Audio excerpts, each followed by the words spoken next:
spot on Justice. King takes over heel here. Oh, yeah. Play backed up by Hikerman. Fox with the opener.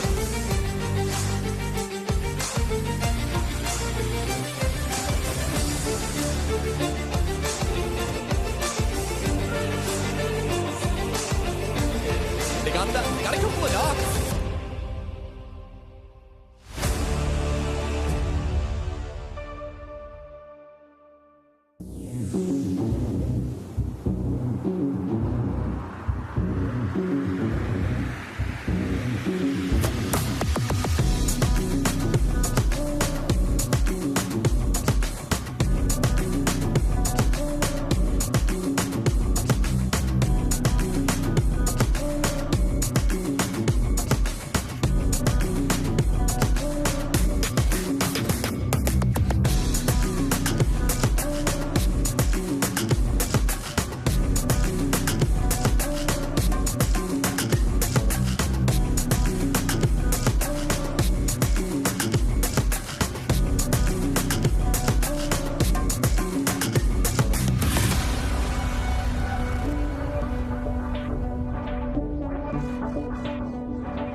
World updates to Tago, some quality of life improvements for training mode, and a new Survivor Pass. All this and more as we dive into the Update 31.2 patch report. First up, we've made updates to some areas of Tago. The studio has been turned into an abandoned hospital, changing the layout, adding new buildings, and also a few more loot and cover spots. We also added a new bridge to the shipyard and improved the terrain around Hosan Prison, Songam, and Hosan to give you more strategic opportunities in this area. Next, training mode has been improved as well based on your feedback. Training mode now has infinite ammo, recommended attachments automatically on weapons, and the ability to save and import your personal weapon and gear settings. We also improved the sound training area to provide feedback when a wrong target is hit. This update also features a brand new Survivor Pass, map bug fixes, and more. So check out the patch notes for full details. Update 31.2 is here, so load up your training gear, grab the new Survivor Pass, and hot drop back into Tago. We'll see you on the battlegrounds.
They come from the dark lab, the noisy cannibals. Only they can stop them. The Hunger Busters!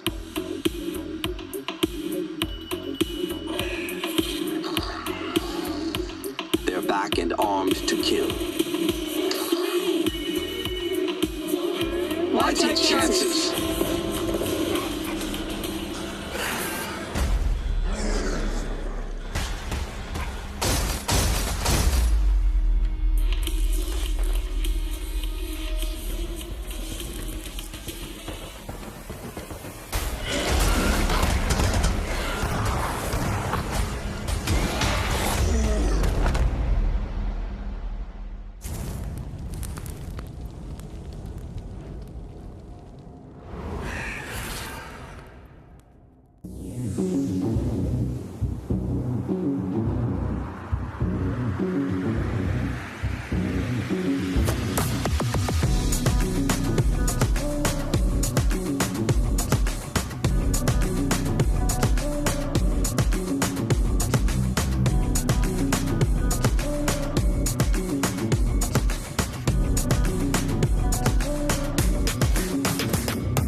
Good morning, good evening, good afternoon, wherever you're watching around the world. Welcome back, my friends. It is time for the PAS Grand Finals here on a wonderful Friday night. My name is Toppers. I'm joined by Dustin, Kane, and Cameron Davis, Godspeed, and Cammy D. To the uninitiated gentlemen, it's finals time. We had to slog through some LCQ. It got a little crazy, but it was a lot of fun.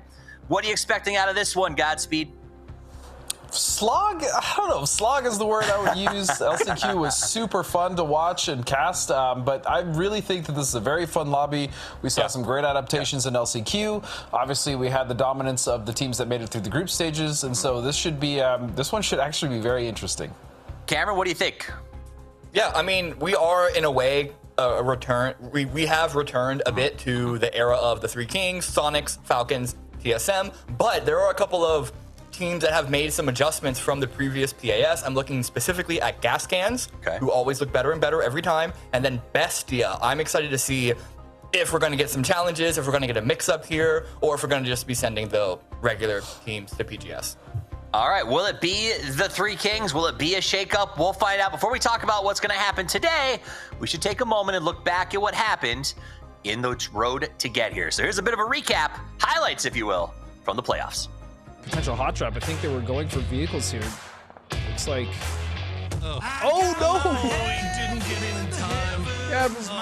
Yeah, Brew gets Gump, and that's Typhoon with the first kill of the event. Oh.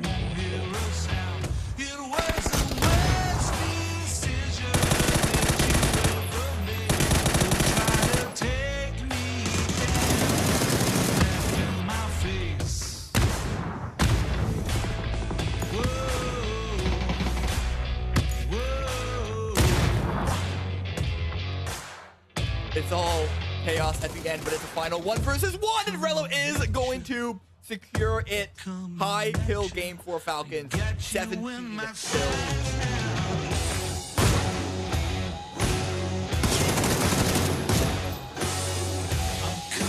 Knows he needs to push this one if he wants to win. 5 kills now for Rats. And there you go, Gats will get the last one. 55 all in 60.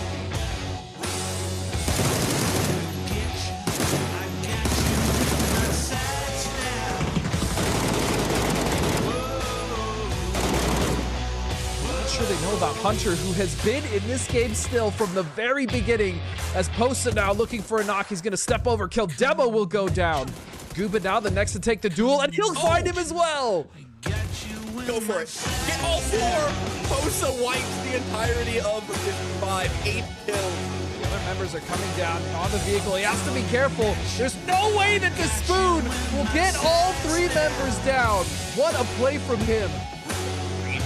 Friendly fire. Nice. The rivalry that started us off this could be the fight. That friendly fire win to lock themselves into the fight.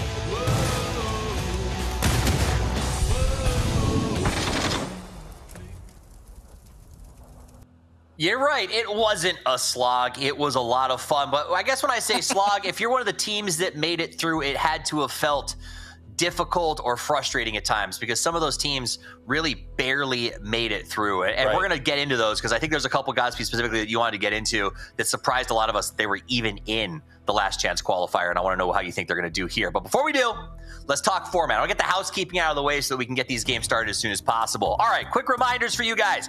We are grand finals time. The stuff on the left, that doesn't even matter anymore. It's all about the Big 16. They had to fight through groups. They had to fight through last chance. They had to get through opens to get here today. And the top teams get a chance to go to the globals. It's a big business. It's a big chance to get those PGC points, but to get them, you got to put points on the board. Super system, you know it, 1 point per kill, 10 for first, and it goes down from there. Nothing has changed too recently. It might in the future, but for now, it's the old standby.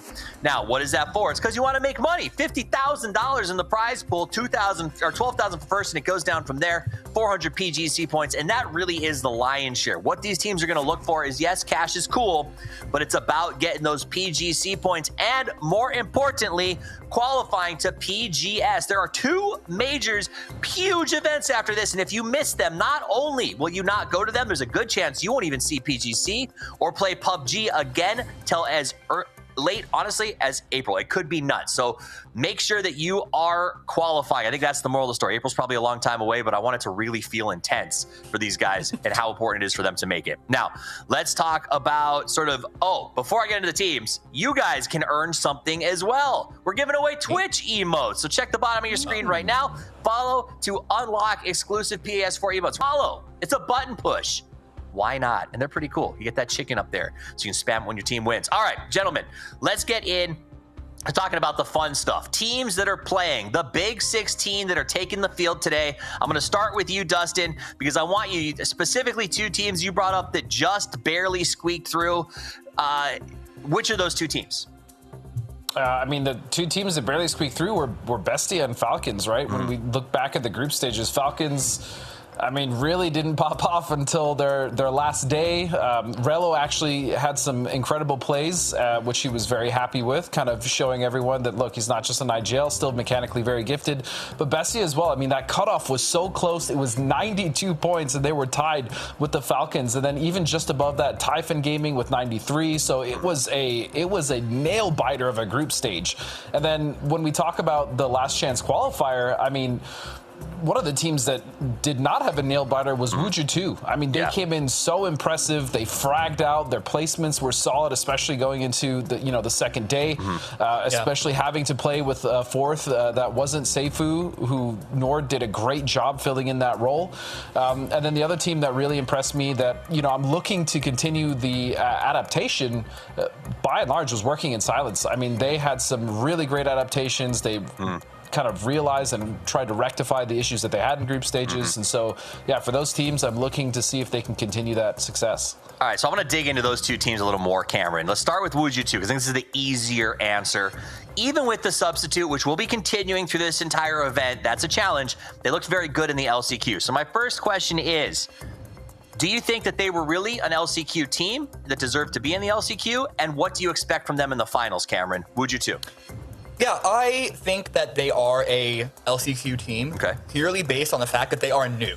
And you can't expect a team that, I mean, if you weren't watching Opens, Nordskiff was playing for Monster for the first day or 2. So this adapting roster is not something new for Wuju 2 to be dealing with. And so the fact, I wasn't shocked that they would be an LCQ. I also wasn't shocked that they ended up winning the whole thing, as Dustin said, off of a really, really good day 2. A lot of these teams, especially because of PNC, Friendly Fire are in this conversation as well, weren't able to do that much practice until basically the qualifiers. So it's this process of leveling up. They're here in the grand final. This is where all of that work needs to have come to fruition. All right, before I ask you the same question for Legacy Godspeed, I want to remind everybody of the map rotation just so that you know what to expect as we start off here today. We're starting in the dusty dunes of Miramar.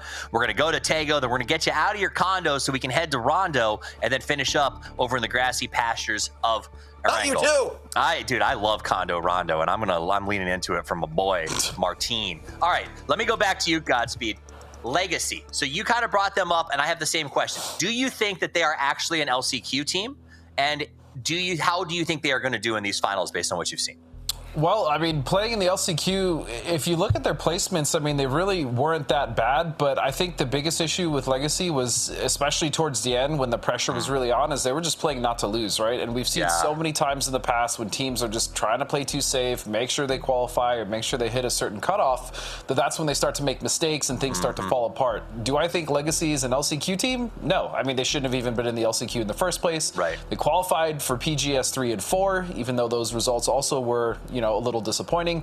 But overall, I just want to see the Legacy that we saw qualify, right? Finding the aggression, being proactive, having good rotations, something Legacy actually was very good at when we were looking back at the PS3 qualifiers for PGS 3 and 4. So that's what I need to see from them, especially if they want to once again qualify for the next 2 PGSs. Okay, I'm going to pivot back to something you said earlier, Cameron. You said Bestia is a team that you want to keep an eye on. Maybe you expect some good performance to see if they can break into that big 3, I think is what you said, right? They got 7th in the group stages. What is it about them that you think could crack the door open for them to become a top 4, top 3 team potentially? Well, number one, they have a new IGL. I've been a hater of how Bestia have approached the game from the beginning of this year. But I don't know why people aren't talking about this roster move as much as we've talked about this player making roster moves in the past. This is Mime. Mime is stepping into Bestia and in-game leading, which at first I was like, that's a bit of a jump of roles. Mime is not, I'm not aware of Mime's history being an in-game leader. Certainly was, to my knowledge, on either Sonics or Falcons. But now stepping into that role and giving them, so far performing relatively well. And again, it's a new roster, so 7th place doesn't give me any warning signs. I am just excited to see them actually know how to approach macro in the game, give Silzen the ability to go off and do his flanks that he wants without having to worry about calling around the rest of the team, because that seemed to have been the struggle. Let him do his own thing. The rest of the squad is handling their own by themselves with under the lead of Mime. And I think they can now be the powerhouse that the roster should be able to deliver on. I like that. That was good. Godspeed, do you... So, I will touch on this briefly. He was not an IGL. We are correct there. But I have heard that he was willing to put input and calls in on a regular basis as an assistant IGL. So maybe that's that transitional growth. Godspeed, from your perspective, watching Bestia in the group stages, Mime, no one can deny. I mean, he's got it wasn't an EWC, it was called Gamers 8 at that point, but he's got a big win under his belt. He's been at the top of his game for a long time. Do you think that secret sauce could make this a Three Kings team? Well, I'll tell you this. Anytime Mime has joined a team, initially they have always found success, whether that be with the Sonics, whether that be initially with the Falcons, right? As far as long-term success, I think it's fairly obvious what that came to when Sonics was involved, winning, like you said, multiple majors, internationals. But I think also a change of pace could be good for Mime, right? He's a very talented player. Obviously, he has played under some of the best IGLs we've seen in our region, and so I'm sure he's learned quite a bit. And now willing to step into that role could also give him a little, a good amount of confidence, actually, especially if, you know, a team like Bestia can bring him into that roster, which is very talent-driven, by the way. I mean, you obviously have DraftKings, Sharpshot, Silzen, who, I mean, Silzen is incredible and has been playing at internationals for years. And so, especially to have them qualify out of group stages, I think that's a big boon to him and maybe a sign that, okay, I can do this, I'm doing something right. Clearly, we can make the right calls. As Cammy said, it's very important now that Silzen can kind of focus just on his mechanical skill, just on going for those frags, those flank positions, and then you still have Sharp and Draft to be able to kind of round that out. So I think so far, it's been working. This is a very difficult lobby, so this is going to really be the true test. And if they do qualify, we'll see how they do at the international. All right, I'm getting word we're about a minute away from starting. So here's what I want to do. I want chat to get in on this too, and I want to ask, because I love doing it because y'all hate answering, who is our winner? Who gets the $12,000 at the end of the weekend? Godspeed? Sonics for me. It's boring, but Sonics. Respectable. Cameron?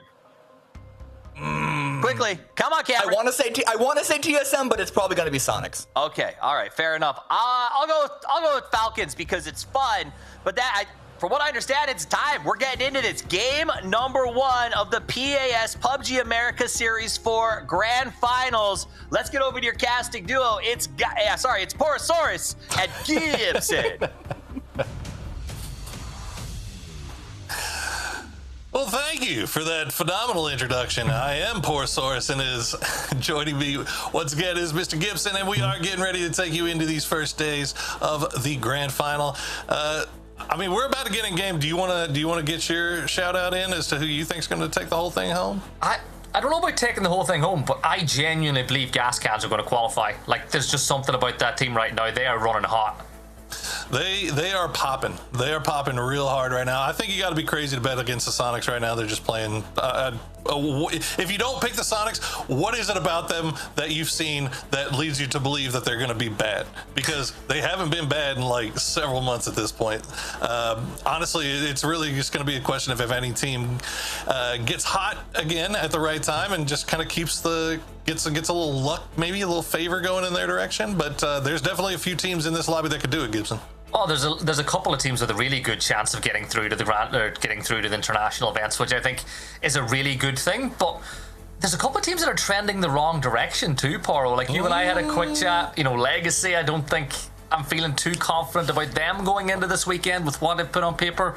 Like realistically, if you look at the performance of Latin American teams, they've probably fallen down to maybe 4th, 5th in that pecking order. Yeah, no, it's definitely been a little bit of a slide for them, and you gotta. I mean, feel like you almost have to throw Luna Galaxy into that same boat. They did manage to pick things up a little bit, and they started trending in the right direction. You could say the same thing about Falcons, but I mean, you saw 12 games from the Falcons, and 9 of them were bad, and the last 3 saved everything. So are they trending in the right direction? Are they going to be able to sing this, kind of get things, the ship righted, as it were? We'll find out now, because we're heading over into Miramar. Yeah, Miramar, a fun map to get things underway, and it's a map where I think a lot of these teams do put in some of their best performances. Part of the flight path, though, favouring that east side of the map just a little bit compared to the west, but if it's going to go anything like what we saw in EMEA earlier, basically the flight path doesn't seem to matter. The zone just goes where it wants. That is actually true. And curse you for making me admit that I had to watch EMEA. You enjoyed it. You watched it and you enjoyed it. Okay. All right, look, it was good. It was kind of fun watching BB team do what they do. But I had my eyes on one thing, and one thing only, coming into Miramar, Mr. Gibson, and that was that power station.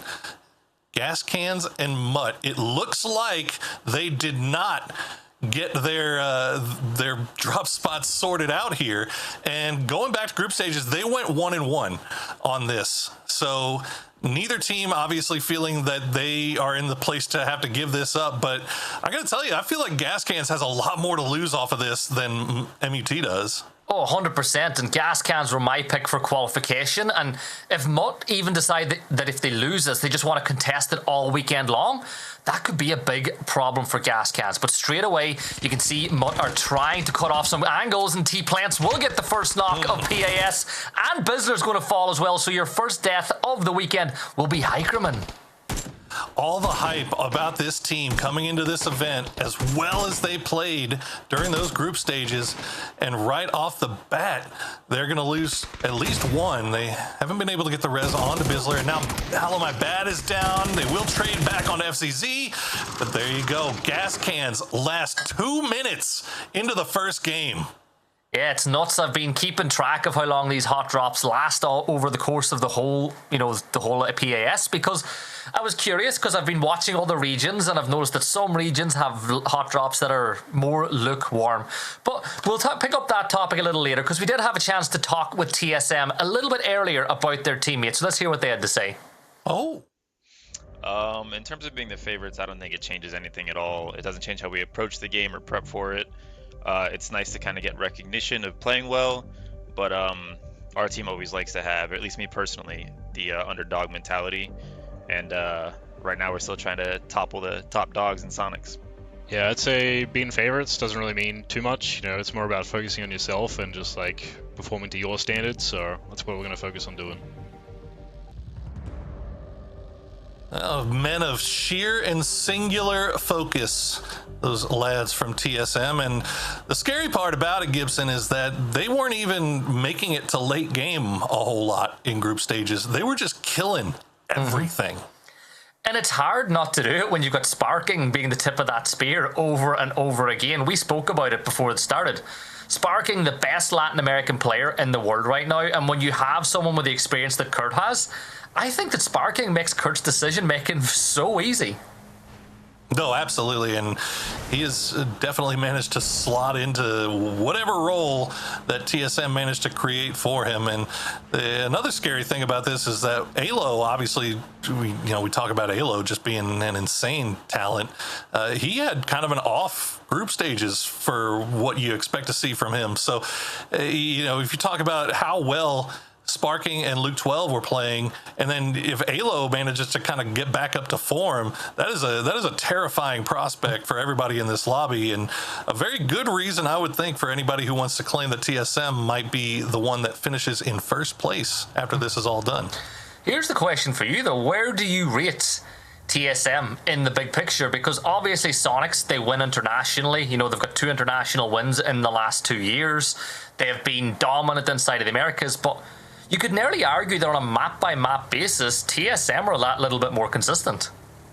Yeah, well, it's not really an argument. They're consistently fourth. The problem is, can they get better than that? That's where we need to start stepping things up a bit. But, again, it's you we have more months now of these guys playing together. They've gotten very comfortable and familiar with sparking, and I mean, honestly, I don't see any reason to assume that this is going to start trending down for them anytime soon. Like, they're all playing at such a high level, and it's a lot similar to Sonics, but the only difference being that Sonics actually has the trophies. Yeah, 100%. And then you add in the fact that sparking brings that massive fan base as well from Latin America. Like, you only have to watch, as you should. Yeah, whether it be scrims, whether it just be any international event, you see the Brazilian version of the TSM logo, the Brazilian flags flying all the time. That guy is nuts. But we're halfway through, the first phase of the game here, Paro. Almost every team, bar 3, have already made their way into the zone. You have Sonics with H1 doing a little bit of scouting up in the high ground, trying to secure these ridges. But any team in particular catching your eye in these early points? Well, I gotta say, we've got 3 teams that are still hugging the far south, our far east coast, given that this circle went far to the northwest. They are taking their sweet time, and that's, of course, Pichao, Friendly Fire, and TSM. TSM, not too shocking that they're going to take their time getting in here. That's something that they're known for. Friendly Fire, though, that's a team that I think a lot of us had our eyes on coming into this as a potential team that could upset everything. And, it wasn't quite there during groups in LCQ, but it seemed like it started trending in the right direction towards the end. And now they find themselves here. And Sonics are going to find themselves cutting in the middle of a Wuju 2 split. Seifu back on the squad, back starting. He's going to get the spray into Tiggleton, but not enough to get the knock. But from behind, Shrimsy will be there to flush him out. He got Tig, but Tig will get the last laugh as down Seifu falls. Wuju 2 losing a strong position in the zone. They thought about going for the full crash there. I was keeping an eye on the mini-map. They were mobilizing their way here, but he just fell that little bit too soon. Speaking about chances, though, Wuju 2, excellent over the LCQs. Just missed out on the first weekend. They've got Seifu back, but you arguably said that you don't know if it's the strongest team because you thought Nordskif had himself one hell of a weekend. I mean, Nordskif came in and filled in amazingly at short notice. And then, I mean, he was the leader in kills, leader in damage on the team when they needed him to be. So obviously it's huge. But at the end of the day, this is Seifu's team, right? Mm-hmm. It's his squad. So, and it's not like the difference was that, different, I guess. I don't know. It wasn't Seifu performed extremely well as well, right? So having him come back in to slot in for Nordskif, it sucks for Wuju 2 because, you never want to you want to be able to go with the whole 4 every single time, right? You want to use the comms that you've built up, the trust that you've built up in each other, and having those roster changes, it just kind of throws a wrench into everything. But they managed to rally superbly and find themselves here in the grand final. So I'm excited to see what Wuju 2 can put together here. It's going to be interesting. They could really mess up some plans here for some of these teams.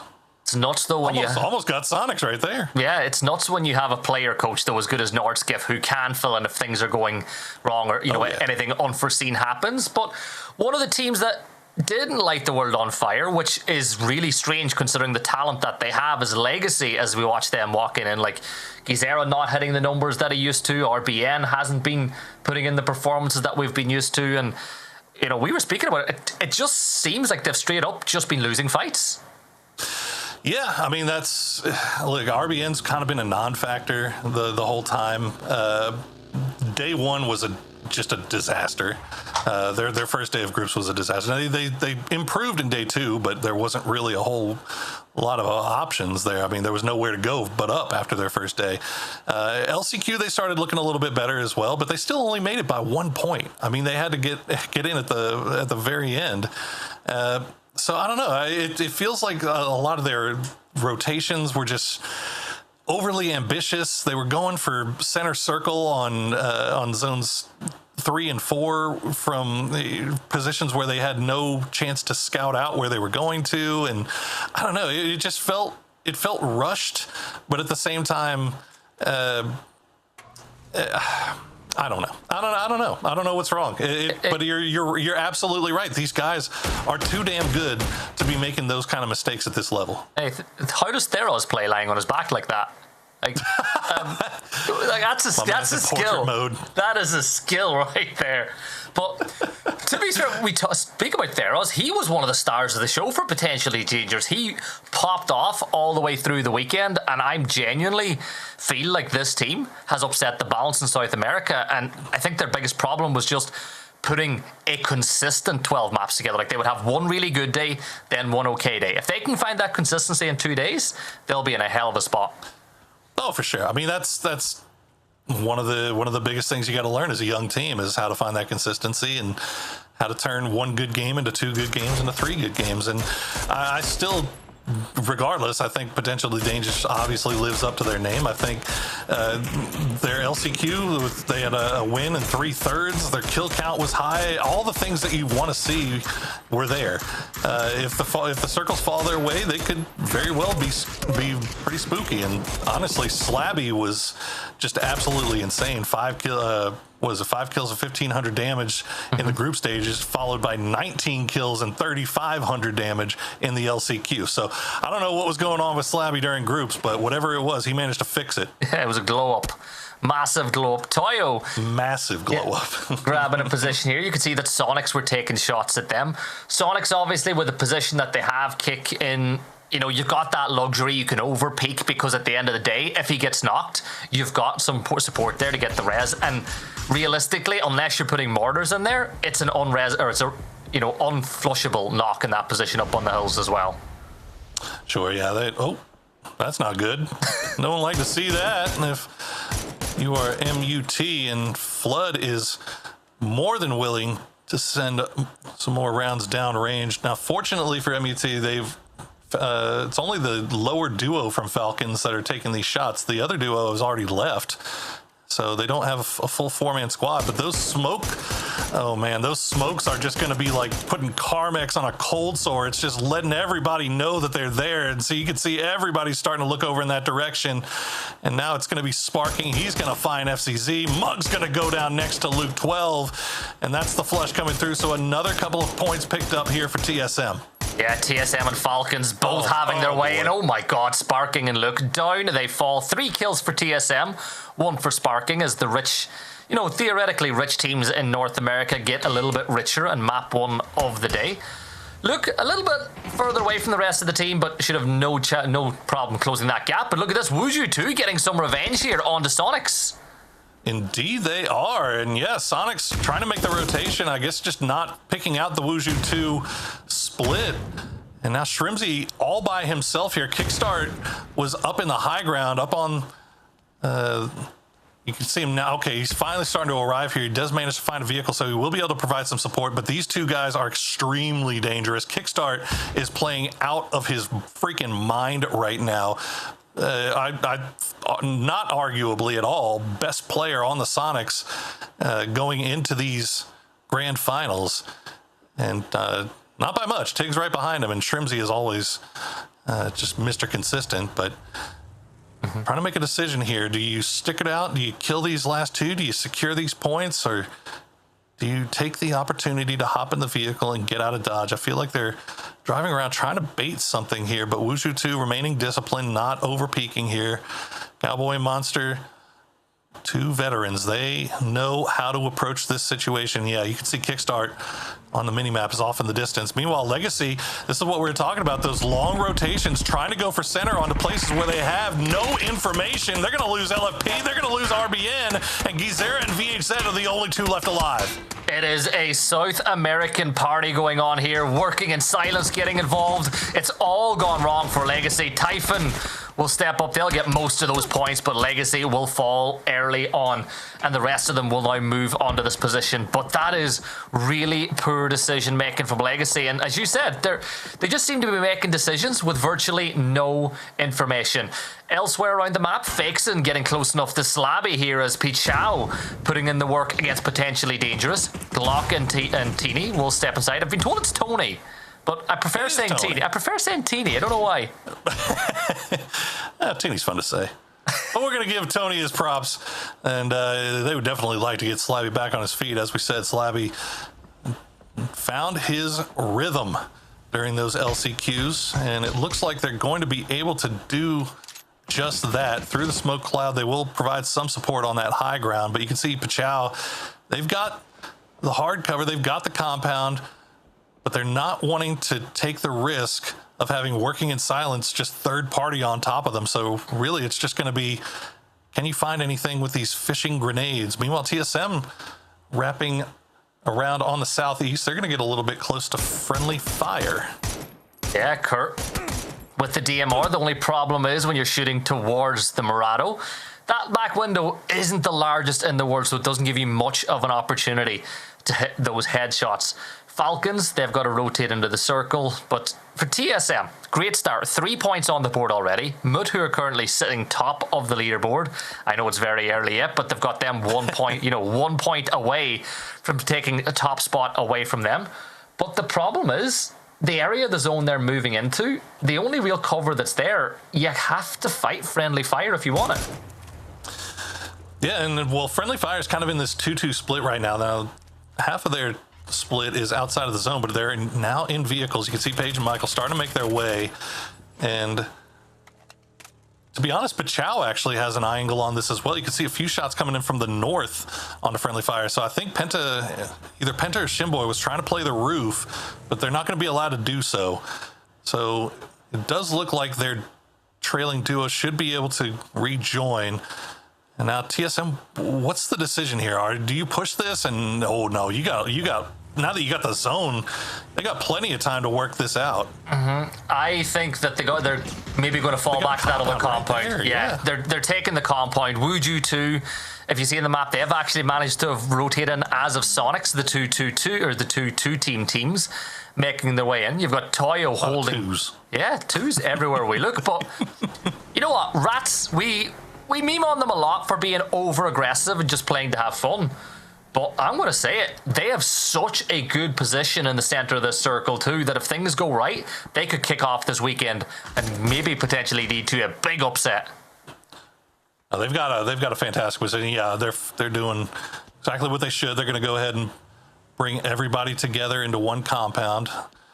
And meanwhile, Pachau and potentially Dangerous, still unfriendly neighbors, but you got to imagine at some point this might come to a head as Working in Silence, Bestia, and Typhon are still kind of half in, half out of the zone on this northern side. Bestia and Working in Silence, neither one really hopping in vehicles just yet.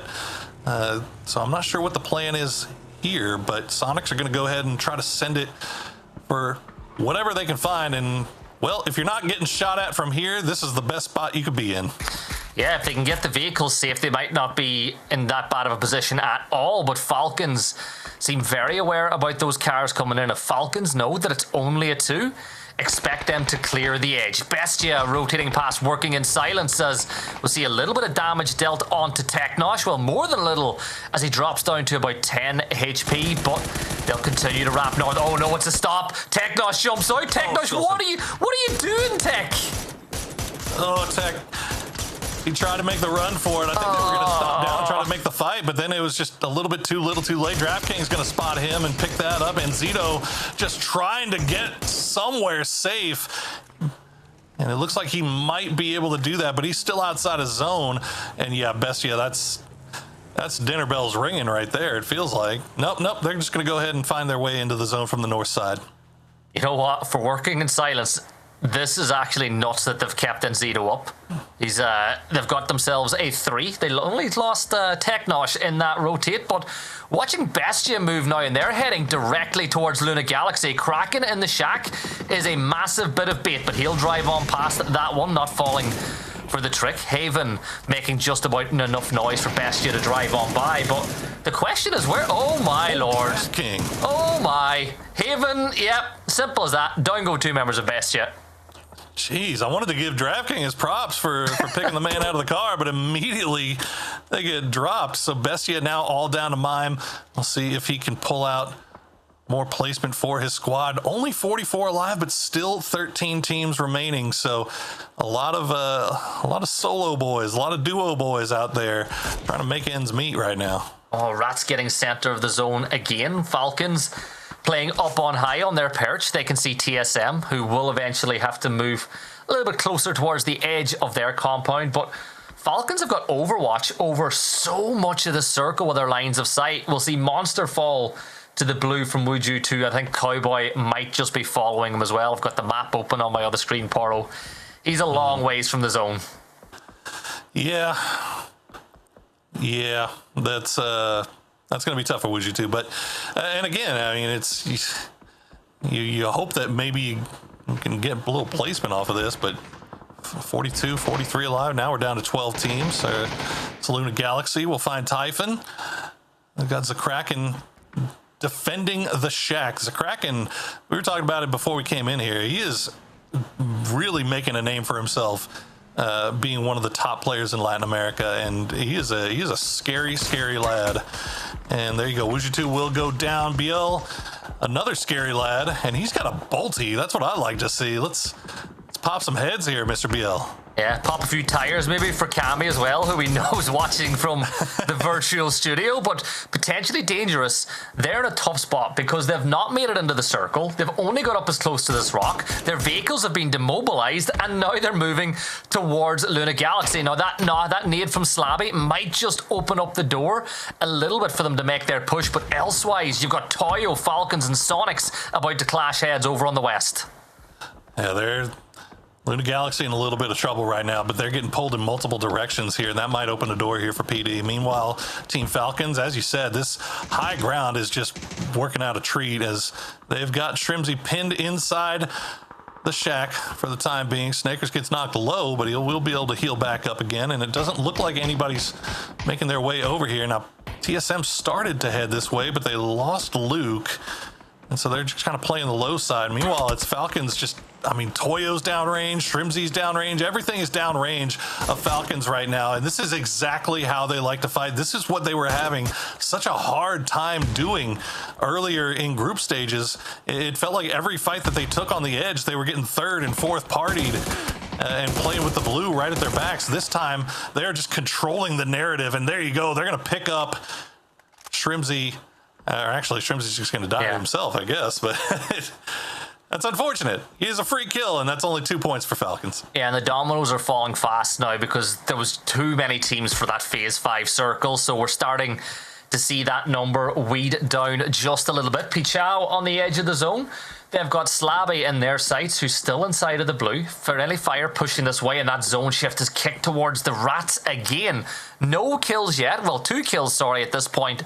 And that number might begin to increase more and more, Poro, as teams start pushing. Because apart from where TSM are moving up to, the edge of that ridge, not a lot of open ground or a lot of safe ground you can play on.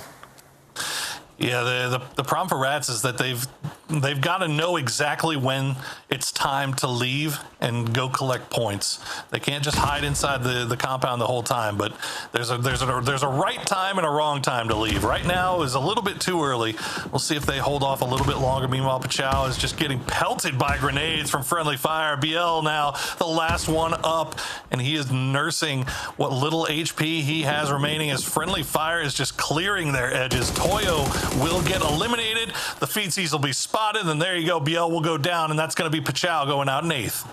And they had to. You know, Friendly Fire had to push that one to clear their edge to focus on getting into the zone, because you don't get into the circle without dealing with them first. So, potentially dangerous. They've fallen 7th. 6 teams left alive, working in silence with 1. Typhon have lost 1 player with 2 players DBNO. Make that all of the players going down now as they're eliminated. We've got ourselves 5 teams left and 3 full stacks. Friendly Fire, Falcons, and Rats all with their full squads. Yeah, Falcons in the position that Rats would love to be in. And whereas Rats are kind of pinned inside their compound, Falcons just gets to run around on this high ground, move around, find the angles. Sparking will go down. They're not going to be able to steal that kill. Alo will probably just deny himself to the blue as well. And there you go. He's going to go down. Now, Kurt, the last one alive. He's going to stay alive in that shack for as long as possible, but he is inside the zone. So if Falcons really wants him, they're going to have to work for it. Yeah, I think might be best that if you know that it's just Kurt, to let him be for now, focus on other problems, working in silence, and Zito is going to catch out Finna. So Rat's losing multiple bodies now with Friendly Fire pushing in as well. Where's it all gone wrong? Oh, I can tell you exactly where it all went wrong. They had no idea that Enzito was hiding inside that shack. He was being so quiet, and there was a crate that dropped. Just the gift from heaven fell right on top of Rat's compound. Finna ran out to go and try to loot it, and Zito just ate him up. Now, Balefrost got knocked by Friendly Fire, but he should be able to get rezzed. But no, there you go. Pentalo going to make sure he flushes that kill out, and yeah, Falcons absolutely want to kill Kurt here, and they're going to use every last bit of utility they've got to do so. And there you go. TSM now out in 5th, and Falcons have complete control over the high ground, the low ground, any type of ground that you've got in this circle, they've got it. Yeah, and we're now down to 3 teams of 4v4v2, and as you were pointed out, Falcons, the return of investment for the utility. 1 kill for quite possibly a small country's full munitions board being utilized there. Paige from Friendly Fire. Always love seeing Paige play. You know, obviously missed that Paige Pixel connection that we had in previous PAS, but Paige is still nutty on his own out. But the fact that I think I like most about this so far, 6 kills, but everybody's been involved. No, absolutely. And Paige, despite not having our friend Pixel's doing just fine for himself over in EU, and good eyes on them. They'll spot out Falcons at the high ground, so they know that they can't be too cheeky about how they want to push this compound. There's only so many angles that they can work. To Spoon and Gats, really, I mean, you want to talk about 2 guys that managed to just absolutely change their performance, pick up their performance in a big way. They started off just the worst day of groups you could hope for both of them, and then they turned it around in a big way, and now they are left to try to defend a compound on both sides. One side from Friendly Fire, the other from Falcons. I think the bigger priority right now is going to be Friendly Fire. As Falcons, they have just about everything they could want for now. They are going to have to push in with this new zone, though. They're going to lose that high ground advantage, it feels like. Yeah, and you can see that Roth and Snakers are just moving closer to that center point, staying on the low ground, staying out of trouble, which is probably the best thing to do. You've got Friendly Fire a lot more focused on Rats, who, by the way, someone in the community, in the chat, said that the Spoon was going to run through the whole lobby this weekend like a hot knife through butter. I believe it. Now I got to see it. Let's see it. Mr. DeSpoon, well, he managed to make 3rd place, and he's got a compound. Friendly Fire, for their part, they've basically given up on the low ground side right here. They are committing to cleaning out this compound, and Falcons is reading that like a book, and they are taking full advantage of this. They are putting themselves in a perfect position to win this game. Now, Friendly Fire has to clean out what's left of the Rats, and they are ratting up in the hardest possible way. Yeah, and the longer Friendly Fire focus on Rats, the more it brings that flank that you see from Roth into play, because this is just allowing Falcons to get themselves perfectly suited for that end game circle. I think, you know what, Rats are loving this too. Like, Rats are not peeking, they're not looking, they know that they've got all of Friendly Fire's full attention. Oh, yeah. No, I mean, if you're Rats, it's waste their time. That's all you want to do at this point, and try to see if, maybe Falcons gets antsy and tries to push them from behind. And then you hope for the third party and hope that maybe they take each other down long enough to help yourself out here. As Gats will do a little bit of damage onto Michael, but will duck back down again. Well, that's a nice Molotov from Michael. That hit exactly where it needed to. Yeah, Michael, of course, won PNC just a few years ago for Team UK, so plenty of experience for him as well. He'll be hoping to make his way back to an international LAN if Friendly Fire can have a good enough weekend. But it's kind of as expected. Like, nobody from Rats is over peaking. They're not overextending. There's a minute left until Phase 8 will close. Falcons have just got themselves completely, like, anybody steps out of this compound to the south or even out towards, that western side, they're going to get shut down. Yeah, Gats making the smart play here. He got spotted out by Friendly Fire, so he had to make a move. He had to change his position, gets inside circle, takes the other compound, was able to do so without getting shot at by Falcons or Friendly Fire, so I'm not sure if either team really knows about his reposition. I'm sure they're going to figure it out anyway eventually because he's got to be inside the zone, right? But Friendly Fire being very, very cautious about how they approach this building. They're safe right now. They've got 4 up. They don't want to take the risk of pushing in, taking a knock or two, and just opening the door for Falcons to swoop in. So Friendly Fire doing exactly what they need to do. All 3 of these teams really just doing exactly what they should be doing given the position that they're in. Now going for this rooftop spot for Michael would be a little aggressive. I don't know if that's going to be a dangerous play, but he needs to get some kind of information about what's going on that low side. Yeah, keeping an eye He might now. have spotted out Roth. Yeah, Roth's got to be careful he doesn't get caught out here, but Michael's put down enough of a smoke barrier that he's got a little bit of cover. He's going to drop down to 8 HP, though, as he falls further down into cover. Page starting to take the fight towards Roth, who's hiding inside the fog of war. Oh, look at the baked smoke from Roth all the way out in the open. That's 400 IQ play there from Falcons. Throw the smoke to where you're not and force them to waste grenades on it. Things are not looking good for these teams, though. The Spoon taking a little bit of damage here as well. It's a 4v3v2 as Roth will just, he sees nothing. He's just throwing as much utility out there as he can, as Flood will drop rats down to 1 remaining member. Roth peeks out as well. Down falls another one. It's Friendly Fire against Falcons for the win. Flood will take another one down. Penta is out of the race. It's all down to Page, the European. He can't get it done, and Falcons will take 17 points in game number 1 of the grand finals of PAS. Extremely well played there at the end by Falcons, and you got to give credit to Friendly Fire as well. I mean, they still ended up getting the kills on Rats. Once Rats had to move, Pentalol was on top of it. He managed to get those 2 points. Unfortunately, the fight had already popped off with Falcons. I mean, the circle just kind of forced them to do so. So some 400 IQ smoke play and bait smoke play and stuff coming out from the Falcons and them. But at the end of the day, a big win for them to start things off, and that has got to feel good given what they had to go through in that early part of groups. 100%, and it's a great bounce back as well. And when you think about the last few maps they've played, they have been on fire. And look, you can tell me all you like. The minute they took that high ground, we knew that they were more than likely going to win that game. But look, speaking about knowers, let's throw it to the guys back on the desk and they'll talk you through that match. We'll talk you through it and we'll show it to you. You got to see the highlights, Cameron. I mean, listen, game 1, it started off slow, as expected. It's Miramar. Teams are still getting situated, not exactly knowing how this is going to turn out, but you can only delay the inevitable for so long before the fighting does have to happen, and all concentrated on this hill. It allows teams to sort of segment their fights a little easier, but then at the very end, Rats just weren't able to really do much out of their central position, unfortunately. Yeah. I mean, they got 3rd, though. Well, I mean, point-wise. Placement 3rd.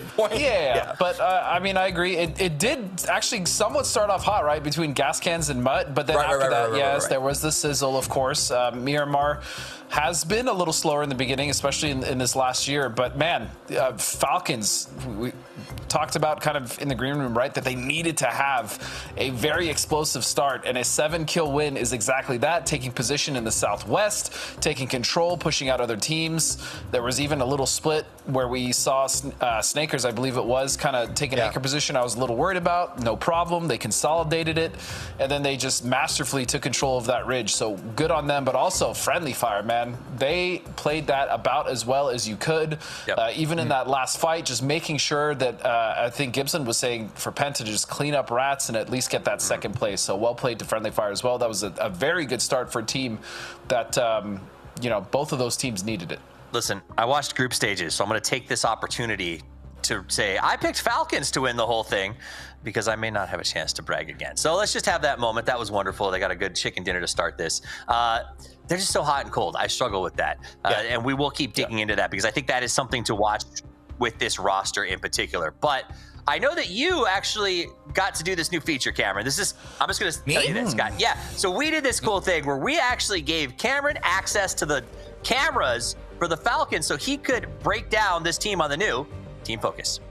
Yeah, so I wanted to focus on Falcons for game one because, as Toffees, as you just said, they are very hot and cold. The amount of times the past so many events that they either start hot and fall off or start slow and need some what feels like a miracle couple of rounds at the end to get over the line. So I wanted to see if this team could come out hot, take control, not play nervous, not play conservative, and I think they did just that. Sure, they ended with only 7 kills, but I think they controlled the area well. Here's an example of what Godspeed was mentioning with Snakers as that anchor down south, making sure that they played safe enough, but put themselves in positions to grab the kills that were available. Them shutting TSM out is another example of this.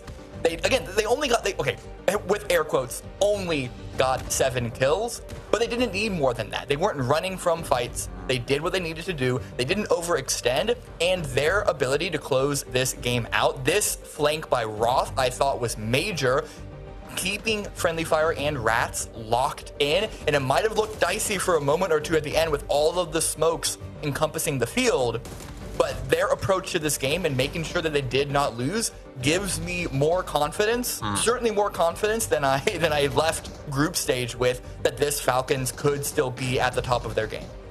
It made you confident that at least they're ready to play. It felt maybe like there was some vacation after EWC or something at groups, but they looked sharp in this one, and I loved that. Now, Dustin, I want to give you a chance to break down a team as well that I heard you guys talking in the green room about working in silence, and they got all the way into that 4th spot.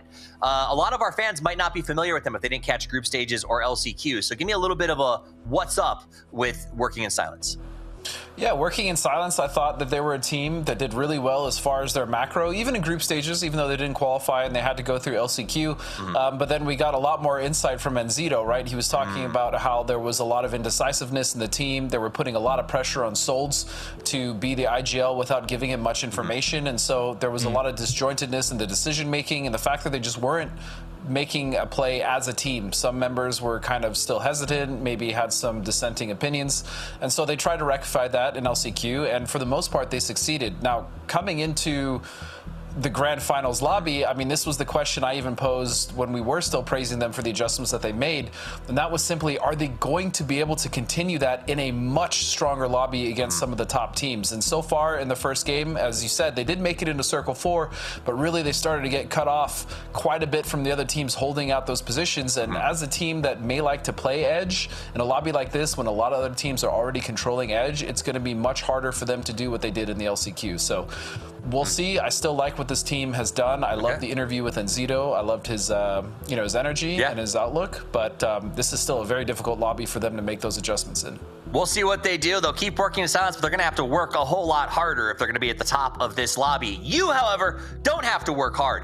You can get emotes right now by simply moving your mouse from wherever it is to the follow button and clicking. This is what you've been training for your entire life with video games. Just move that mouse quickly, show us how quick your snap is, and follow for access to those emotes. And don't go anywhere. We're gonna take a quick break. We'll be right back.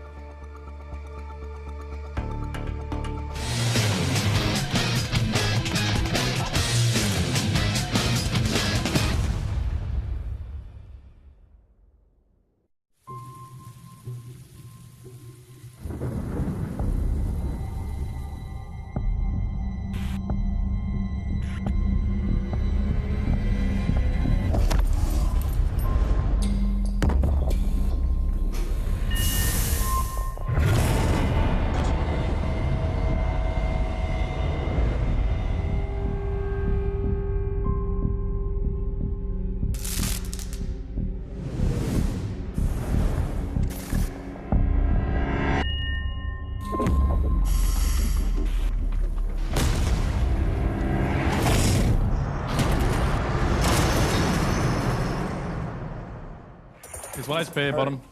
I'm absolute one. I can use a smoke.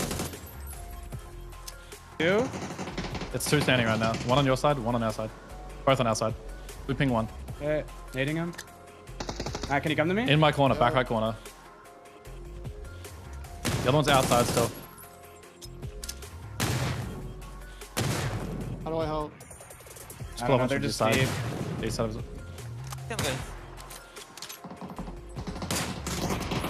Sorry, pneu fake. Tá. Não tem BZ, velho? Tá bomba lá. Eu daqui a BZ lá. Eu vou lá fazer nade, André. Tem nade? Dropa aí. Tem, eu vou lá, pode deixar. Cara, tira. Remata. Uno. Uno corriendo en la nada en punta naranja. Uno corriendo en la nada en punta naranja. No queda acá en naranja. Este aquí, boludo. Acá, picale. Mate naranja. Le piqué al último azul. Okay. Un equipi.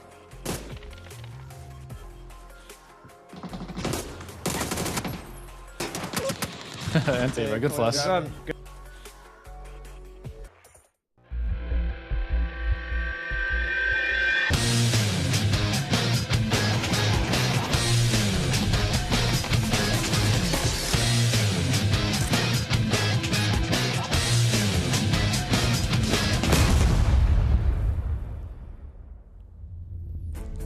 Welcome back in everyone to PAS, and this is Friday, Poro, so you can't really sing it. Go on, sing. Give us your best rendition.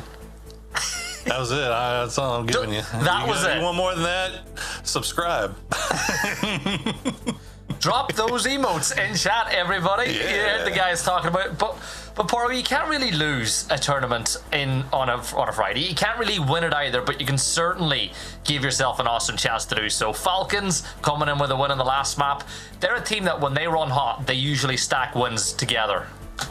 Yeah, I mean, you don't have to look too far away to see that either. The last 3 games of the group stages, they needed 3 big performances and they delivered all 3, and it was impressive to watch. So yeah, I mean, it's definitely a good thing to see them start off in a strong way here. As far as you hesitate to say that any team needs it more than the others, but it kind of felt like Falcons kind of needed that big start to get themselves going. And I'll tell you who definitely needed a big start and they didn't get it was Legacy. Like, wow, gone. You know, it wasn't quite gone in 60 seconds. I didn't see Nicolas Cage running around anywhere, but they didn't last all too long whatsoever. But I feel like this next map, the first thing I'm going to keep my eye on is that hot drop going to continue? Like, there's no reason why Mud should back off now. They've just won it in the first map of the grand finals weekend. No, for sure. And like I said, they went 1-1 with them during group stages, so there's no real reason for them to back off. And honestly, gas cans is the one. I had gas cans listed in my favorites to win this tournament. I mean, they were playing so well during group stages, and this is just the one thing that's causing them problems is this one hot drop here on Miramar. So we'll see if they make a decision, if they still try to fight it out, or if they try to go somewhere else. I'm not sure what the plane's looking like just yet, but they've got some decision making to do. Now they have won it. They all, like I said, they went 1-1. So there is a possibility that they drop down and they come out with four points off of Mutt. So who knows?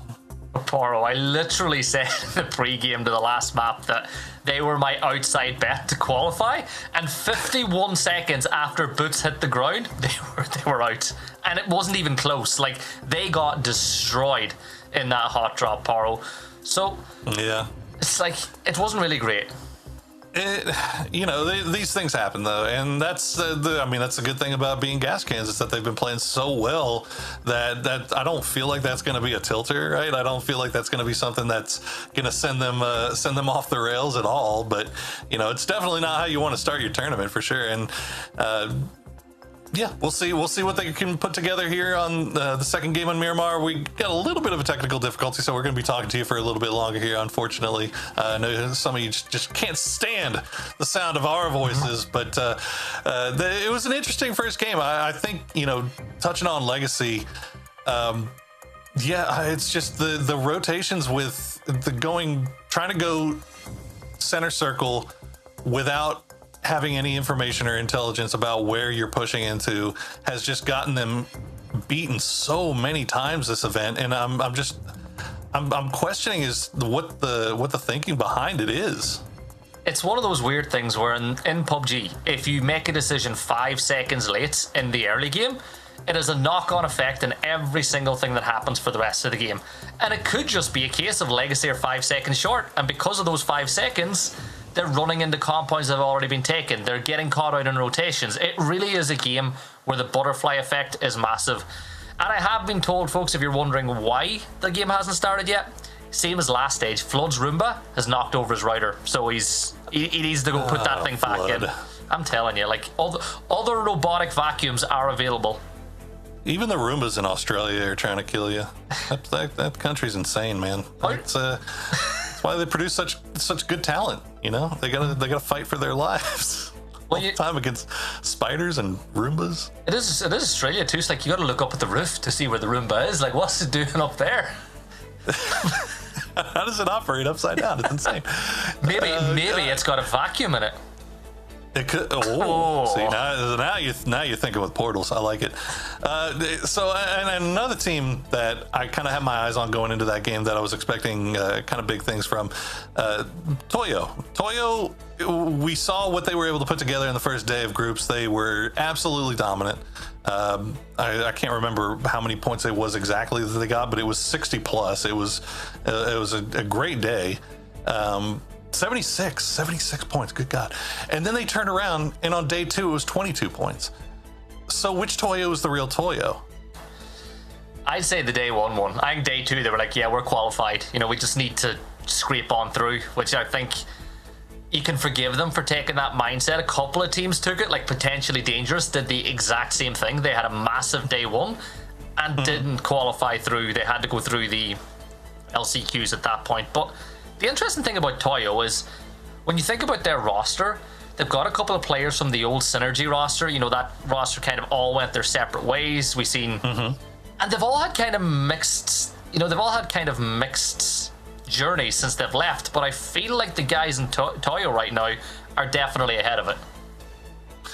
Yeah, I mean, I think, you know, we were looking at them at the EWC qualifiers, and they played phenomenally. And that was before they even picked up Capitan. And Capitan is a notable mechanical genius. I mean, he's a fantastic player. So it was, I think the only question about Toyo was, is it going to be one of those situations where they come in and they have the instant honeymoon phase, or is it going to take time to kind of figure out how to slot him in and how to play around him, and him how to play around everybody else?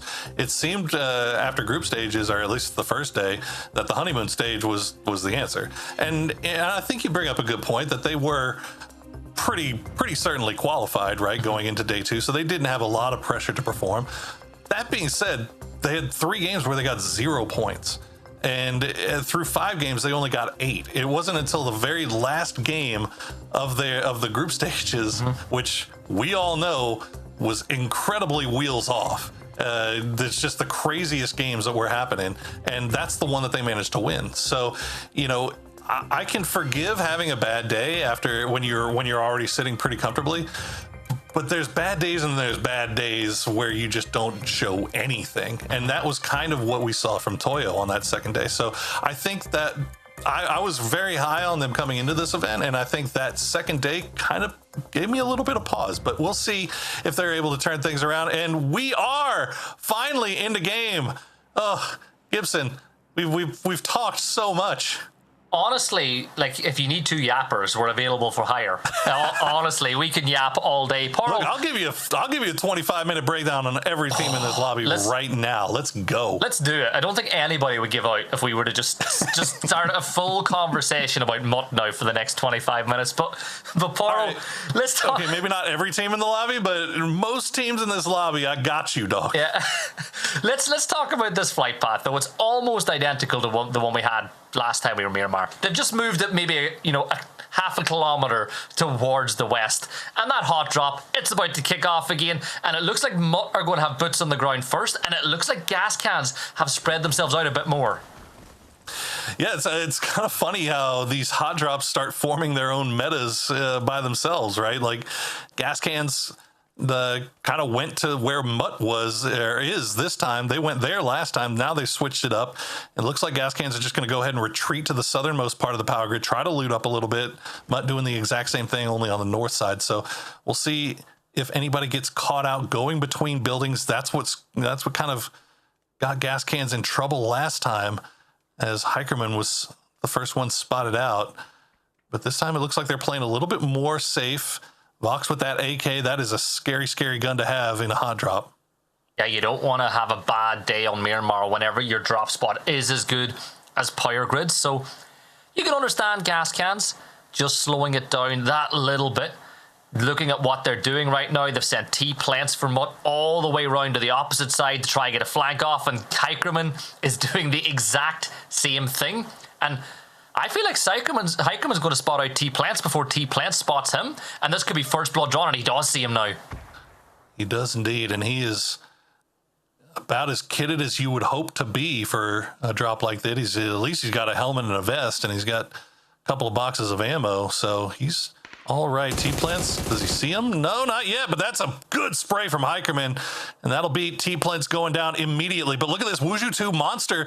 He knows this is going on. He's going to come over here and see if he can maybe get something off of this. And he's going to catch one of those Mutt players like a Mug on the edge of the circle. Mug does fall, though it's Hikerman with a 4x on the AUG once more. FCZ tried to hit the bolty banger, but wasn't able to find it this time around, so hello, my bad, with the UMP.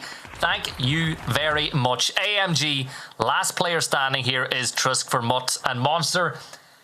You know what? I've looked, more players from Wuju 2 thought about pushing, but they've fallen back. But Gas Can's fighting back beautifully after losing that first hot drop. Yeah, I think...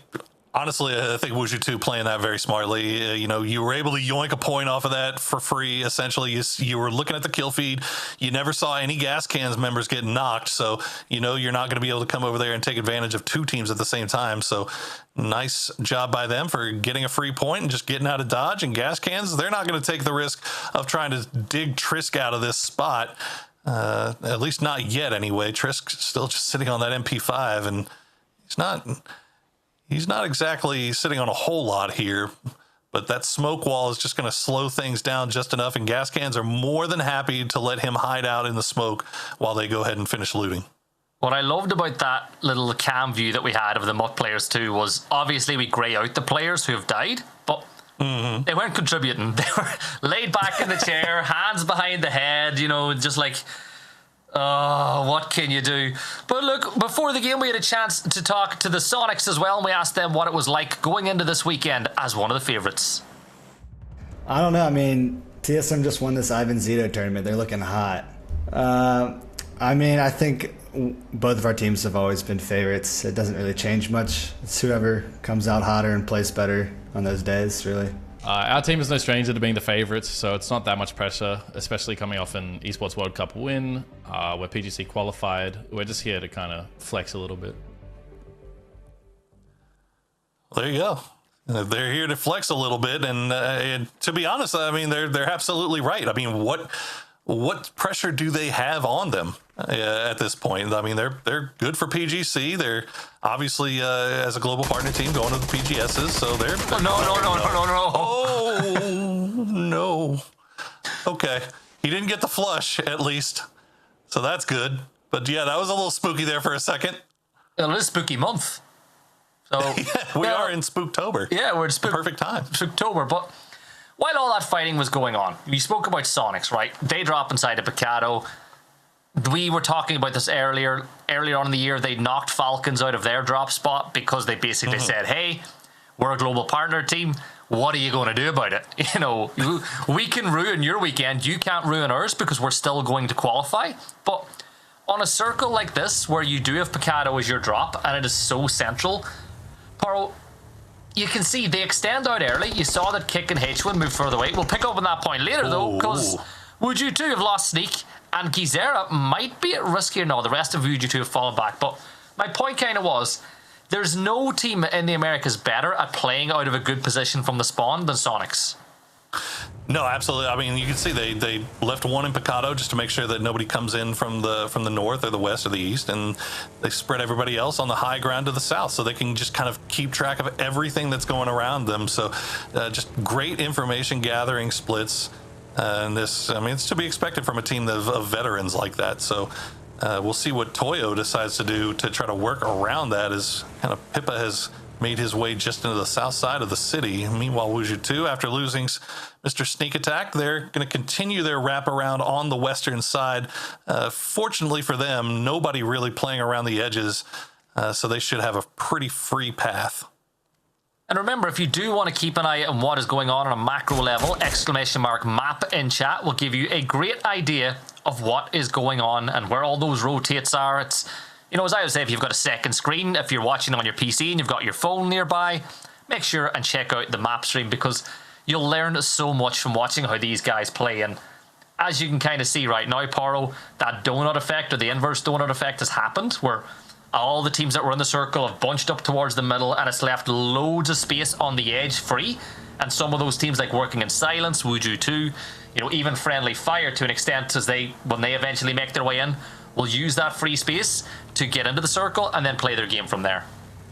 Yeah, there's a ton of space, a ton of places to play, power positions to play in this zone, and honestly, there's not really a whole lot of unplayable, I guess, in this. So you see everybody's kind of spread out because nobody is predicting where the next shift is going to go. It could literally go anywhere. So everybody just kind of hoping that maybe it goes in their direction and just playing whatever was relatively close to their drop spot. Now, teams are getting close to each other as we check on Falcons. Just off to the east of them, Pachow and Rats are trading shots, and you can see Rello kind of hearing those shots and looking over in that direction. Slabby, meanwhile, he decided to go for the high view here, and now potentially Dangerous is going to crash on top of TSM. That is a scary, scary proposition.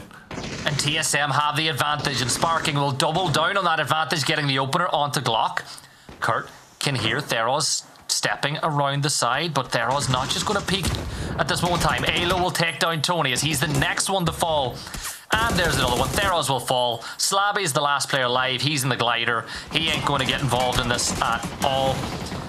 And he's going to go down. Like, we talked about this before. I wish that if you put enough damage into the glider, it would blow up like a normal car does. But surely he said the compound looks clear. I'm pretty sure the comms went something like that. Trust me, bro. Swords, trust me. The narrator, it was not clear. It was not clear. But hey, fortunately for Slabby, and you know what? I'm gonna disagree with you on this one. I'm gonna say that I'm glad that the gliders don't just explode in the middle of the air, because I like to see the gliders get used. So I want to see more gliders. If they exploded in the air, nobody would be getting into those things. And fortunately for Slabby, not only did he crash land, but he crash landed a completely empty compound. So he's you know, as far as being the sole remaining player alive for his team, he's not doing that bad. It was like, guys, I told you this compound was clear. Like, where were you going? I told you this compound was free. But it's like, no, I said I saw a car. A car was there. That's what I said. Yeah. But it's miscommunication. What are you going to do? Yeah, as we look at the rest of the circle, Working in Silence, they're a team that had high expectations from, you know, Godspeed going into this weekend with how well that their macro was. They're pushing their way in towards Cantera. Again, pretty smart decision from them. You can play that edge of Cantera with loads of safety from the other side of the circle. Ooh. And move when it shifts. And, well, that shift does do a pretty nice job for Working in Silence, who can now split between there and Minas Generales.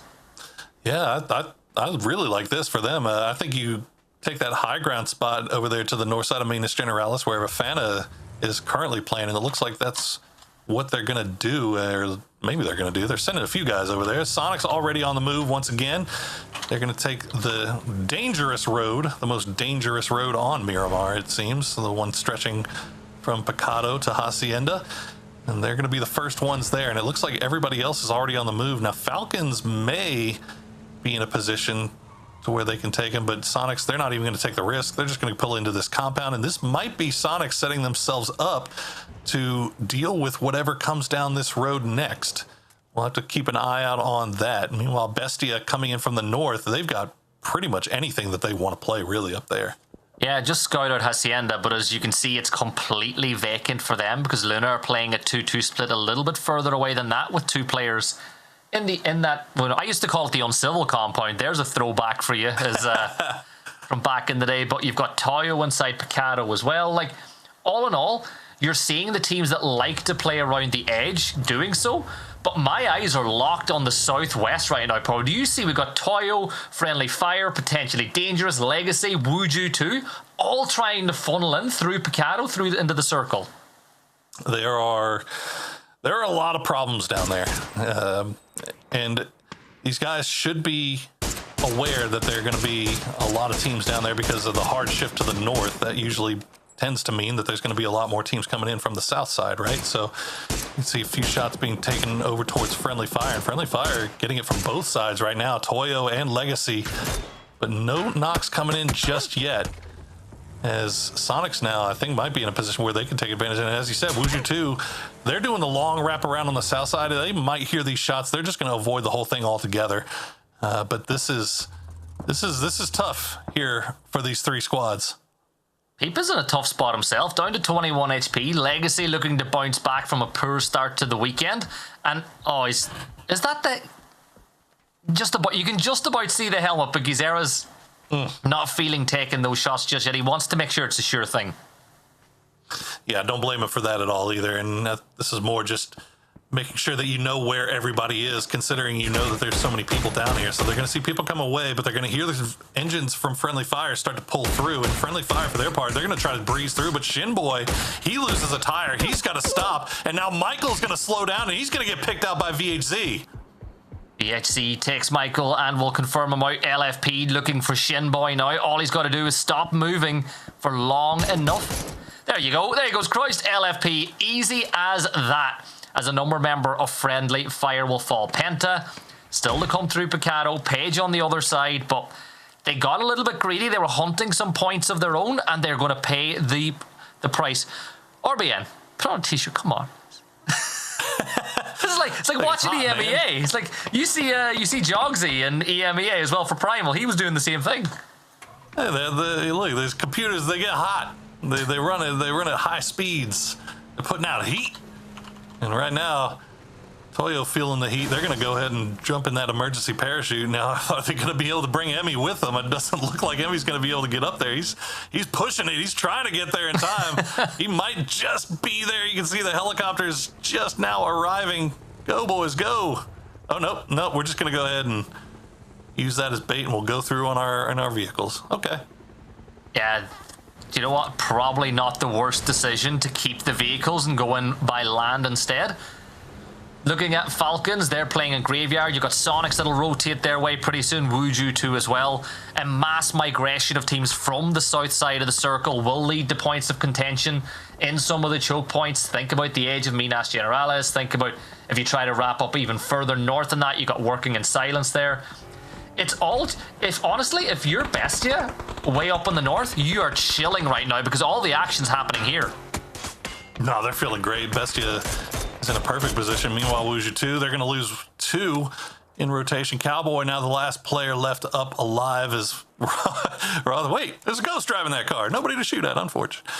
But Sonics, again, putting themselves just in a great position here to try to pick anything that comes through. And they did spot out Toyo, but Toyo looks like they don't want any part of it. They're going to keep wrapping off to the east. Meanwhile, Legacy, once again, just sending it from Picado, and they're going to run right into Falcons, and they're going to run right into the north side of this graveyard compound. Now this, while it is a blind send once again, it's not the worst spot, but Gizera will get spotted out by Flood. So good spread from Falcons here to defend this compound. Yeah, Pastor Flood here inside of the graveyard church, spreading the good word of 762 and 556 towards everyone from Legacy running his way. Kraken will find a knock elsewhere, but the problem you have now if you're Legacy is that blue zone lead is just going to stall your push just a little bit. Falcons still don't have, everybody in the perfect position to make the push, so they're going to use as much utility as they can. Gizera will fall. Honestly, the poor start for Legacy continues. Yeah, and the other part about this, RBN is nowhere near this. He's still way off to the south. He kind of got left behind, and he's trying to take long-range shots, but what are you really going to contribute to this when it's pushing a building? I mean, you're going to see him on the outside, maybe, if you're lucky. I don't know. LFP is going to get spotted through the window. That's going to be a point for Rello. Now VHZ all by himself, and this might just be the RBN insurance policy is VHZ will spray through the smoke, hope to hit something, And now he's out of utility, so really it's just how long can you survive? Yeah, stuns being thrown, smoke, anything that he can do to buy just a little bit more time, as Rello will find 43 damage. But maybe VHC, get your flush, get your point. Did he get it? Ooh, did he get it? He just about got Wrathed out. And you know what? It's better than going home empty-handed. That's 1 point, at least. And the good news for Sonics, at least, is that they see that in the kill feed, but they now know the fight is over, so maybe they'll slow down here. I imagine that they would love to be able to push Falcons here, but Falcons took one knock and took the immediate flush, so now they're back paying attention. So TSM trying to come in from that southeastern side. Toyo was making the wrap through that. They ended up having to split into 2 duos, so the northernmost duo is pushing into the north side of Rat's compound, while the southernmost duo is kind of stuck out here in no man's land. And that might be the reason why you saw that Bronco sitting in, in the pit. And we don't like going in the pit. The pit's a bad place. I like to call them Tetris in there. It's like the little shapes of Tetris. But Penta pushing towards gas cans. Come on, get it. There you go. Penta finds one. Vox will fall as Shinboy gets it. Penta knew he was going down at that point, so just wanted to confirm out that other knock. Full commit to the spray. I like it from Penta.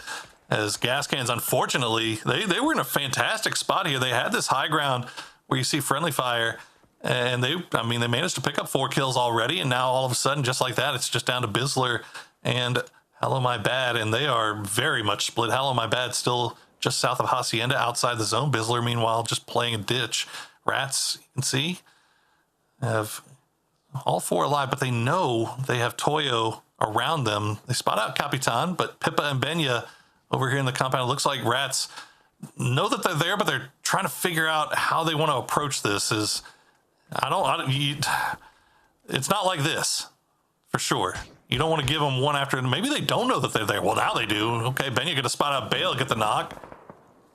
Benya getting the opening, and now that'll turn Despoon's attention this way. Remember, we were promised he would go through the lobby like a hot knife through butter, but we'll see what he can do. Focusing back now on Falcons, who are getting crashed by Sonics as the 2 behemoths of NA go head-to-head once more.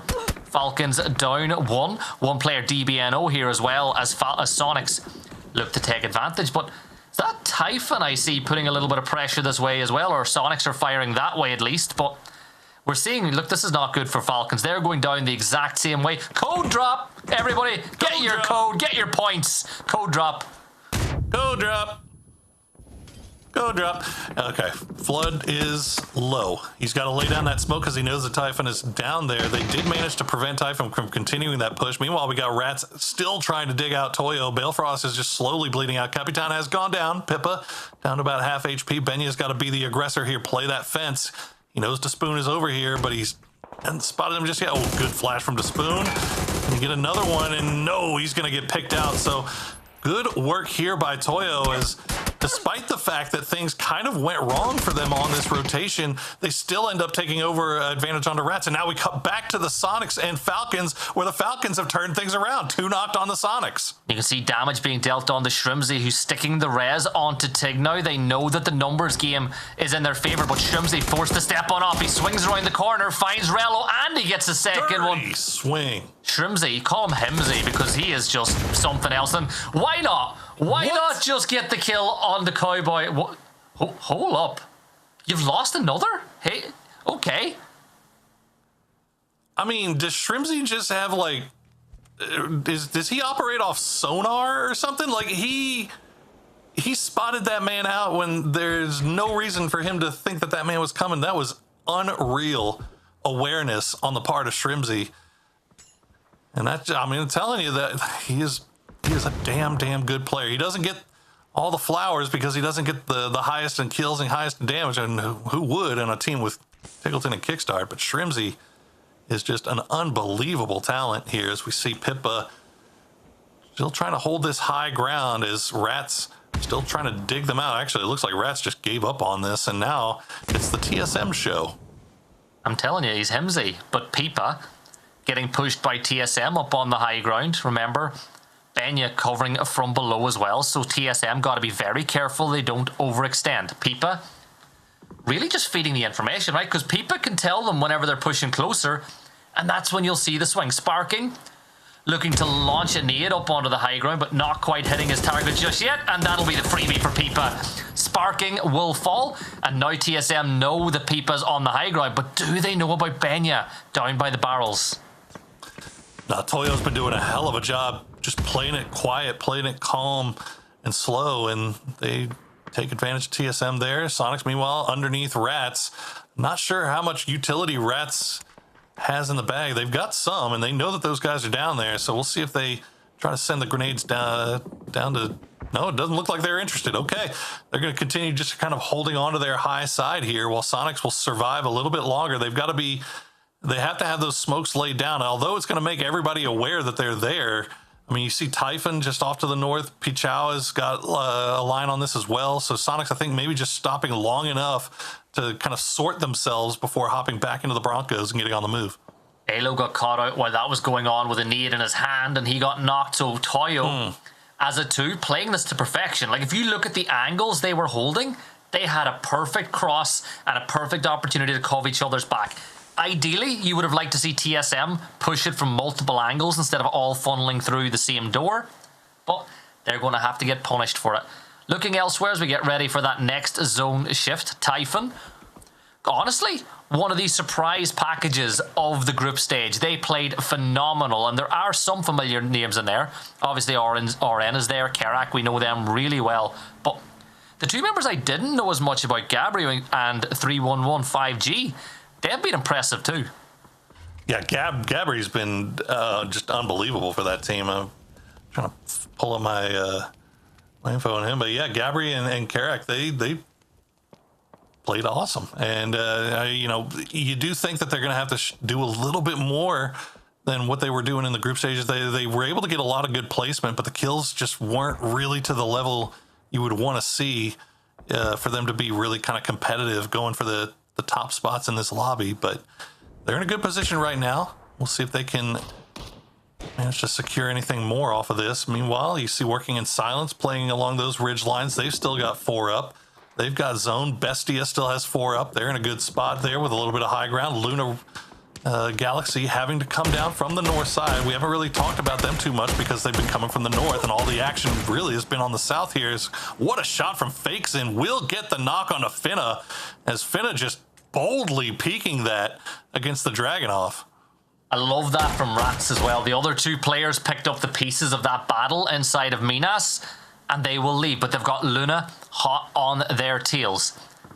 Gats rotating away. Surely Luna will spot them out. Vinny, Haven, and Posa.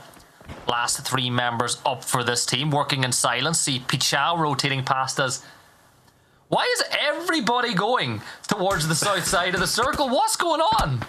There's just nothing good to play on the north, really. Honestly, I mean, Working in Silence maybe has the best spot here to work with, and they're already there, and they've been there for quite some time, so nowhere else to go. Luna Galaxy, meanwhile, they'll find Rats. They'll get a knock. They'll get a flush. Gats, the last player up alive. Haven going to go for the push here with that AUG in hand with the muzzle brake, and he will get it. And that is 3 kills picked up for Luna Galaxy. They'll stop down just long enough for Vinny to get the heal, and now they've got high ground. They've got something to work with here. Luna Galaxy cooking. And Fana almost got caught out there as well as the onward onslaught of Luna Galaxy continued on the hill. Look at this battle for the high ground though. Luna, they've got Bestia. 1 good nade. If they spot out Bestia below them, it takes 1 good nade and that whole roster will fall. The one thing that you can say that's working inside of Bestia's favor though is Working in Silence. They are essentially playing as the cover for Bestia at this moment in time.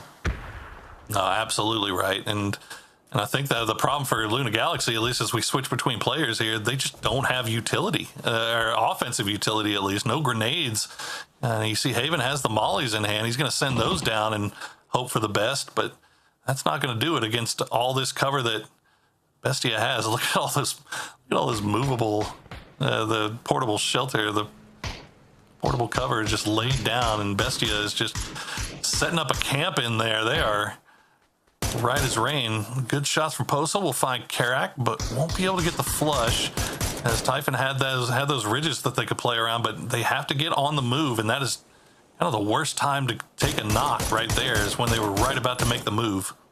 Luna playing in a team house as well, which obviously will help too, as, you know, if you have a bad game, you can turn around to your teammates and, you know, get the energy going again. You know, it's a lot easier than trying to do it in a remote environment, but Phase 7 will now close. Sonic still with 3 players up after that incredible play a little bit earlier. Bestia hogging the hill, but here's Pichao holding their own. Teknosh will get one. Santa, oh no.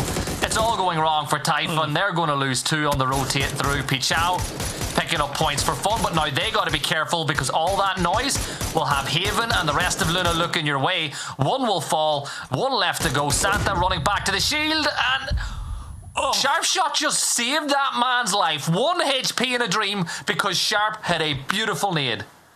Oh my goodness.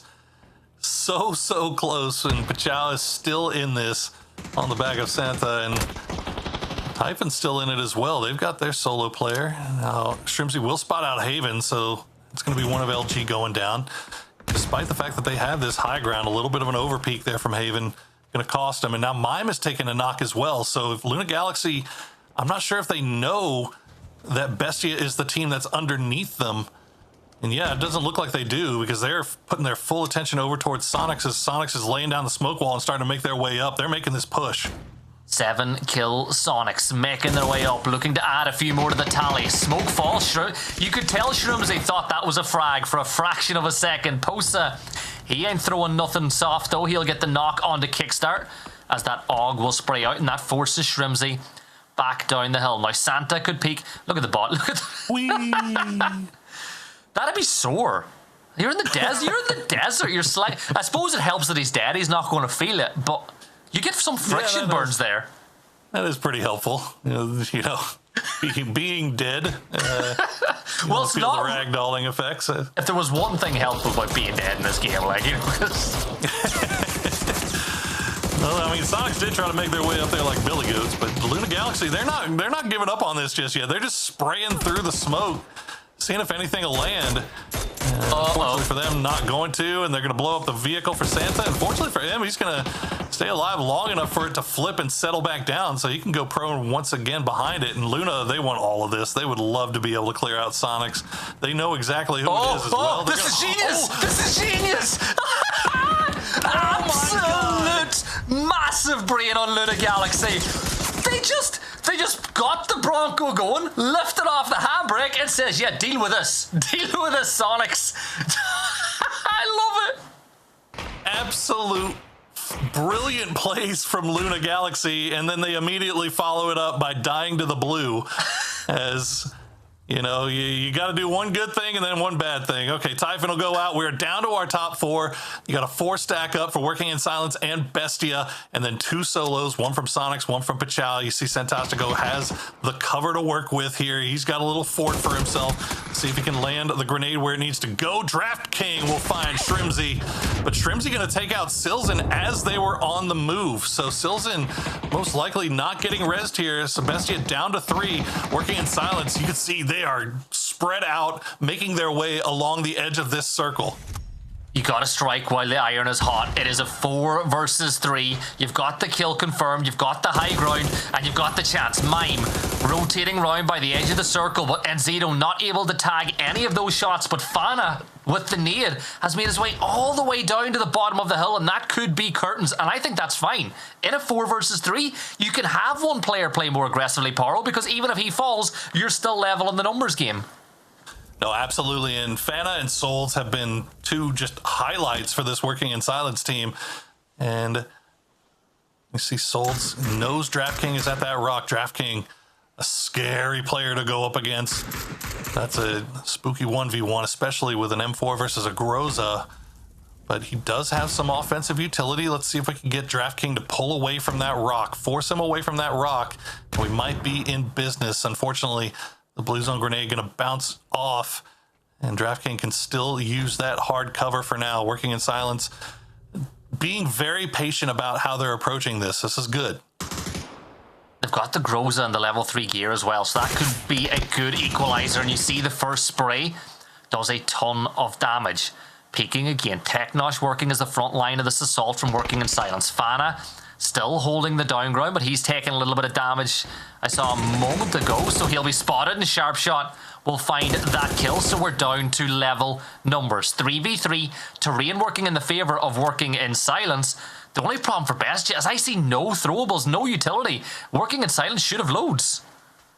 And honestly, looking at the pockets of any of these guys, all of Bestia pretty much clear of all utility, and working in silence doesn't appear to have much either. You would imagine that they would be laying them down about now if they did. And Sharpshot's going to see the whole team start to push across. He's going to get knocked low. He'll get one. Teknosh down low. DraftKings comes from the top with the Groza. We'll get the spray, and that's a win for working in silence. Look at that Teknosh. How'd that happen? Honestly, I have no clue. Happened so fast. Everybody fell. Just everybody fell, and we didn't know who won until the name came up on the screen with a big W for working in silence. Poro, they take it. And the question was asked, was it a fluke on group stages? Was it a fluke in LCQs? No, they find a way to get in these late circles all the time. No, I mean, they're playing very, very safely and conservatively for the early games and keeping 4 alive. They're making good rotations. They're scouting out their stuff. They're not going further than they can see. And they're once the end game comes along. Now, the problem with that you see a lot of times with teams that are relatively newer is that they try to play that safe game, but then they don't know the time when they should start being active and start getting involved and start getting in those fights. But working in silence has shown that they are picking that up real quick. But that's enough from us. Let's throw it over to the analysts to hear what they have to say about game number 2. Thank you very much. Let's not talk about it. Let's look at it. It's time for the highlights where we got to win from working in silence. We did. It happened so fast. You can't blame them. No. But really we can definitely make fun of them. That was so. I mean, it really was. I'm sorry. You guys do the highlights. It was a good end game. No, dude, Shrimzy is absolutely disgusting. I mean, that turn onto the last member of Wuxia 2 was gross. And then we saw here at the base of this hill, man, Bestia had a tower defense maze happening with all of those deployable clovers. But the ending there for working in silence was beautiful. That being said, man, Bestia made that messy. They turned that into a real fight. Sharpshot almost getting a double there on like 5 HP. So that was a sick game. Yeah, listen, I am not the one to call out mechanical ability. All of these players are leagues ahead of where I'm at, but I will say, DraftKings, that I think the leaning probably messed him up a little bit at the end. He needed one more bullet, and it like the final 8 bullets of that spray just wasn't able to hit. I wonder if they're leaning because on the opposite side from that last player and working in silence, it didn't look like they were doing the leaning. Sometimes you just need to keep it simple. And working in silence, they came out with the win. They came out with the win. I love that you brought that up. You're right. There are a lot of really good people who play this video game. Like, let's be honest. There are amazing players out there. But the difference between some of these tier 1 players and getting to this level and what you would call an amazing player in any other circumstance is so vast. It comes down to those amazing moments. Let's take a look. Grand final right now, working in silence walked away with 20. They got 23 total points. So they will take the lead off the back of that game. Really phenomenal play from these guys as we got to watch them work their way through LCQ, which is one of those arguments I would say, you know, I asked you about them last time, Gosby, but I would ask, this does feel a little bit like maybe the LCQ helped them. They needed that extra time to figure things out, right? I agree 100%. And sometimes for teams to get those extra reps in, again, we heard from Enzito talking about the mistakes that they needed to rectify, the fact that they needed to play more together as a team, give more information to Solds. And I was still kind of curious about how they would, you know, fare in this lobby, a little worried about them. But I talked about how well their macro was positioning. Sure, they got only 6 kills in that win, but they still secured it. You saw Teknosh and his cam kind of pop off, hands up, clapping. So far, so good. I mean, this is a very difficult lobby. They know that. They know they still have to make adjustments moving forward, but I mean, I really like this team. I like them from the very start of group stage, and I hope they can continue this success. We'll come back and talk about the end game maybe if we get a chance to. I want to talk about how teams have resorted to using vehicles as utility at this point. But for now, I want to do another team focus. Cameron, I loved the last one. Give me some insights on Wuxia 2. Yeah, so this is a team that has pulled a lot of attention, a new squad, kind of a continuation of the old SSG roster with Cowboy and Monster, who are both very, very dynamic players. I mean, I wasn't shocked to see both of those guys be the ones to try and pick up and scavenge a kill or two from that hot drop. Unfortunately, their run does start to dismantle a bit from there. Can't blame Sneak Attack for going down here. I suppose you can call out for scouting, but in the early game of PUBG, you can only do so much to get information. And from there, it was another instance that we've kind of gotten familiar at this stage of the competition in PAS from Wuju2 of being on the edge and struggling to find a way to kind of break through into the zone. I was worried when I saw this running into TSM, but surprising to me, TSM didn't really go aggressive on that, but here they're just not able to find a moment. They were rotating around so much, and it was just Cowboy at the end after this nice little double knock. To Cowboy's credit, and I'm sure we're going to see it in a moment or two, he is able to pick up a kill almost a second as he backstabs again. Scavenging, not scavenging, but like vulturing up a couple of kills from other fights happening elsewhere. So being able to scavenge some points in that way is certainly a good look, but I would like to see if Wuju2 can start to dominate in a much better way, in a way that we saw, granted it was opens, but in a way like actually get that team fighting 4v4 working in this event. Okay, so I like that. They went out a little fast. Just would have loved to see him get to the end. But I want to follow up with, I like this idea of like, let's go to Godspeed for something a little more driven by a player in particular. And this is only because in the green room, I heard you guys talking, and I don't usually give away their green room secrets, but this was hilarious. Godspeed said, Sparking was such an amazing pickup. This guy is so good. He's effing disgusting, except he used the actual word. So I want to know, Godspeed, what is it about Sparking that makes him so effing disgusting?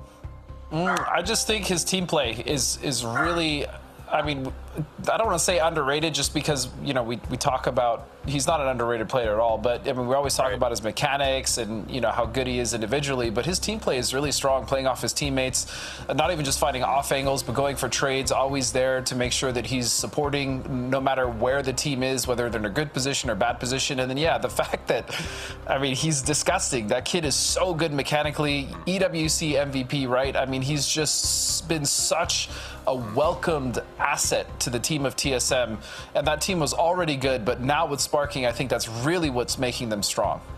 Nice. Well, I'll tell you what's making us strong. Free emotes! Go and hit the button right now. Follow for your 3 free emotes, because it says PAS, which means that you can braggadocio us, everybody in every other region when you're hanging out. You can spam PAS's best, because it is. All right, come back in just a few minutes, take a quick break, and when we do, we're switching it up, and we're going to take out to the next run.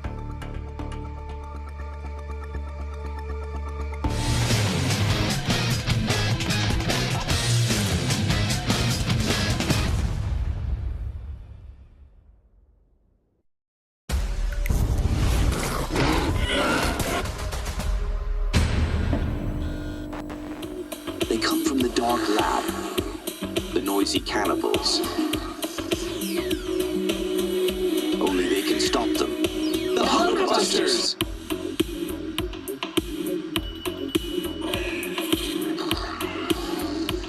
They're back and armed to kill. Why take chances?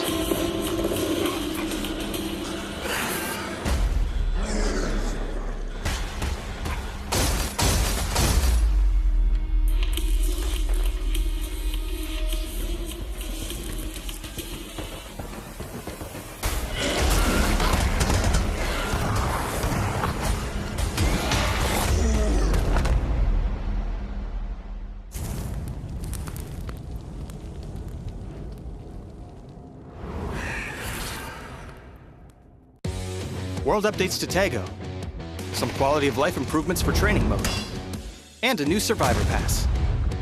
All this and more as we dive into the update 31.2 patch report. First up, we've made updates to some areas of Tago.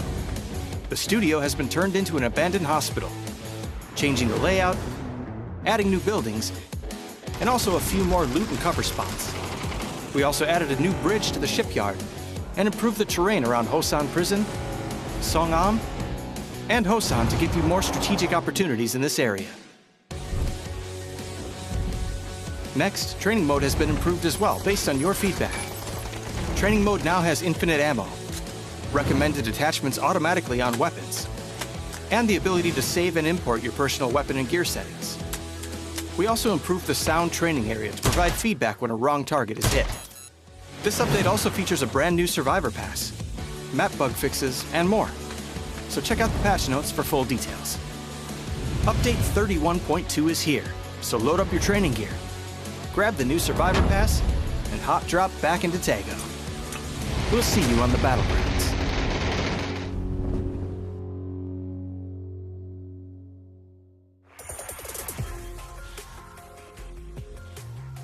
One off at me on the wall. Okay. One Nice HP shit, guys. Okay, one warehouse. Where's last? Probably both warehouse. He's 1 HP in warehouse. Comes. 2 warehouse. They're both low. They're both low. One knocked. Okay, Nice. one more. He's in Where is warehouse. second Stack is Outside. fourth. Stack is Same fourth. spot. Same spot. Oh, we're getting 3P. Bad Wuji too. Yeah. Dei capa nele, Léo. Dei capa nele, dei capa nele.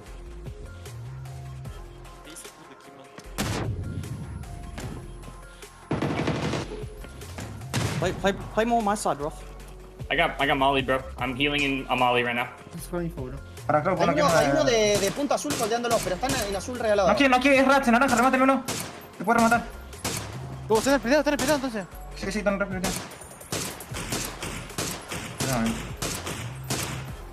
Yeah. Ready? Yeah. 3, 2, 1. Knocked him, Pachel.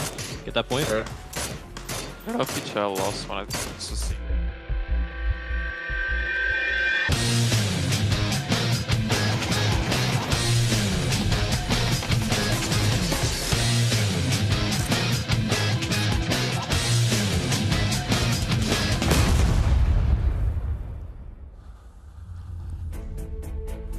Well, hello again, everybody. It is I, Porosaurus. It is he, Gibson, and it is we back here for these PAS4 Grand Finals. We are 2 games down, but now we are done with Miramar. We're done with gas cans, mud hot drops on power, at least for today, anyway.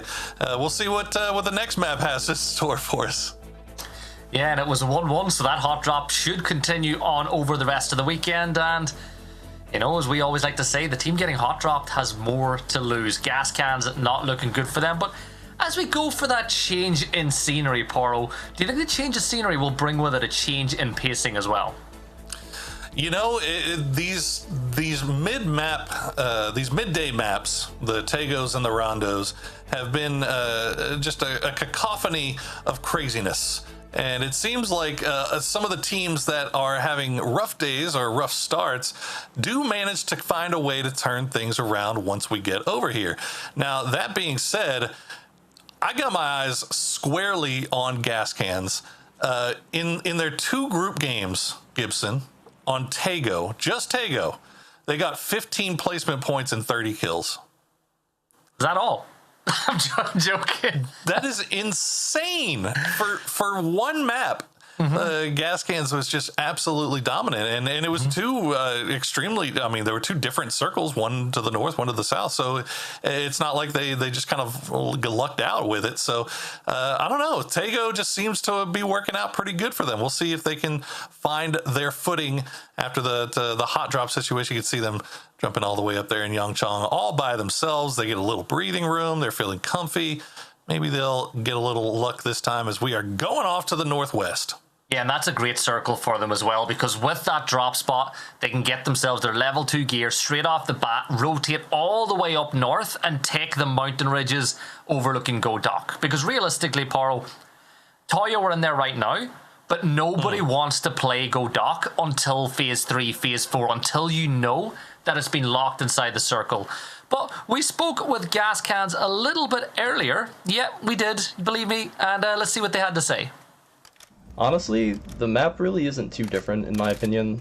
A lot of the PUBG maps, regardless of the terrain or whatever, end up usually playing in the same style. So I don't really view it as anything different. I don't have any issues really with any other teams. I want to see us perform our best, so obviously I'd like to say beat all of them and win the tournament. But the goal at the end of the day is getting top 3. And well, there you go. He's gone off to the void. He's gone off to the void. Well, hey, the goal is to get top 3, obviously. They have shown that they're capable of doing just that during the group stages. So far, it's been a little bit of a slow start, but a lot of that having to do with those 2 hot drops. But we'll see if they can right the ship here on Tego. And a big part of that has been Mr. Bizzler. And another big part has been, how am I bad? That kid has been playing out of his freaking mind. Mm-hmm. A brilliant addition to this roster, but Richie B, the Bizzler, like, honestly, when I watch him play from a mechanical standpoint, I rate him in the top, like, and right, people might disagree with me, but I think that mechanically, he's top 5, top 6 NA, easily. Like, he is going to be so disappointed he was not playing at PNC for the North American team, because in the last 12 months, the step up that guy has taken, Poro, is insane. No, for sure. He's looked absolutely phenomenal. You know, while I do love seeing him on gas cans, and I feel like this roster is fantastic, I feel like out of our North American players, our youth movement, Bizzler is one of those guys that I feel like some of these teams, if they're looking to make a change, these you know, signed teams, these org teams might look at as a long-term solution. He is incredibly, incredibly good. Meanwhile, Bestia almost got a win. For a second, I gave them the win. I thought DraftKings had that with the Groza spray. That happened so fast. I don't know what happened, but Working in Silence do end up coming away with it, but it was by a hair. You know what I love now, though, as well? There was a massive debate whether this is now a Latin American team or a North American team, because obviously you've got Sharp and Mime. But because of the changes that we have upcoming, they're now just an American team. Don't you love that? All the Americas, all together, no more fighting, we can all get along. We all get along, we all share the same servers, everyone's happy, except for Luna Galaxy. Luna Galaxy's not happy.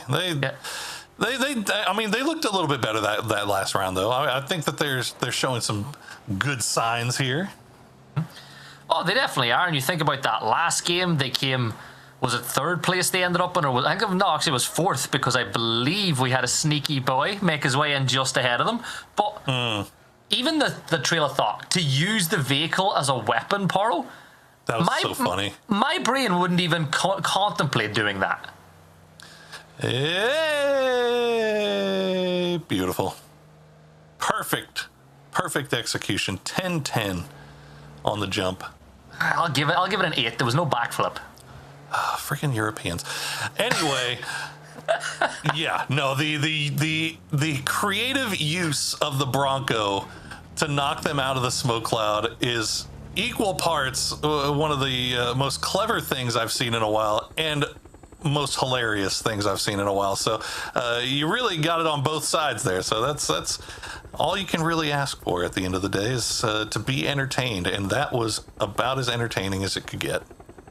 And elsewhere around the circle, we're seeing the rotates. Poro, I spoke about how I expected gas cans to rotate north of Yongchon and take that mountain range, which is exactly what they would have done. Bestia likely realizing that the northwest of the circle should be free. They're likely going to drop inside Walsong. And again, part of the reason for that trail of thought is they need a vehicle. If you're taking an e-pickup into an early phase, vehicles are one of the most important bits of currency you're going to get in the early stages of this game. And it really drives me up the wall when teams take e-pickups and land in compounds with no vehicles around them, because if it shifts away, you've lost all mobility. Yeah, and I mean, you're absolutely right. And I will say that the northern part of this island, being as mountainous as it is and as foresty as it is, gives you a little bit of license to move around on foot. But I think you're absolutely right. You got to get some vehicles there, and the north side being as clear and free as you know it's probably going to be, given the way the plane path and the circle ended up, should be good for Bestia. Meanwhile, Friendly Fire taking some shots there on the northern, or I guess what are we going to call that? The northern or the eastern side of this bridge over onto the North Island. Now, Rats are on the other side of that bridge. They're going to hear these shots, and they're going to have a decision to make about how they want to make their way across this river. And here's the thing. If you've got the map screen open, remember !map in chat, you can see that rotating all the way down from studio is Legacy, Wuju 2. So they're going to have to cross one of these bridges. Now, TSM likely might camp another one of the bridges over by Palace, Paro, but between Rats and Friendly Fire, they could cause a lot of problems for these teams that are rotating. And just speak of the Devils, here are Wuju 2 making their way in. I'll tell you, I mean, I've been keeping one eye on Legacy because they have been taking the most circuitous. There we go. That's the word I was looking for. Easy for me to say. The most circuitous route down the south to get over to this western side. But the other eye I've had is on TSM.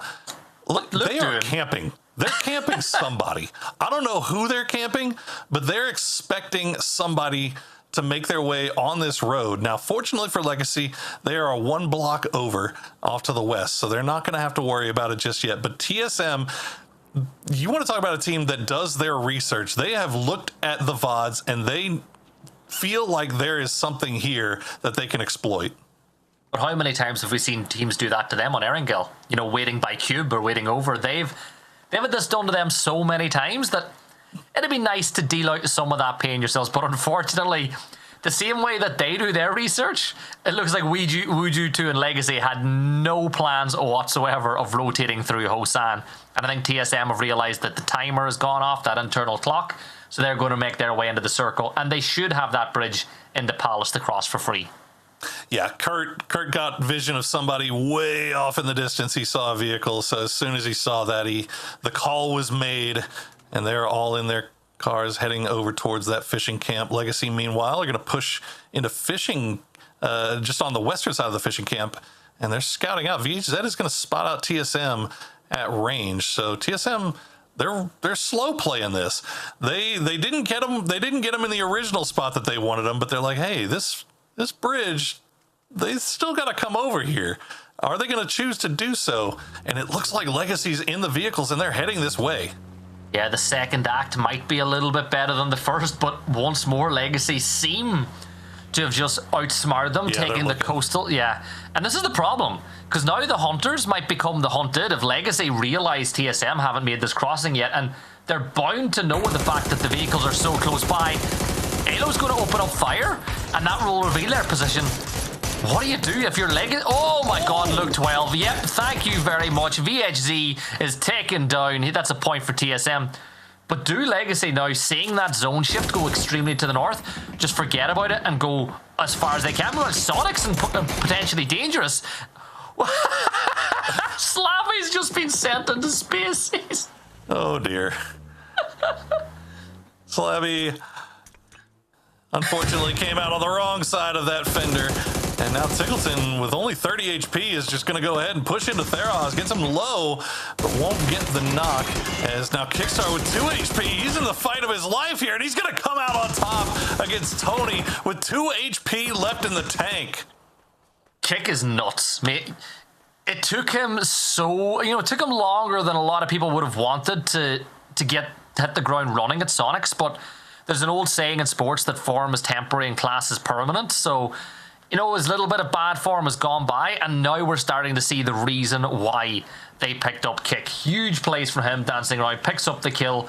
But let's look at the zone shift again for a second, Power. This has gone so far north that this battle between all the teams in the south is going to have to continue because you need to free up space. Yeah, I mean, and not even just off to the north, but it's really hugging the western side of this island now. A lot of the times we see these northern islands, we see a lot of that mountain to the north of Godak and off to the east of Wolsong in play, but that's been cut out. So the north side's still very, very free. Mutt has basically everything they could possibly want up there right now, and you can see Rats still hugging the coast. Friendly Fire, they're going to get a little bit close. TSM going to pull right up onto Pashao, and Luke 12 will give BL the holiday drive-by. He's going to wave to him as he knocks him down. Rats putting a number onto Michael as well as he falls at the same time. Friendly Fire down to a 3 as Rats put some pressure on. 13 points for them so far. honestly, it could be a lot higher with some of the positions that they've had, but it is nice to see them upping their macro play. Again, like they were playing very free-flowing, kind of loosey-goosey, some people would say, having fun with it over groups. Whenever they actually play the macro game and back themselves mechanically in these fights, they can win a lot of these games. No, they have the talent to do it, and we'll see if they find a little bit of good luck and good fortune to go their way as well, as this has kind of turned into a never-ending standoff. Rats, at least they have the good fortune of being able to pull out of this and whenever they want. Now, they do spot out, or at least hear, Karak and the rest of the Typhon boys. Sonics, meanwhile, they very far off to the east, just as the blue kisses their heels. They will hop into that E-pickup, and it looks like they are committing to this. And I mean, honestly, where do you go? I think you stick with it. You go all the way to the coast, maybe? Yeah, Musa could be a good spot to go as well, right on the edge of the map. You usually get a hard spawn vehicle there too. Gives them options, but I feel for Sonics, they don't make decisions rashly. They'll know what they want to do. Wuju too, they've taken the decision to bring the fight to Pichao, and Santa has a gift for Seifu, and it's not one that he would want to receive, as Sneak Attack will have a nade thrown his way now, but he's going to wrap all the way around the wall. Sneak, another player who constantly improves every time you see him hit the server, and he's going to bait the res, but Santa peeks around. He's a gift for everybody, but like I said, these Wuju 2 players, they don't want this present. No, they don't, but they don't have a choice, as Santa's just going to put it right on them, and Sonics will be in the air as the new zone pops, and they will find themselves a spot on this western edge of Wolsong. They will see Mutt off in the distance. Mutt, they're shooting, but they're not shooting over at Sonics. Bestia is, though. Bestia will take a few in as they land, but Sonics gets in here pretty free and clear. Yeah, and they can, have a look around for a vehicle too, and they're moving deeper towards the road to do that. There's a garage in the town that I believe has a vehicle in it, so Sonic's just looking to get themselves an option of mobility a little bit later on. But that was a good decision, I think, in hindsight, to make that emergency pickup. And the reason I say it, Poro, is when you looked at the circle and where all the teams were located, there was no way Sonics were going to get into the zone without taking at least one casualty. So they've gone and taken everybody into the skies, and it's worked out for them. Yeah, and you're also figuring that most of the teams, the congestion is probably going to be on the south side and towards the center. The north and west are probably going to be fairly clear here, as Shrimsy will spot out Mug. That'll be the first knock taken by Mutt, as H-Win has Trisk pinned inside. Just going to try to lay down a smoke to slow things down, and H-Win's not going to let him. Will push immediately in there. Now, Glock is on the high ground here for potentially dangerous, but Sonic spots him out, and they realize the situation, so they'll go ahead, try to flush out their kills, get their points, and reset. Love seeing Sonics in full flow, hitting that W key and shift at the same time, and down go 2 members of Mutt. The other 2, a little too far away, as Friendly Fire will go down in 15th, as that fight's kind of been going on for a while, right? Because Typhon were holding this out. You had Rats on the other side of it too. Typhon held out for the points inside the blue. Rats, they fell off. They rotated all the way up that western coast, and they're going to be rewarded with a compound in a little while as well. But TSM are taking casualties in the center of the circle. They're playing around the drops, and it looks like a couple of different teams had some shots at them too. Yeah, Legacy, you can see just on the other side of that ridge line, the smoke wall. Well, not so much a wall, is just polka dots everywhere, trying to keep TSM alive for the time being, keep them safe. They'll hop in a vehicle and reposition just a little bit. Meanwhile, Pichao does find a route to get into the southern side of this circle. They can't go too much farther north, though, as Legacy and TSM are still sitting over there. You also have Falcons in the compound just off to the side. So Pichao, as a duo, will slow play it, but it looks like, unfortunately for them, Snaker's had his ears on, and he's going to spot them out, and he knows now that there's somebody just off to their south. Oh, Sparking, did I just see? I did. Yep, we have had it. Not Tiggleton for once. Yeah, he got murdered. Sparking is DBNO. Look, be careful. Don't run over your own teammate. Get him picked up. Get him back in the fight. Zone shifted central with a little favor towards the north, but here comes LFP. They read the kill feed. They know it was TSM. They saw the knock, and they want to take advantage of this one while the iron is hot. More mortar strikes hitting this guy as LFP will hit Sparking in the head. Damage dealt onto Alo. Not enough to find a knock at this opportunity, but still we're seeing pressure come in from, I believe it's Bestia, as LFP confirms out his kill. Yeah, they've got to be quick about this because now that the zone has popped, Toyo's on the move, Pachau's on the move, everybody that was off to the south is on the move, and they're going to spot out these smokes. They're going to know that a fight is going on here, and if they are brave and if they are thirsty enough, they could try to pull a drive-by here. You can see Pippa keeping eyes off to the south to make sure that nobody's coming up behind them, but they know what's going on in front of them, and Toyo would love to get their hands on some of these points. Right now, sitting on 11 overall, and they could add to that total here if they can catch Legacy slipping. It's a tough route into the circle for them, though. You've got to go through TSM and Legacy to get there, but it's really the only option they have, with Working in Silence taking the compound to their east. Benya will find the opener onto Luke, as that gives them a little bit of ground now to work into towards the circle, leaving Alo all alone. And Alo needs Legacy. Like, Legacy need to provide Alo support. Oh my lord, let's go, Typhon. Typhon, they saw the fight going on. They tried to make the wraparound on this south side, but Toyo was ready for it. They were looking for it. Capitan does go down, but they take 2 in return. And I believe it's just down to Karak now. Unfortunately for Toyo, it looks like Working in Silence. Fauna has some kind of angle onto this. You can see a few shots being sent over, but it looks like he will secure those kills. Oh, that's not how you want to go down. Mad that Bronco was, or that UAS was still rolling from Miramar just to catch him there now, right? Oh no! Goodbye, Karak. Some of these players are nuts. Like, that spin was huge, and now for Toyo, you're going to lose 2 to the code drop again. Get your code, get your points. I promise, Paro, when I haven't used them all. Code drop. Get your codes here. Get them. Meanwhile, they're still trying to get LFP back on his feet through the smoke. The grenades are coming through. They get him low, but okay, there we go. Luna will finish that one off, and Toyo loses yet another kill from this. Now, they didn't manage to get 3 points out of this, so it's not the end of the world, but they are just down to Emmy and Pippa, and they have just an impossible task ahead of them of trying to make their way across, and they've got Luna Galaxy just staring bullets at them. Working in Silence, this is looking like it might be a wrap path for them, or a rotational path for them, and yep, Mime actually is the one that's going to open things up, gets the knock onto Haven.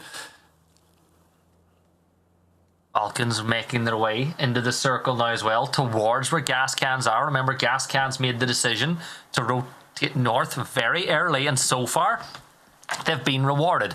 Good zone position, not picking up a lot of kills in the kill feed just yet, but, oh, Kickstart spotted him.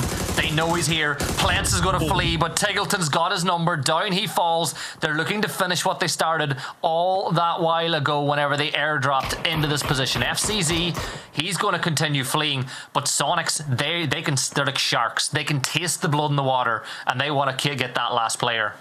Exactly, and they have 20/20 vision as well, because they, as they're pushing into this compound, not knowing where the final member of Mud is, they still had the wherewithal to look up top and take a few shots into Hello My Bad, as Gas Cans was peeking over the ridgeline to see if they could maybe do a little third partying. So the shots for Sonics will push Gas Cans back, and Mutt will go down in the end. FCZ will get taken out by Glock, who has been a solo player up here for Potentially Dangerous for forever.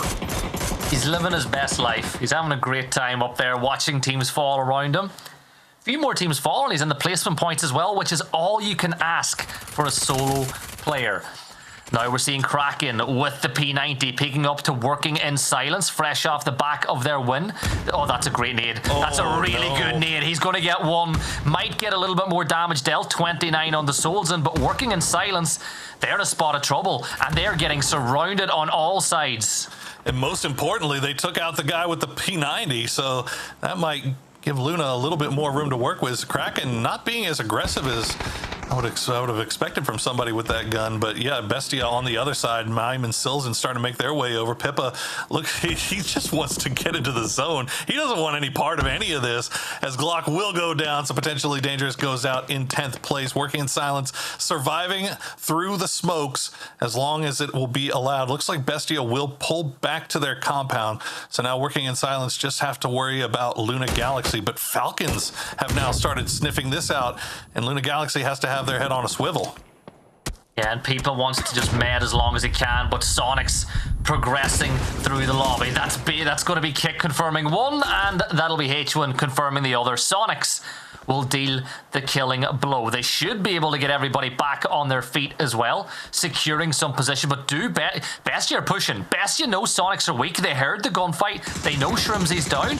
Why not up the aggression at this point? As Tigleton, further up to the north, he's having his way with the gas cans. Yeah, they heard the fight. They saw the knock, but unfortunately the smoke wall just too much. They don't want to stick around for that much longer. They'll go back to their compound once again. They know that Sonics have to move to get inside the zone. And Pippa will find the Kraken and secure at least one more point for Toyo on his way out. And you know what? Every point matters, so why not get your extra point? 7 teams left alive now. Every team that falls from this point on will give you an additional placement point until you get to first, where that team gets a couple more than 4 extra points, as they'll get 10 for first place. But Falcons, 1 chicken dinner today already, now moving towards Luna Galaxy, and might I say, cleanest backgrounds out of all the squads we've seen so far. Oh yeah, they're looking lovely. Absolutely lovely. Well, if you are a fan of America's PUBG, we are setting up for a nice end game here. You've got 4 stacks from Gas Cans, Sonics, Falcons, and Bestia, 4 of the best teams in this region. And then you've also got the wild cards of Technosh and Luna Galaxy. The duo remains. Who will come out on top? This map has belonged to Gas Cans in recent history. Now, I take it back. They have lost 1, so they are down to 3. So that might put a little bit of a temper onto their aggression, but they have so much room to work with on that high ground in the northeast. Meanwhile, Sonics, they have the Bestia compound. Bestia still working from that hard cover, spotting out what they can see. Sonics probably not going to be too likely to make a push in here. You might have said that Gas Cans were the ones that have owned this map, but I'm sure Sonics will say they were just renting it, as they've got 9 kills this time around, and plenty more potentially to come. Gas Cans to the north, 1 player short, and Sonics have their eye, as Hikerman is making a big play to get closer towards the center of the circle as he gets himself a dip. A couple of vehicles for cover. That's a big move from Hikerman, and he gives Richie B the smoke wall cover he needs if he wants to make this move as well. But I'd suggest that Richie stays where he is and just keeps an eye on everything else on the north side of the circle. And he'll get a little bit of company at his rock. His Vox will arrive. Just keeping, I think this is mostly just keeping eyes over towards Sonics, making sure that no wrap comes through, and if it does, they'll spot it out early. But you're right, Sonics with 9 kills. This is starting to feel like one of those Sonic snowball games, right? Where they just turn it on and they flip the switch and just destroy the entire lobby, as Technosh is the sneakiest lad in the ghillie suit with the P90. He is gonna. That is the most terrifying thing that you can come across. Hopefully nobody sneaks up on him, because they're gonna be taken by surprise here. Although I think Luna Galaxy might have a idea that there's still 1 from working in silence left over here. Technosh, as you said, the rare biting bush, scary creature, P90 with a level 3 gear. Don't want to run that. But speaking of P90s, Luna Galaxy with 1 as well. Haven putting it to work with 3 kills, but as you can see, they're now outside the circle. Their options of entry are a little bit limited, and the option that scares me is the one that goes through Technosh, because of course they don't know he's there. Bestia, they've been kicked out of the circle now too. I think Hikerman's going to be really rewarded for that send a little bit earlier. Yeah, this will be really interesting to see how this plays out, as Sonics has to go somewhere. They're probably going to, I would imagine they're just going to take their time, send shots. You can see them just kind of sending shots over towards Gas Cans.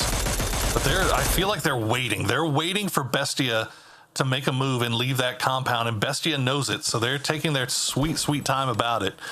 And meanwhile, on the south side, Luna Galaxy, while they do have that jumping wolf spider of Teknosh waiting in the bushes, the alternative option is to push north into Falcons, which is equally terrifying. I don't know which of these teams I'd want to push, to be honest. There's no good options here for Luna. On the bright side, if I was in this lobby, I'd be dead long ago, so it's not a problem I would have to worry about. Yeah, Godspeed would probably be there. He's a smart man. 100%. Yeah, but here we go. The deadly bush. Teknosh is about to come into play. Oh, never mind. Never mind. Highcomb, yeah, I said Highcomb was a good spot too. Never mind. Yeah. What does Gibson know? Well, unfortunately, Sonics do spot out Hikerman, and they just pepper him with all types of utility until he goes down. Luna Galaxy will get finished off by Falcons in the end. Now, Bestia have sent Mime down to the south. He is sneaking up on Falcons. The rest of the boys are still inside that compound, but Rello will spot out Silzen from range, will get returned by DraftKings, so the trade comes through. Now, remember, Mime playing that bulldog role that he plays so well, getting right up in the grill of Team Falcons. Do they know? Do they have any indication that there might be somebody right in their midst? Well, they do now. Mime pops on up and he gets a kill and a flush onto Roth, the player that replaced him on Falcons. This is a bit of a grudge match for Mime with the teams that are left alive, because he played for Sonics and Falcons. Now he finds himself playing for one of the best teams in South America. Sonics up to 11 kills now. They've gone from 9 to 11, and you'd want to be calling 911 for the rest of the lobby right now with the way they have been playing. They're securing the north. Bestia going for the res, though. How clutch could that be? I mean, if they can get both of them up, and it looks like they will, they'll be back to full strength. But unfortunately for them, they're still pinned down. I mean, Falcons... The one thing that and this is what Mime does so damn good, is he gets in there and he forces you to have to change how you want to play. He just protected his entire team when they were 2 knocks by himself, just by being present, being there, and being a threat that Falcons couldn't do anything about. And so now they are all back up to full strength. Sonics have taken that high ground. They've taken the north side. They've got vision down onto Falcons. And I just don't know how Falcons or Bestia can really come out on top of this. It's going to have to take a significant error or mistake on the part of Sonics to lose this game, it feels like. 100%. They've got to, essentially throw from this position, but with 3 of them stacked up like that, one good throw of a nade could see the end of the push. Yeah, look at Mime. Mime's going for it, but he's going to fall. The blue zone doing it for Mime. That's another player less to worry about for all the teams in this lobby, as it's a 3v4v3. No point for anybody. Mime will give that point to the PUBG gods. Maybe it's a sacrifice worth it, though. Bestia, I just don't know. I don't see a way into the circle, really, for either of these teams. Oh, what a nade. Oh, my goodness. That opens up a door right there. Big nades from Bestia. And now Sonics, Shrimsy coming in at exactly the worst time for Bestia, as they wanted to go and capitalize off those 2 great grenades. And now Falcons, it's all down to Snakers, it looks like. He's not going to be able to go for these revives. And meanwhile, yep, that's going to be Bestia eliminated. Sonics just collapse. They close the fist on top, and they've got Snakers behind the rock. Can Snakers get at least one more point off of this? No, sir, he cannot. 16 kills and a Sonics win on Tego. They're actually nuts. Like, they are the best team in the world right now, Poro. And I know that people in APAC will be like, no, how dare you say that? We're the best region. We have the best teams. EMEA would like to say it about TM, but nah, man, Sonics, they are so good right now. They're hot. They are absolutely burning hot right now, and they were coming into this. They looked amazing during groups. There's, like we said, coming into the day, there's just been nothing to indicate that this team is going to slow down anytime soon, and they show it out here on Tego and get another trademark 20+ point win. And again, it was not an easy game. It's not like everything laid out perfectly in front of them. I mean, this was off of an E pickup in C4, so this is good stuff from Sonics. It's been excellent for them. Honestly, I'm so impressed. And do you know who else would be impressed by it? Who's that? Those guys back on the desk. Toffees, you impressed? I am impressed. Always impressed, but not surprised to see the Sonics come out with a win. So let's check in with the highlights. The highlights. Yep, it is the highlights time. This was, as often with open circles on Tego, somewhat off the rails, right? We saw a lot of crazy plays coming through. Luna as well, managing to kind of salvage that game, Cammy, but Bestia, man, they were fighting tooth and nail just to get to third place initially. Yeah, this was a very, very back and forth endgame. It took so long once we hit 5 teams up to finally drop down to the winner. And I'm shocked how many kills Sonics were able to get just because of how extended that multi-team fight it was. They were involved in every single angle, picking up damage, picking up kills. I'm sure a number of those kills were stolen as well. So there's a reason, again, why so many of us expected Sonics to win this event, despite there being some other really, really strong teams, not just TSM, not just Falcons, looking at some other dark horses as well, but I'm 41 points now, 9 points ahead of second place. Yeah. It's only been 3 games, sample size, blah, blah, blah, same caveat. Cameron, it's only been 3 games, but in that one game, they got more points than the 4 and below, okay? They got more points in one game, one less than Working in Silence has in 3 games. So that's just the problem with Sonics, is they destroy things. So that was great. Great win for them. Also, Falcons coming in pretty good, Godspeed. The 3 Kings looking like maybe they're waking up.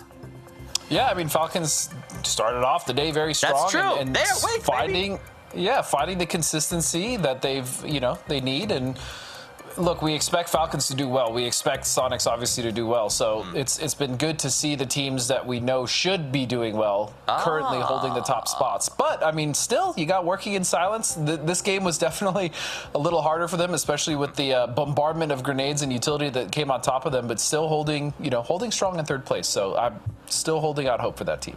Yeah, you talked about teams we're holding out hope for and teams that maybe should do a little better. Let's check in with Cameron on our team focus with Legacy. Yeah, so I chose this team to look at because no, guys, let's be real. Legacy, we're one of the best teams in the region at the top of the year. They went to PGS 3 and 4, and something happened there. They didn't have a great performance, which, you know what? We didn't have the highest expectations for them. We expected them to learn a lot and come and reiterate. But since then, it seems like they've been a little lost. And this rotation across the bridge, I'm not going to fault VHC for going down here. They needed across the river. Losing one player, that's fine.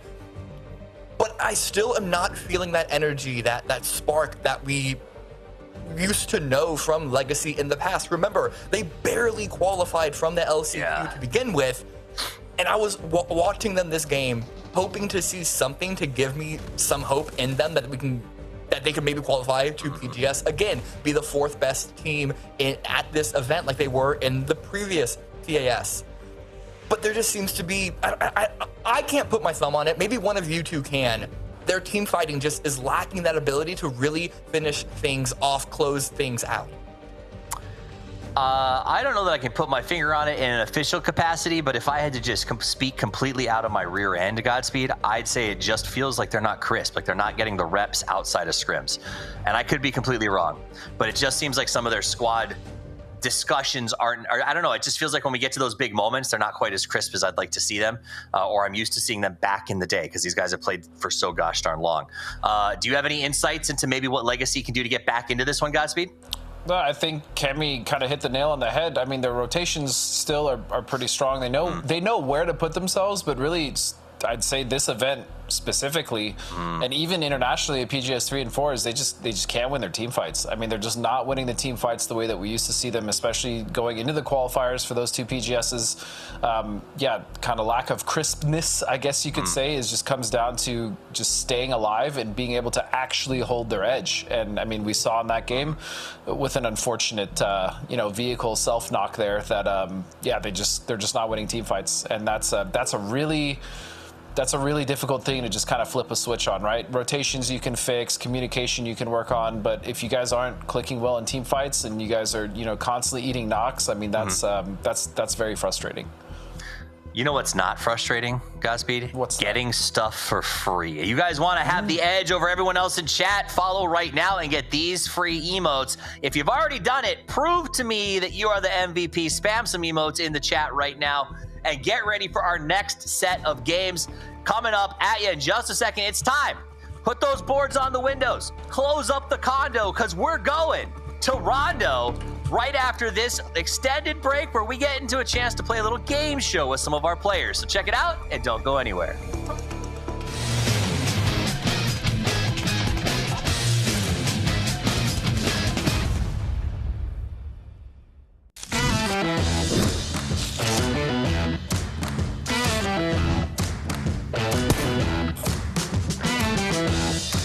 Hello, everybody, and welcome to the PUBG Game Show. My name is Matrim, and I will be your host through these 3 rounds of quizzes, tests, all kinds of fun trivia. And with me today, we've got Shrimzy from the Sonics, we have Nordskiff coming in from Wuju 2, and we also have Roth from Falcons. Thank you so much, guys, for being here, as we are going to just jump straight into everything.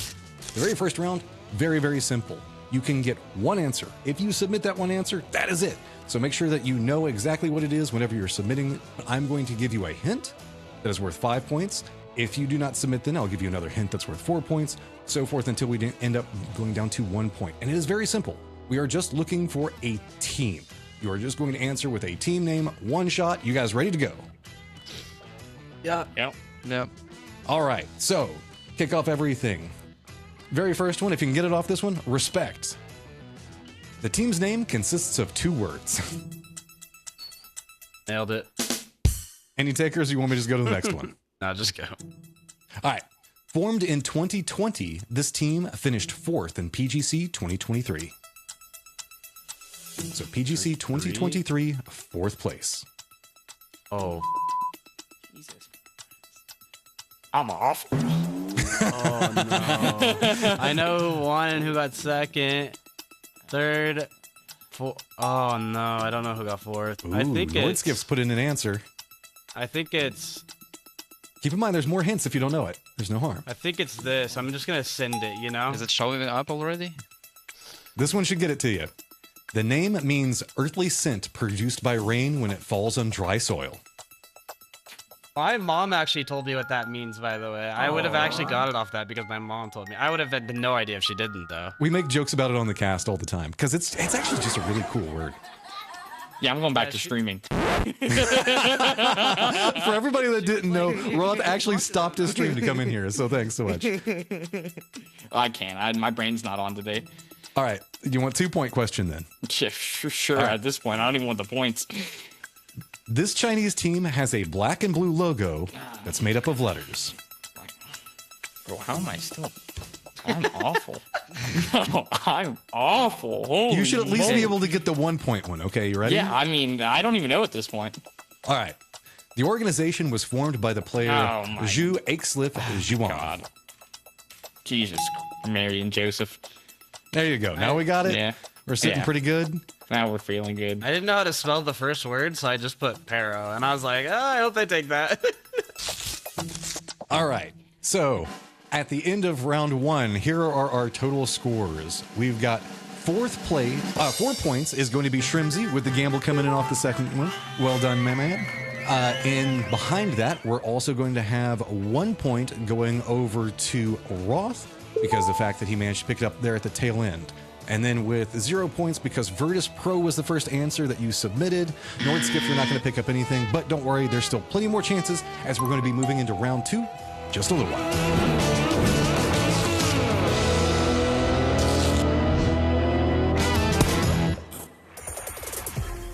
Ruka aqui. Morri, Igor.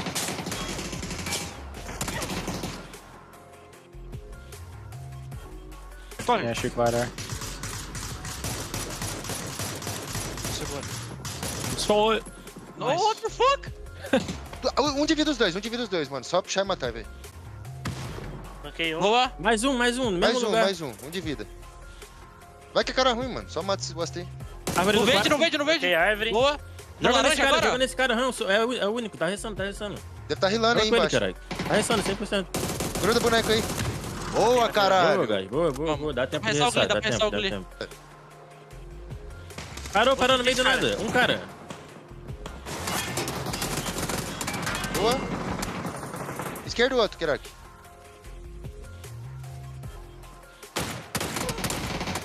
Valeu. Valeu, você vai cair pro gás. Vai dar muito isso aí.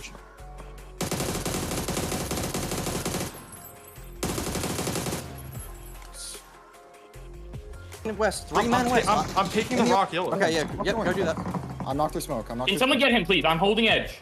Yeah, I can get him. One was running close. That's it, knocked. That's it, there's one Get that. There's another knock to your left somewhere. Sonic's running at you in the open door here. Kill him, bro.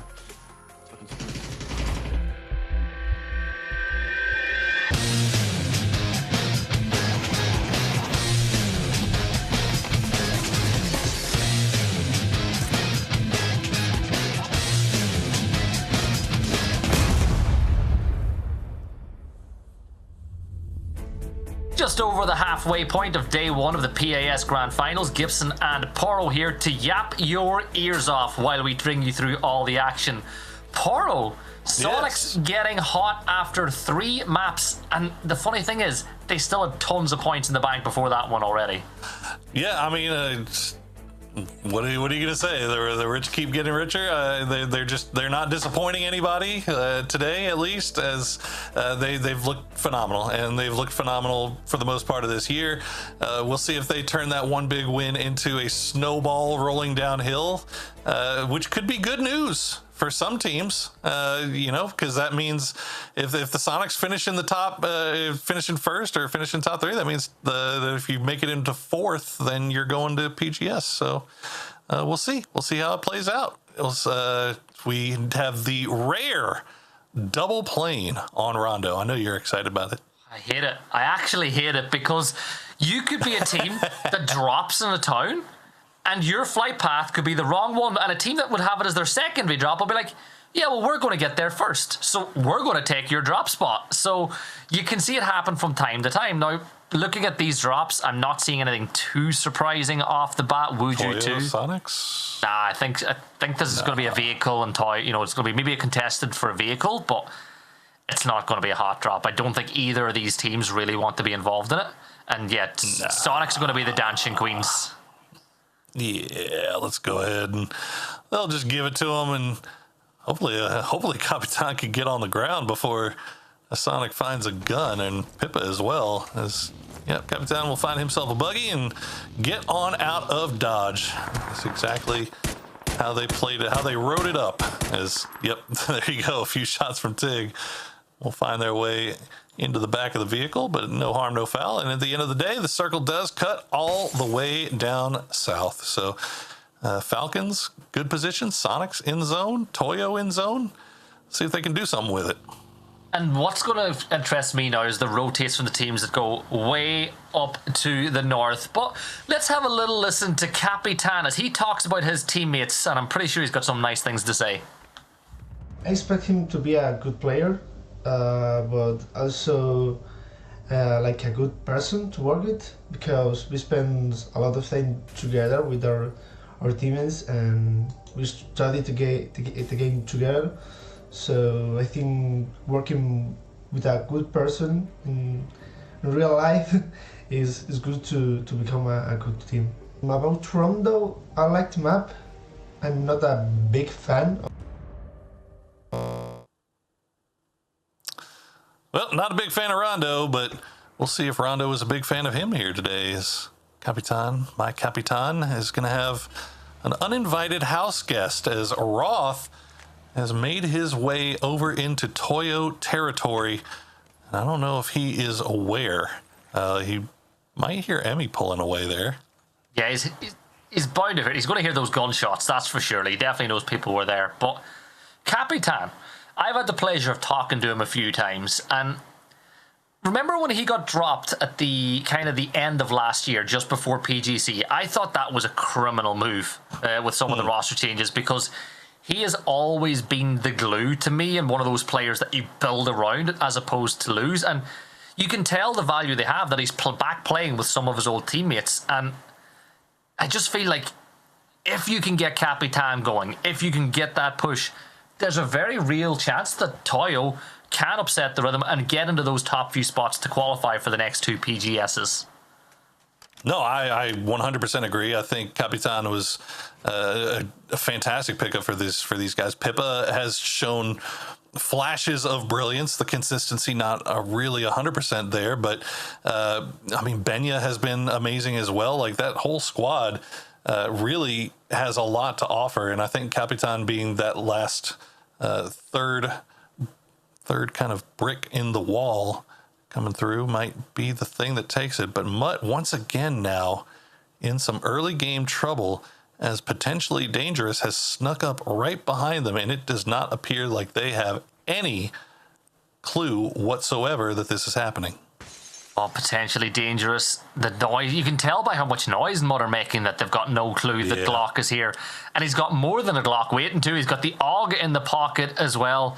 This is a very well set trap. Like, you should be guaranteed at least 1 kill here, but don't get baited by the other car using it as an audio cue. Here we go. There's your one. Maybe a second one. Yeah, there you go. Tony will find T-plants as well.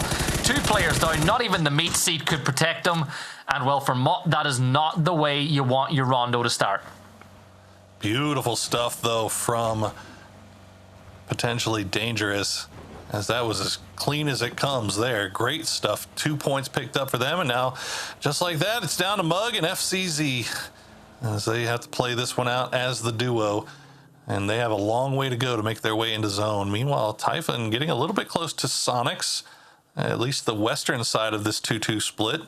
But it looks like Sonics is waiting as the car is going to come through, and he's going to find 31-15 right off the bat. Karak very close here as well. You can see the range at the top of the hill. They still have eyes on this, so it's not completely free, but Shrimsy wants all of this. He's not wasting any time, and the rest of the boys have arrived, and Karak will go down to Tiggleton. Oh, poor scouting, Typhon. You know what? You can't blame them. The bus was inside the shed. There was no way they could have known. But Sonics tell them no room at the inn. 2 more points for them as they extend that lead up to at the top by 11 now, as they move to 43 points. They've got pretty much just north of center of the zone on lock. Falcons locking down the center. While all that was going on, we've got the rotation game going on, and honestly, as you look at the map, the rotates on either side. Both edges of the zone are essentially cut off by bridges, Poro. If you rotate all the way down the east, you got to go through Jadena City and cross bridges. If you rotate all the way down the west, you've got to take the bridge into Renjiang. Yeah, there's a lot of late comers here too. A lot of people taking their time making their way into this one, as we see Luna Galaxy just breezing past TSM, and fortunately for Mutt, despite losing 2 early, they got very, very close to friendly fire here, but it looks like they may survive unless Paige hits an absolutely nutty shot here, but looks like it won't land, so Mutt gets to stay as a duo for a little bit longer. Yeah, the question is, how much longer do they have? Mug took a lot of damage there, but you can see the vehicle's got enough left in the tank to get them a little bit closer, and then they're moving into free space. Like, this is the good thing. The way they're rotating in, they have a ton of land to work with, and realistically, all these latecomers, Poro, they do have a lot to work with. Like, look at the circle.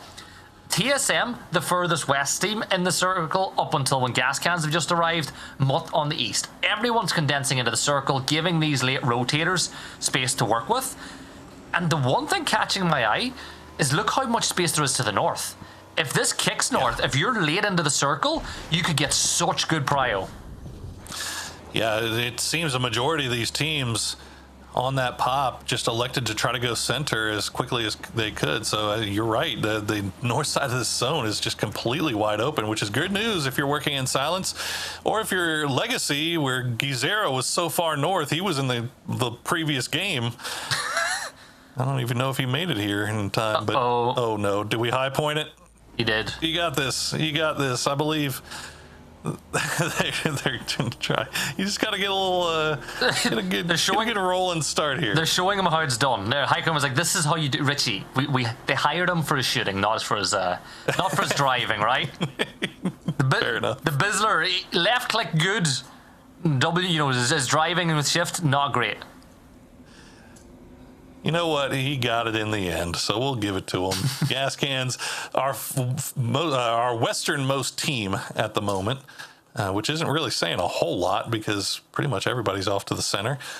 I think it looks like most teams have made it in. Friendly Fires just now approaching from the east, working in Silence and Legacy, still taking their time. They might run into each other actually over by the Neox factory, but we'll see where they go. Legacy using Gizera as their eyes in the sky, and he is not spotting out much right now because there's just not really much around him. Here's the thing, right? And I know it's not my place to talk about how a team should be playing, but I feel like Gizera's not the player that you want in the sky doing the scouting. Gizera's the player that you want being the front line of your offense, the one that's getting involved in gunfights, right? Well, I said that before too about TSM, but they always send Sparking up too. True. So there's something about the if you got the good enough eyesight to be a big time fragger, then you've got the eyesight needed to be a glider scout, it would seem. I know. I just feel like you're missing a trick though, because if the team run into trouble, your best gunner is a long ways away in the sky, but it could work out for them. As I said, it's not really my place to question it. The zone shifts and it goes drastically down towards the southeast, and you've got a couple of hills that are in the center of the zone that are untaken. But my eyes right now are on Falcons collapsing their 2-2 split. Wuju 2, bottom of the leaderboard, on the move as well. But all these teams coming in from the west, where is that point of contention going to be? Because TSM are trying to drive directly in between Wuju 2 and Falcons. Yeah, and it looks like Small Blessings, their timing was perfect because they get there just as Falcons and Wuju 2 both are collecting themselves from a 2-2 split into one combination here. TSM just getting there at the perfect time, and as a result they will have their choice of what crappy place in the center of the zone to play. As it's just not a lot over here except for rice patties and pretty flowers. Yeah, but if you got a couple of these EVs, you can make yourself a fort. And these Mutt. Can they get some revenge? Can they get some revenge onto TSM this time? Well, first bit of damage is dealt on the Luke, and Luke will change his position. Look at how quickly Luke was like, nah, let's go somewhere else. The spot's taken. Yeah, just doing a little scouting with your HP bar. As Silzen is going to come up on Rats, he'll find Gats immediately on the spray. The rest of the boys are going to try to breeze through. It looks like they should get away with it. Oh no, Finn at the wall. Silzen will try to go for the spray, but deciding the better of it here, as they're going to wait for the rest of the team to arrive. And I feel like Bestia are getting themselves in a good position to lock down the Rats. All this going on just on the north side of the circle as further fire comes from the rest of Bestia still up on high. Got to be careful though, because Typhon are not too far away and they're going to hear what's going on and they'll be tempted to have a look. But elsewhere, not a lot of gunfights, not a lot of points of contention really kicking off. So just keep an eye on what Bestia do next. Yeah, you're seeing some long range stuff and some shots in passing from Sonics and Friendly Fire, but I mean right now I'm looking at the map, nobody's shooting anything. It's just been very quiet for the most part. So Bestia gonna leave that high ground, and they've got so much room to play around here on the north side. Now Typhon, they're playing the edge for better or worse, and they are dished down to Gabri and Arnzera. So playing it slow, probably not the worst idea in the world. Gizera still using that glider to try to scout out what's going to be the next move for Legacy, and I guess he's seen enough, so he's going to go back down on the ground. See the fuel tank pretty much empty as well, so might as well land it now. What? Oh, no, never mind. We're going to get another fuel tank. We're going to refill, and we're going to go back up. Let's do it. Honestly, nailed the landing, give himself plenty of space to take off once more. Why not get up in the skies once more? The only reason he's getting away with this is because of the amount of space there is on the southeast of the circle as well. There's no shot you can land with that traffic. Okay, that's a violent shift that we have just had, and all these teams who just invested a lot of stock on the south. I'm looking at you, Luna Galaxy. I'm looking at you, Gas Cans. Where do you go from here? Those teams at the north, like Rats, Bestia, Typhon, they have just hit jackpot. Yeah, that is a dead zone in the middle of that thing, too. There's just not much to play, though. There's hills, there's dips, but, you know, you don't feel real comfortable about it. We'll see where they do decide to go. Gas Cans managed to get a knock while they were in rotation onto Wuzhu 2. They'll flush out sneak attack as well, and Wuzhu 2 just going to go ahead and retreat back to their compound as they saw Gas Cans pull in, and that's actually good for Gas Cans. Unfortunately, Luna Galaxy was coming through. They do spot out Vox after Vox got the initial knock on a Vinny. So now Gas Cans back on the clock. Will turn back around over here to see if they can take the fight back to Luna Galaxy. Is this might be the reason, Gibson, why you put your fragger in the glider, because you're going to have the seat swapping of a lifetime here. As a Kraken, one of the biggest fraggers for Luna Galaxy here, and you can see him trying to take the shots there, and they were hitting. Yeah, no pressure, Kraken, but you've got several thousand people and 2 judgy casters watching your Dragunov shots from up on high. Yeah, the observer's just done him a favor, I reckon. The observer's just gone, you know what? We'll take a little bit of pressure off him. You could sense it. Gas Cans, though, here's the thing. They're pulling up. They're looking to take on this fight, but they're not inside the circle. So I feel like this is just a temporary pit stop to buy themselves some time. Yeah, it's... Well, and to be fair, like, TSM is kind of right on the edge of the zone where they would like to go. Now, they don't know that just yet, but I think they're kind of waiting to see what Luna Galaxy does and what Wuzhu 2 does. Now they've waited long enough. They're going to try to make the push. They get at least across the street. The other 2 will send it in. Hello My Bad is just going to go ahead and be stuck at this gas station for the time being. Now, where will TSM start getting involved? Right there, as Sparky gets the first. The Bills are going to go down to Kurt, and now Gas Cans all of a sudden find themselves down to just Hello My Bad. Oh, I really gave him the kiss of death at the start of the night, didn't I? It's not been going well since Seifu, another player we bigged up, Wuzhu 2, down 1, trying to get a kill confirmed here as Cowboy. But they got him out of the glider. The Kraken got picked. Poor Kraken. I'm telling you, too much pressure. The judgy casters were watching. We've tried, man. We have masters in Yaponomics, and we judge. Like, what's going on? It's true. Yaponometry. Well, Luna Galaxy, after trying to go and take the fight to Gas Cans, they saw Wuzhu 2, and they decided they wanted a piece of this as well. And they are pushing in. They'll get the knock onto Seifu. It's down to, believe it's just down to Monster. Yeah, Monster, the last player alive, will try to survive a little bit longer and see if they can maybe get another couple of points here for Wuzhu 2. It's been a terrible day so far. And Monster's going to get knocked low, and he's just going to go down to the zone. That is another dramatic shift that we have as it goes all the way over towards the east, and potentially dangerous have the potential to get themselves a pretty good game. Sonics not really covering a lot of ground, but they've not had to. Working at silence, things are going to go pretty loud for them now, though. What is Technosh just pulled off in the midst of all that? Toyo are down. Pipa is the last player standing. Toyo do annihilate Working in silence, but is anybody close enough to push in this? Friendly Fire are, but they're not willing to give up their position to get some extra kills. I mean, I was looking, I think Bestia got one of those knocks. Now, Typhon is still sending it, and they're going to push right in. They're going to send a grenade. The grenades aren't going to land where they need to go. Gabri will hop out of the vehicle, try to send it over here.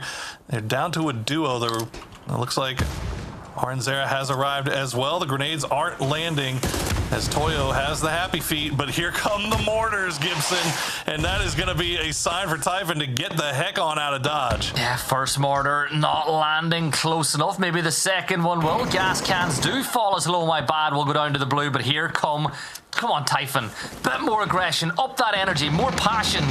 Oh, Pichao right on top of potentially dangerous, and nobody from PD is able to stop the boots from hitting the ground. And now it becomes a big problem for potentially dangerous because you've missed the opportunity when Pichao were helpless.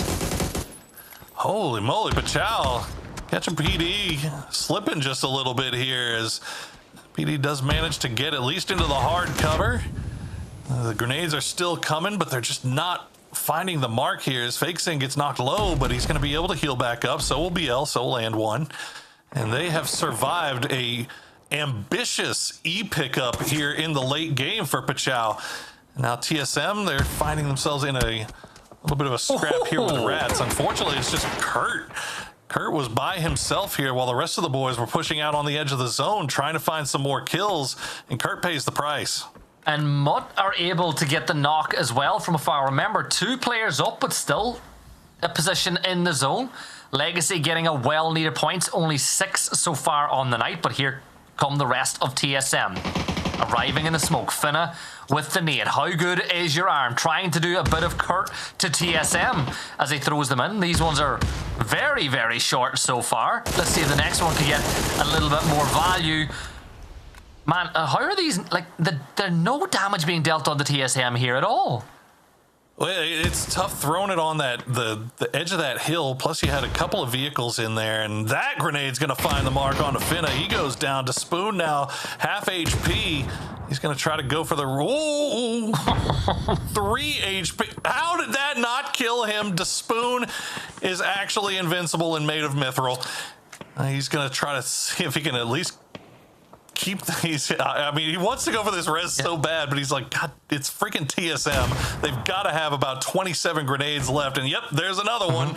We'll get the flush onto Finna. That one's going to bounce a little bit too long, but still the damage is done. But you can see Falcons starting to make their way in as well. Despoon's still alive, by the way. Look at him. He looks so relaxed as well. I've never seen a man look more relaxed in a one. He's vibing. Yeah, he's having a great time. All this utility, he's like, all this utility, and they still can't kill me. I am just better. Look. Throw your blue zone grenades. I have a jammer pack. Oh, well, Falcons, they managed to pick Luke 12 out of the vehicle with an ALM, and then they come in and clean up everybody. To Spoon, though, he's in perfect position, almost gets them all, but Snakers will keep hope alive. But Bestia, yeah, Mime's not letting that one pass. He sees Snakers running around, and they're going to pass by, and that'll be it for them. The Spoon got his point out of it as well, and Sonic's now arriving. They're going to get the flush on the Mime as they extend out from the center of the circle. The rest of Bestia on their way. Mutt will lose one, leaving it all down to FCZ, but the drive-by attempt from DraftKings is like, why did you turn, bro? Come on. He had him. And now he's going to get shot from H1. And what the hell has just gone on up between Friendly Fire and Pichao and potentially dangerous? I guess there's the big fight over at the compound. I guess Pachow and PD finally came into each other, but Friendly Fire had the high ground on the outside, and they're just third partying. If FCZ's going to spot Silzen, who didn't spot him, but the shots don't land. FCZ, you got to hit those, big dog. Gizero will get him, and FCZ will go down to Sharp Shot. Bestia loses a couple, but they should be able to get Sharp Shot and Draft King a little bit further into this game, unless, of course, oh yeah, Legacy's hunting. You gotta hunt right now, Legacy. And here we go, we're back up to that fight earlier. The code drop is there, but there's too much action going on, Gibson. Way too much. You know, you got a bit of space now, but here come Friendly Fire. They want to deal with what's left of Pichao, looking to get more placement points. The blue zone is on its way as well, so Friendly Fire making the right move. They flaming off points of entry inside the circle, flaming off any way they can get their way in. Open the door, first class delivery of a nade as well. Santa goes down to the blue, and Pichao are gone. And now there was 6 teams left alive, Poro. Sonic still chilling in the center of the circle. But Legacy, I need to keep an eye on them. They need a big game here more than any other team in the lobby. Yeah, they pumped the brakes on the push onto Bestia, and I don't know if it was a result of Sonic's just taking shots over the top, or just the smoke from Bestia slowing things down enough to where they didn't feel comfortable making the complete commitment. But they still do have Bestia pinned down. They've got VHZ kind of in the southeastern part of the new zone, so they have a way into the next zone. Their backs are clear. They should know where Sonics are, but they got to get these 2 kills. This would be a step in the right direction for these guys, as they got to keep eyes on Friendly Fire as well, it looks like. Is the utility going to fall right on top of Sharp Shot, but not be enough to get the knock. RBN still has one in the bag, though. Yeah, Sharp's going to jump and throw that nade back the other way as a rebuttal to the utility thrown at him, but nothing is going to stick. Gizera, all the way on, they've abandoned this fight of Legacy. They've decided that they don't want to give Sonics the opportunity to push further south, which is probably the smart play, realistic, because if that fight lasted any longer, you know Shrimsy was going to dip his toes into it. Yeah, just play for the circle. You've got all 4 alive. There's only 20 left up. You know, play for the zone, play for the win at this point. As we check back in with those same Sonics. Typhon just off to the west.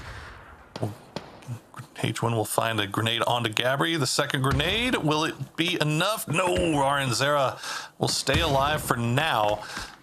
But the Sonics boys, they are very much keyed in on this. And actually, it's going to be Benya that steals away both. So food taken out of the mouths of the Sonics boys, and they don't like that. They're going to look towards Bestia, and they're going to spot out Draft King. Tiggleton will get the knock. Sonics don't need to eat, though. Look, Emmy from Toyo takes it. They're hungrier than Sonics right now.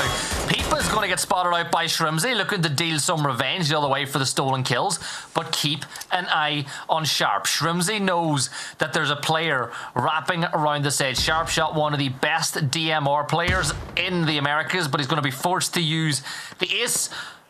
Oh, there was the car. He saw the car. Oh, okay. I was like you. I thought that it looked like a helmet as well, didn't it? It did, at least when I saw it. But yeah, Tiggleton pushing with the P90. Sharp Shot. I'm praying for you, my dude, but it doesn't feel like it's going to be likely. Yep, Kickstart will do the duty with the grenade. And now Sonics can turn their full attention over towards Toyo after, well, I'm not sure if it was H-Win or Shrimsy, but one of them got a knock onto Toyo. And Toyo, though they got everybody back up to a 4, Friendly Fire still with 4 alive. They're sitting in 7th right now. Toyo in 5th.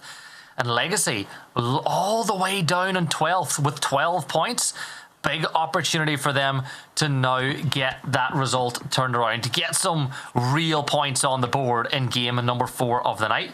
Zone will force Toyo to move, and so will Sonics. Here comes Kick and Tiggleton on the flank. They know exactly where they are. They spot them. There's the spray from Tig. He's going to get one. Kick gets another. There's a third, and it's all down to Capitan, but I believe that EV is about to blow, and it does. Clean. Sonics up to 8. Damn, that took him about 5 seconds to clean that entire fight up. A full 4v4, just like that, done. And now Shrimsy did get knocked, but it has not gotten flushed. He got knocked by Friendly Fire. Legacy, you're absolutely right. They need some points here. They need to have just something go their way. And they're in a good position to do that here at the end, but they've got to pick their fight. And they've got to start making moves. It looks like, it almost looks like they're having a little bit of paralysis of decision making here. Do they want to push into Friendly Fire? Do they want to push into Sonics? Neither choice is great. But you got to pick one at some point, right? Yeah, and I honestly think that the position they're in is better for their style of play, because I feel like if they were Sonics, they would spend too long, whereas with this, they've got to fight their way into the circle, which is one of their good things. Page will fall at the hands of RBN, and now you can focus on Shinboy a little bit further away, but this is the Legacy I want to see, fighting at the edge of the circle, forcing your way in. Gizera cleans up that kill. You've also now got some mobility for your side, but look at nade being thrown in from Michael, who got close enough, and Shinboy's going to turn it around with a knock onto Gizera. Fortunately, it looks like Gizera should be resable here, although they are at the edge of the circle. Friendly Fire is going to get pulled in multiple directions here in a second, because Sonics are starting to look over in that direction as well. Legacy, meanwhile, LFP has that P90 in hand. He's going to lose the 1v1 to Michael with the AUG. How? I'm not even sure, but VHC will get the trade. Penta will find RBN. Tiggleton's going to steal that one away, as VHC will try to get the res on RBN, see if Legacy can salvage something here, and there you go, the backstab from Sonic right on time. It's just too easy for Sonics right now. 11 kills. They're going to get, is it a deny at the end? I think it might just be. Sonics get their 21 points. Back-to-back chicken dinners at your Esports World Cup champions, and probably the best team in the world right now get even more points here at PAS. Back-to-back dubs on the new maps as well, so that has got to feel good for Coach Gunner. His hard work is going to good use by the lads in blue. But I will say, this is, I mean, I guess obviously it's still day one. We're only 4 games in, but seeing Sonics starting to win and take a lot of points, that's, again, we said it's good news for the rest of the lobby that second, third, and fourth are becoming that much more attainable. Yeah, it's getting tighter. Like, at the end of the day, with Sonics getting as many points as they are, it does make it a little bit easier for some teams to force their way into that top 4 for contention for a spot at the next few international events. But Toffees, we've just seen Sonics land in Dancing and get the win. Does that mean that they really are, like what Abba said, the Dancing Queens? They are. You can always trust Gibson to take a good joke from a couple weeks ago and bring it back for everyone to really, really enjoy. But they've done it. They have one here. I'm not bitter about stolen jokes. Not kidding. It's low-hanging fruit. You can't steal low-hanging fruit. It's fine. It makes sense. Exactly. Yeah, that's the lowest hanging fruit of all location names in this game. Yes. Now, speaking of it, was a great circle to start on Hung Shan. Now let's talk about that match. It's highlights. It is highlights, and man, let me tell you that. It was. There it goes. And I'm done. That's it for my segment, boys. Take it away. But Sonics, again, coming out with an 11 kill, another 20-point game is just ridiculous. And speaking of ridiculous, that rock that we saw Bestia, Rats, TSM, I mean, multiple teams, that was an absolute war just to get in towards the edge of the circle. Because remember, that wasn't even in. So this was a wild and bloody game. Rondo, so far, I think in most of the matches, both internationally, regionally, has truly delivered. Yeah. And go ahead. Go on. No, you go on. Well, I was just saying that south of Rondo in particular delivers like so good. Yeah.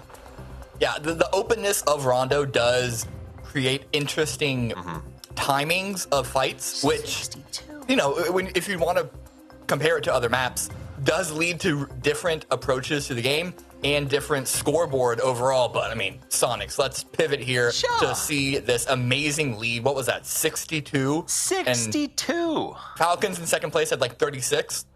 They did have 36. It was incredible. I mean, it's just incredible how much they have over everybody else. But also the fact that, like, those other top teams are getting richer. We continue to see Falcons showing up there. We continue to see Bestia actually putting in some really good numbers. So I am worried. This is an 18-game series. This might be very different than LCQ Godspeed. And some of our top teams are just starting insanely fast.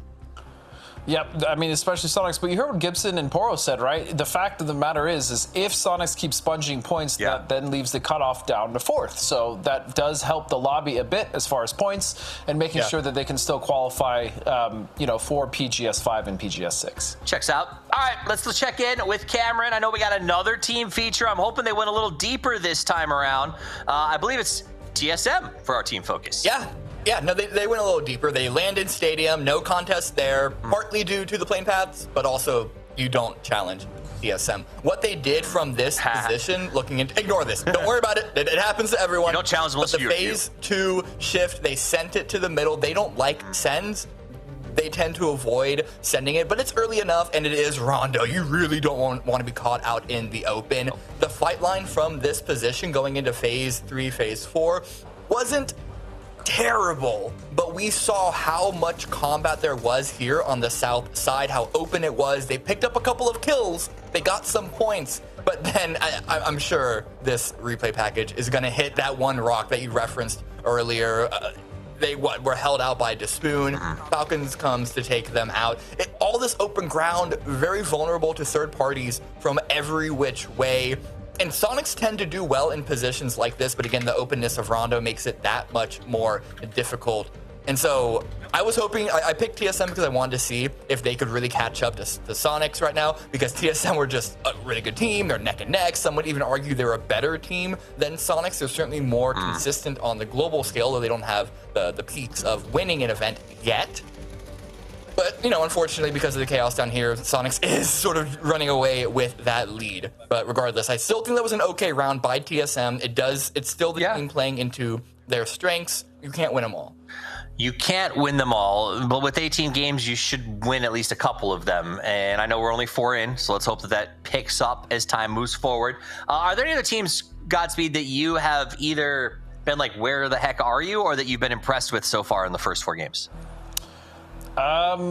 I mean, Friendly Fire actually has been making it to quite a few of the end games. They're at least accruing a good amount of kills, you know, making it there. So this is the second game that they've had solid success. I also really want to give a shout out to Despoon. In LCQ, he had a nasty 1v3. I mean, he basically stopped Falcons in their tracks, which is what caused them to kind of get wiped. So Despoon is really showing up, man. So I definitely want to give him his flowers as well. Yeah, it wouldn't be surprising for me to see Despoon get scooped up by another organization here in the near future, based off of how well he's been playing. Now, that said, I got to tell you guys, if you want to play along here in the chat, you got to hit that follow button so you can get the emotes. You can spam the best region in the world. I know you guys got PEC logos this morning, so just go ahead and spam whichever emote you think represents the best PUBG ever. And let's check out what we're playing next. Yup, it's the grassy pastures, baby. When we come back, it's time for the penultimate match on day 1 of the PUBG Americas Series 4 Grand Final. Don't go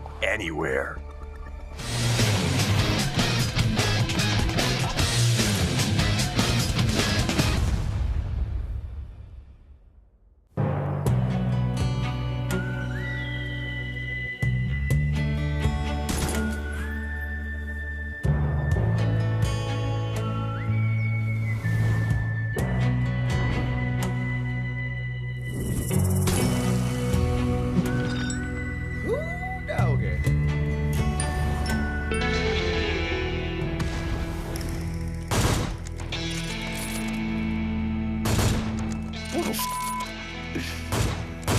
Yo, this is hard.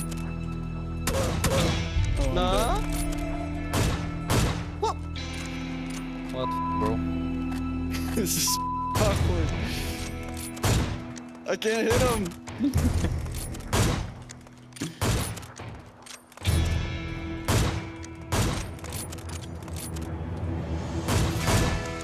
What the f, bro? What the f is this? It's impossible with this gun.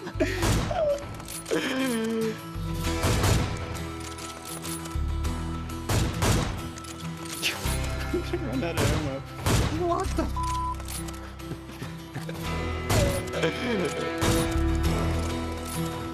There's no iron sights.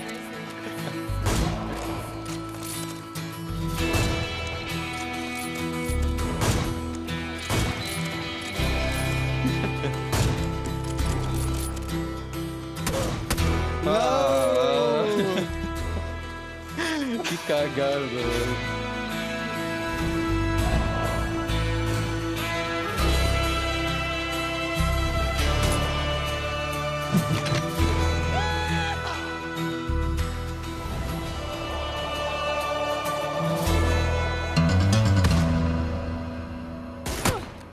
Oh, I'm dead. Oh. No. No way, bro.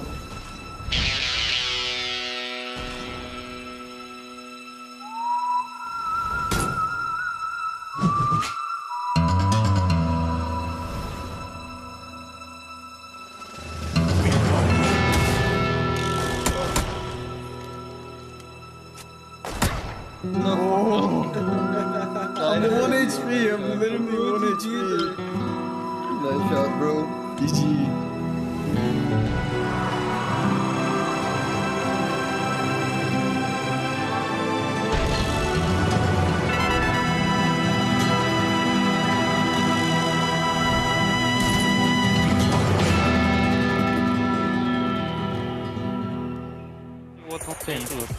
Deve ser o que tava longe da cidade. Foi embora lá.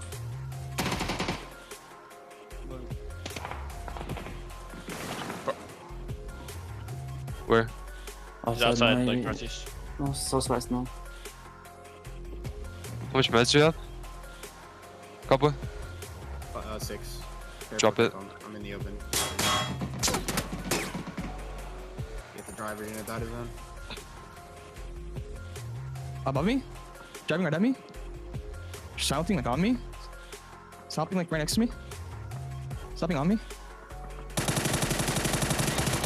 Knock one. CSM. Come some. I needed it. He's not there. He's not there. On the car. He's not behind the car. Oh, I just died. I might be flush. Wait, can you guys drive to me? I'm probably dead.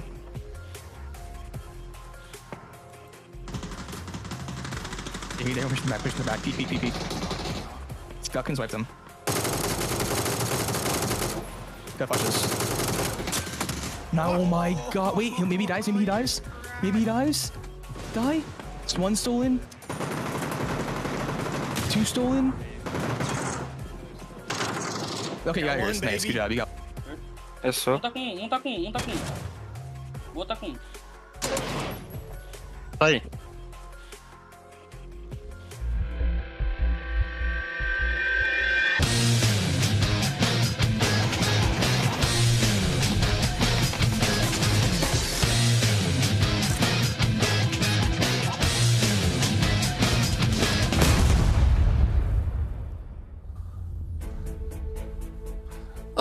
Everybody, and welcome back as we have 2 more maps remaining here today on day number 1 of these PAS4 Grand Finals. I am Porosaurus. Joining me once again is Gibson, and I gotta tell you, Gibson, that shootout with Sharpshot had me feeling my cowboy mustache here a little bit, although I don't think I'll be picking up an AUM anytime soon.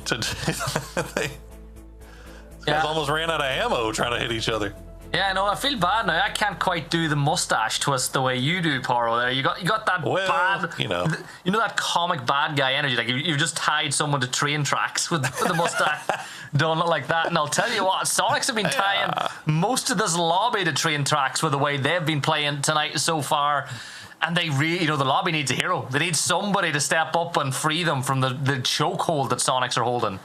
I'm telling you, you can't tie the people to the tracks when you're the actual train. True. Sonics right now is just rolling through like a Burlington Northern. Well, we'll see if they can keep their chokehold on the lobby intact as we head over to Erangel, a fairly decent plane going north to south, and 1 team over on Military Island. Of course, now that I've said that it was kind, we're about 20 seconds away from seeing a Military Island circle. I'm guessing. I beg. Get uh-oh. Slabby turn. Hit 180. What? Slabby? Slabby. Nah. Come on, buddy. What is this? What? Nah, get him out. Get him gone. That's unacceptable. Free. That's unacceptable. Not in my PAS. That was so free. Well. That's circle. Hey, it's not military. It's not all Military Island, but it's a pretty good percentage of it, and that is what we have referred to in the past as a Falcons circle. But Falcons looting a little bit farther north these days, so not going to fall right on top of Milta Power. Is actually Milta Power, Milta Mine, that whole area going unlooted. So that's an interesting twist here as we see Wuju 2 getting close to Flood. Is Flood? He's just going to try to run. Yeah, no, okay. Fortunately, none of them have guns. Snakers does. No. Snakers does. They got no. 21. You found a massive 21.76 damage because the 0.76 matters, Paro. Huge. Absolutely huge for the boy. As 12 for Roth. Oh. And he had a sight. Well, the bars didn't do him any favors there, probably. And the bars never do me any favors, Gibson, I gotta be honest. But Wuju 2 managed to survive their brief yet furious encounter with Falcons, and now they pull into Mutt territory, but fortunately for them, it looks like Mutt is very much spread out and split. But my question to you is thus. Where the hell is Wuju 2 going? Well, we'll find out after this, where we had a quick chat with Legacy.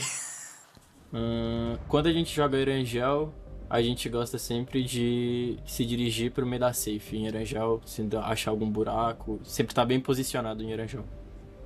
Pra mim, é muito importante ter info de Erangel, dos campos em volta, porque Erangel não tem tanta negativa, tanto buraco, quanto tem em outros mapas. there you go. Learn a little something new every day. Is Erangel the tried and true, the OG? Everybody knows it so dang well now that you have to know it just as well, or else you're going to find yourself in trouble. As Toyo takes out a few tires before hopping into their E pickup. Now, where are they going to go? Because I got to tell you, Gibson, despite the fact that we're only 4 minutes in, the center of this circle, just north of that eastern bridge, is packed. It is mobbed, and it's going to get even more fun. But Paro, you were supposed to tell the people at home what was going to happen with Wuju 2. Oh, well, they ended up going to that Milta Power that we were talking about, how nobody was there. So they got a little lucky, huh? Yeah, I love that. Paro, you know what? Paro was so disappointed, though, because you set it up perfectly to introduce the video for Legacy. You were talking all night about how you wanted to introduce a video. You set it up. I thought you sniped the video. I actually thought, man, this fella knew before we were even told. And then you asked me about Wuju 2. I was like, oh. Yeah. Oh. I was not, you know what, hand up accountability. That's on me. That was not me setting you up for success. You know what? And for that, I apologize. You know what, Paro? I'm not angry. I'm just disappointed. That's all. That is, you know that's worse. Yes, honestly, when you're a kid growing up, that's the worst thing your parents could say. We're not angry. We're disappointed. Then you felt bad. Yeah. Even if you did nothing wrong, you felt bad then. Well, look, good thing is my folks, they would yell at me even if they were disappointed in me. So it was kind of like, a little one hand, same thing either way. And Toyo, unfortunately, they do the E pickup. They go all the way down to Milta. Unfortunately for them, they find Wuju 2 waiting for them. But I guess fortunately, Wuju 2 not really in a position to really take advantage of that. But Emmy is still kind of in no man's land here. Capitan especially, he's way out there. But fortunately for Toyo, they will find a vehicle, but it's only a 2-seater, so that's not really going to help a whole lot here, as they need to find a way to pick up Capitan or Pippa, depending on where they want to play here. Pippa's going to get a vehicle, so maybe they got something. You got a bicycle. If I love a good BMX.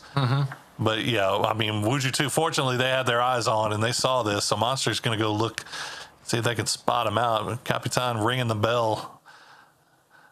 And yeah, I think he just hides out. But I mean, dude, Wuju 2, you're 16th place. You got 5 points on the day. Do you spend the time to dig this out, this solo player? It's in zone. You got the time. You do. They know he's here. Play the Jaws music because Capitan is being hunted right now. The big thing for Wuju 2 is to not make noise, right? Because Capitan, I think he's oblivious to the fact there's 2 players behind him. So if they can just wait him out, at some point he's going to overextend or overpeak, and that's when you can strike. Capitan, though, like for him, look, he's surrounded on all sides. It's just waste their time. And if he is good enough at doing this, you might have these guys. Oh, hello, my bad. Just finding Flood on the cliffside. So Falcons gets caught in rotation. And this is actually what I was kind of worried about for the part of Wuju 2, was that Falcons and Gas Cans were starting to make their way down this road. If they took too long to get this fight going, then they might find themselves being third or fourth partied even. But it looks like Toyo's going to go ahead and provide Capitan some desperately needed support. And Pippa's on his way as well. So we're about to have a 4v4 here on the very southern tip of Milta. And this area is going to get more busy, Poro, because when you think about the circle with the way it is, realistically, you can cut off Millie Island. Nobody's playing there. Bestia are kind of playing on the bridge, but this is it's a phase 2, phase 3 circle that we have right now. So that position where you see Toyo and over by Jempty, that's a really powerful position. There's the throwback name for you, by the way. And then in and around Rats and Legacy, a lot of competition for those spots. But honestly, while we still wait for this fight to kick off, the 2 teams that I love their spots most are probably Mutt and Luna. Luna with a 2-2 split with presence on Death Road and West Coast, and then Mutt with a 2-2 split with half the team inside Milta and the rest on East Coast. Yeah, both of them look like they're setting themselves up for something proper here. As we see Wuju 2, Monster's going to get a peek at him running through the warehouse, but again, you know now that he's not alone. It's a full-on 4v4, and all of a sudden, you don't have all the information that you might have used to had. And Pippa taking that, I'm not sure who he's shooting at.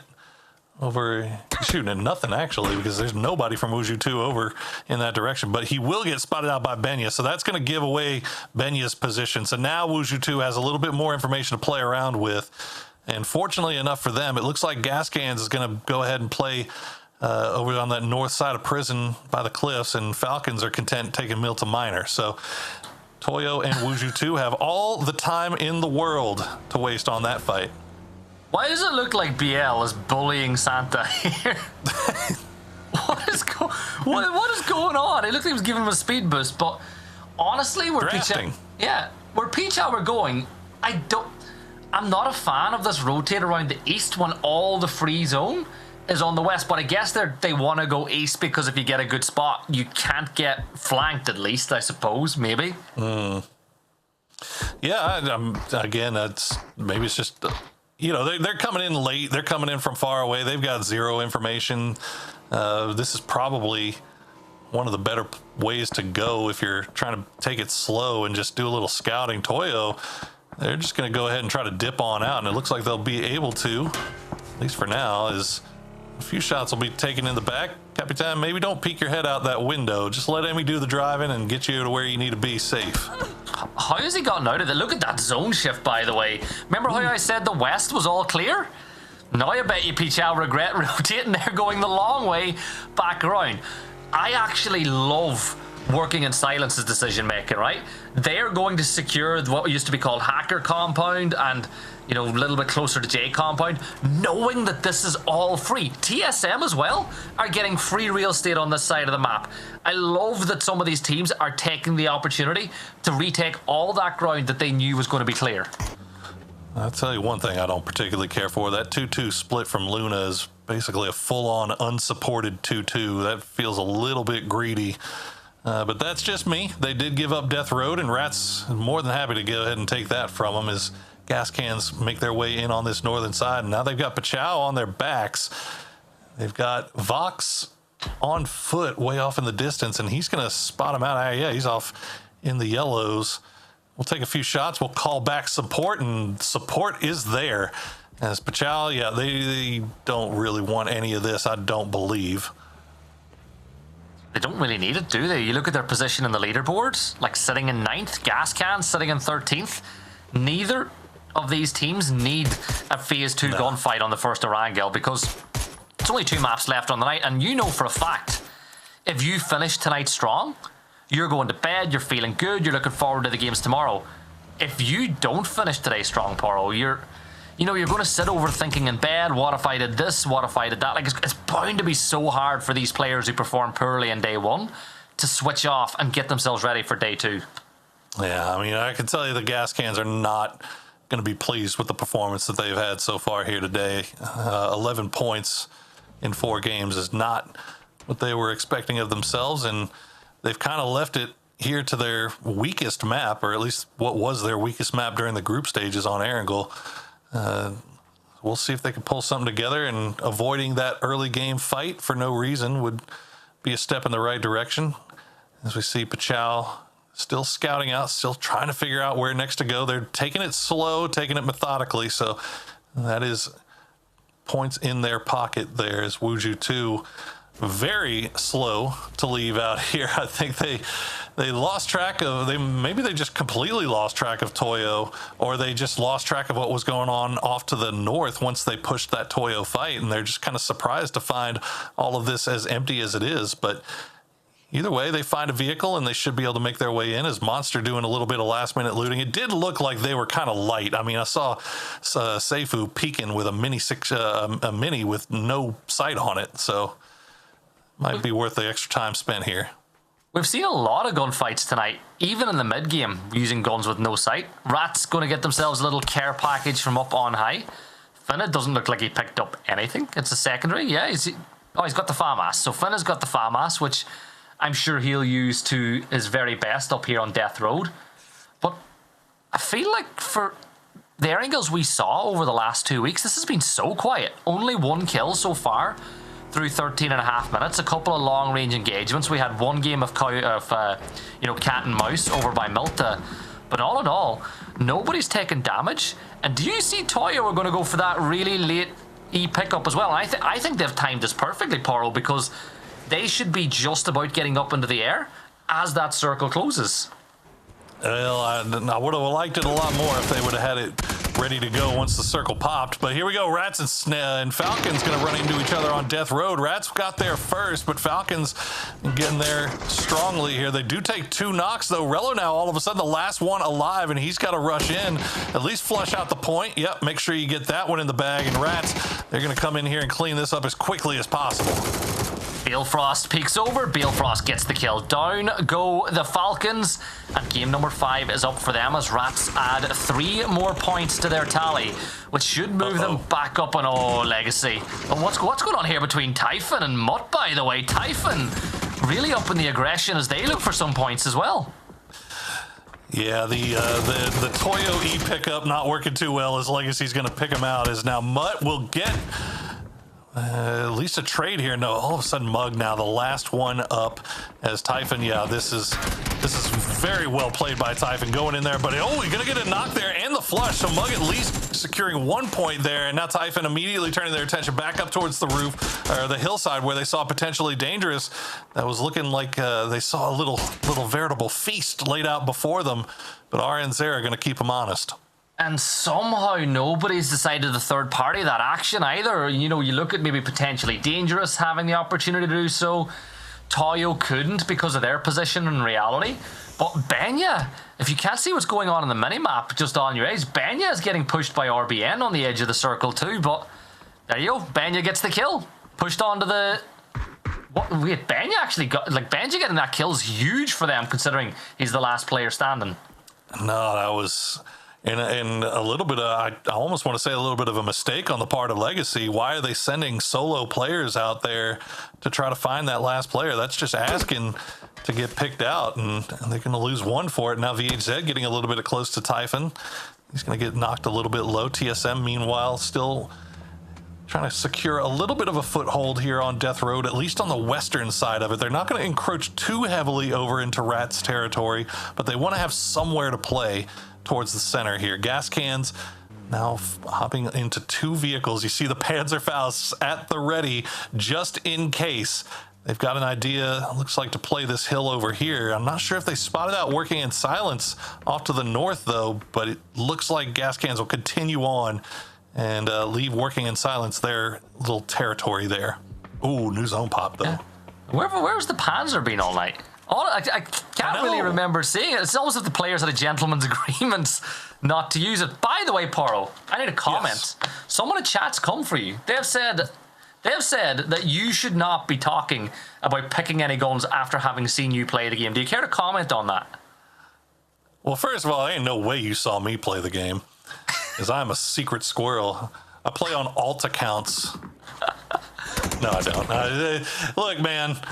You're not wrong, all right? I'm old, though. That's my excuse. Luna Galaxy, they're going to try to hold off gas cans as they executed the world's most aggressive 2-2 split. They will, in the end, lose the Kraken, but Poso will get back to the compound, and although it's on the edge of the circle, it's a pretty strong compound here.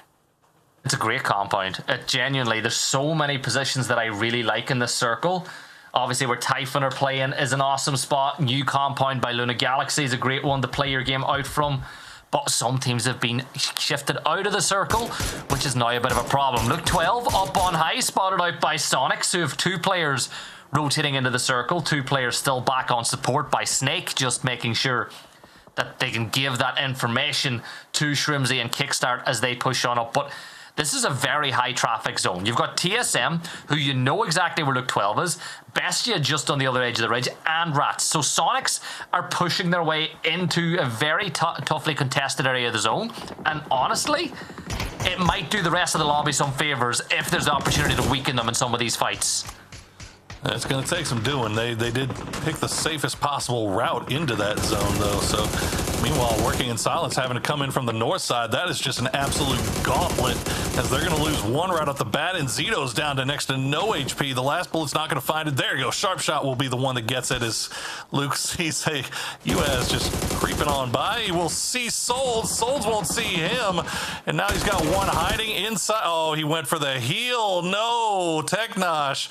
Luke is going to eat that alive every single time. 2 kills for TSM, and Gas Cans creeping down from the north. I just don't understand where they were trying to go there, Working in Silence. Like, honestly, in a circle like this, you should know that anywhere around Death Road should be a no-go zone, and they pay the price. It's called Death Road for a reason. It's in the name. That's where you go for death. And we'll go to see a bit more, because Gas Cans, TSM, and Sonics are all looking to find some death up here as well. They don't call it Safe Rotation Road, Gibson. Vox will find the knock onto onto Luke, rather, with that dragging off. That thing is so filthy.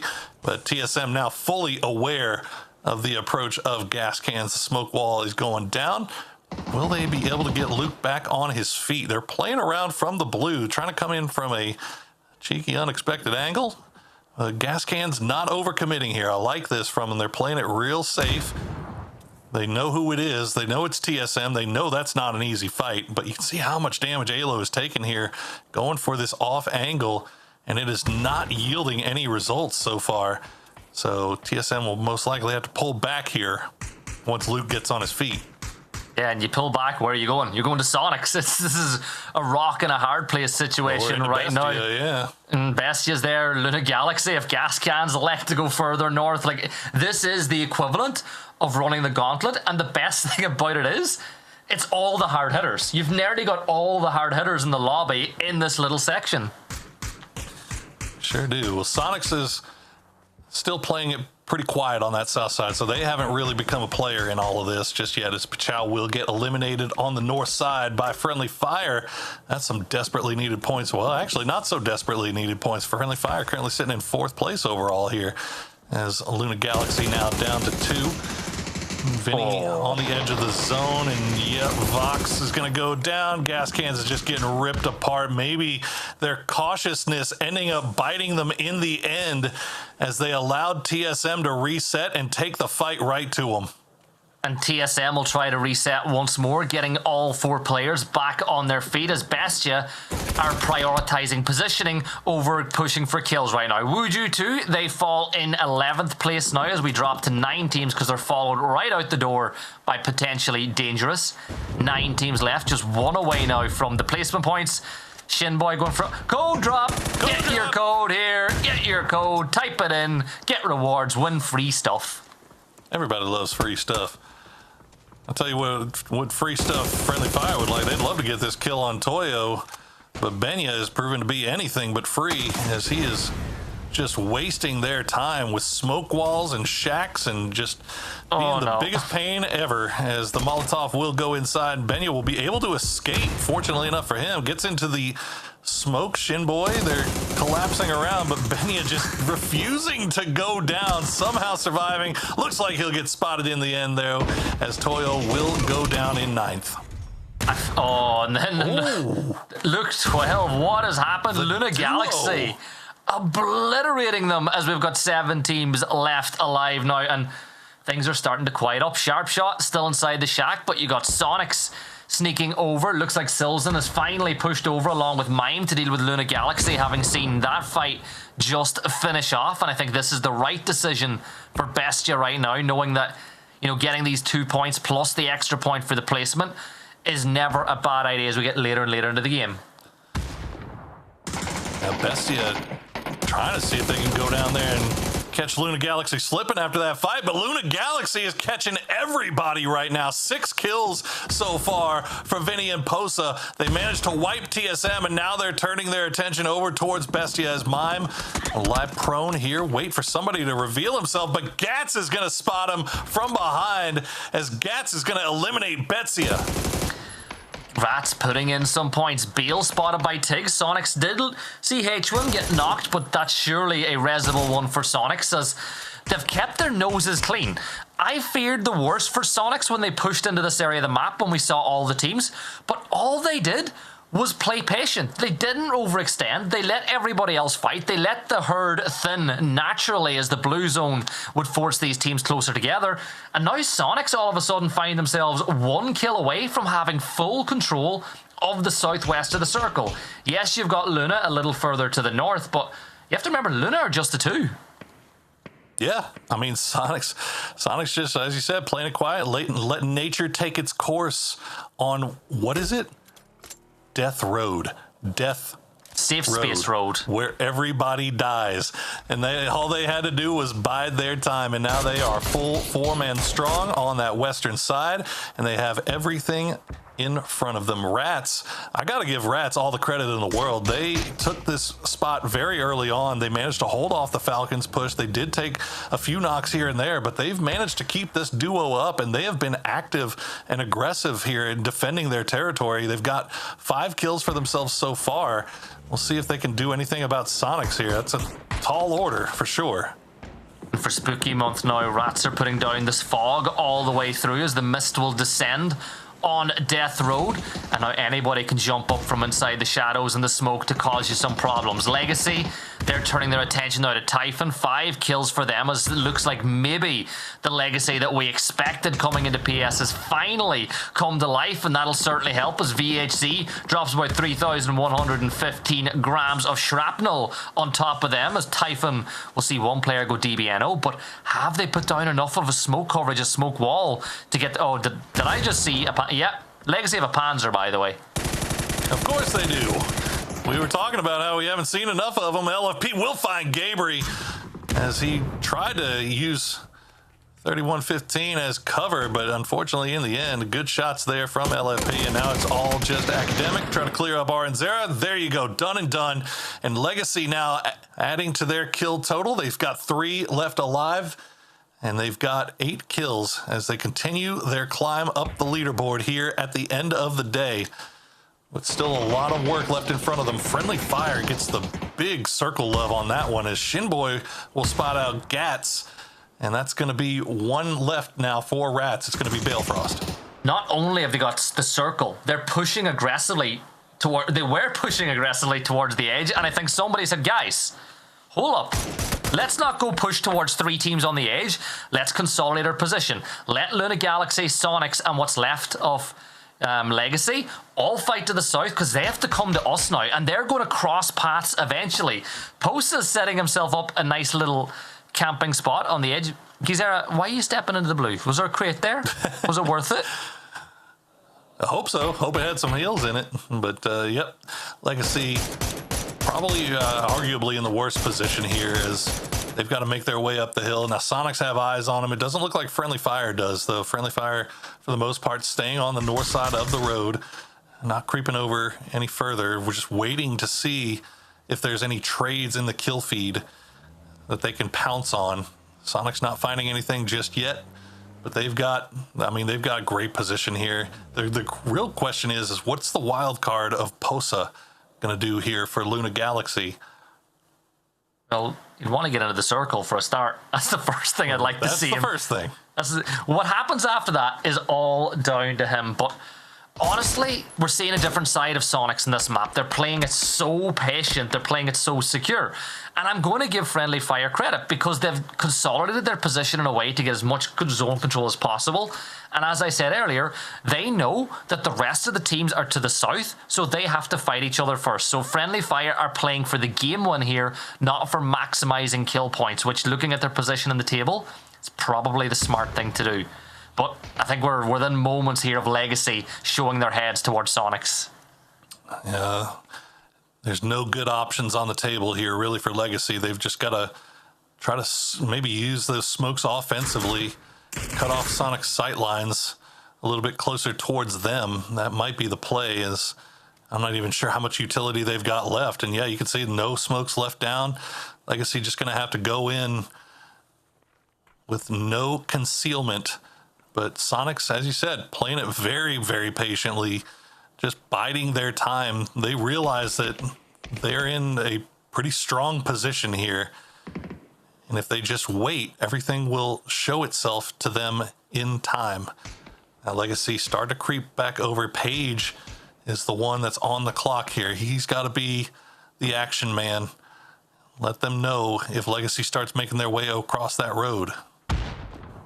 Paige is prone, ready for the push from Legacy, but Legacy need to move. The circle centers up, and as you can see, Friendly Fire still with total control.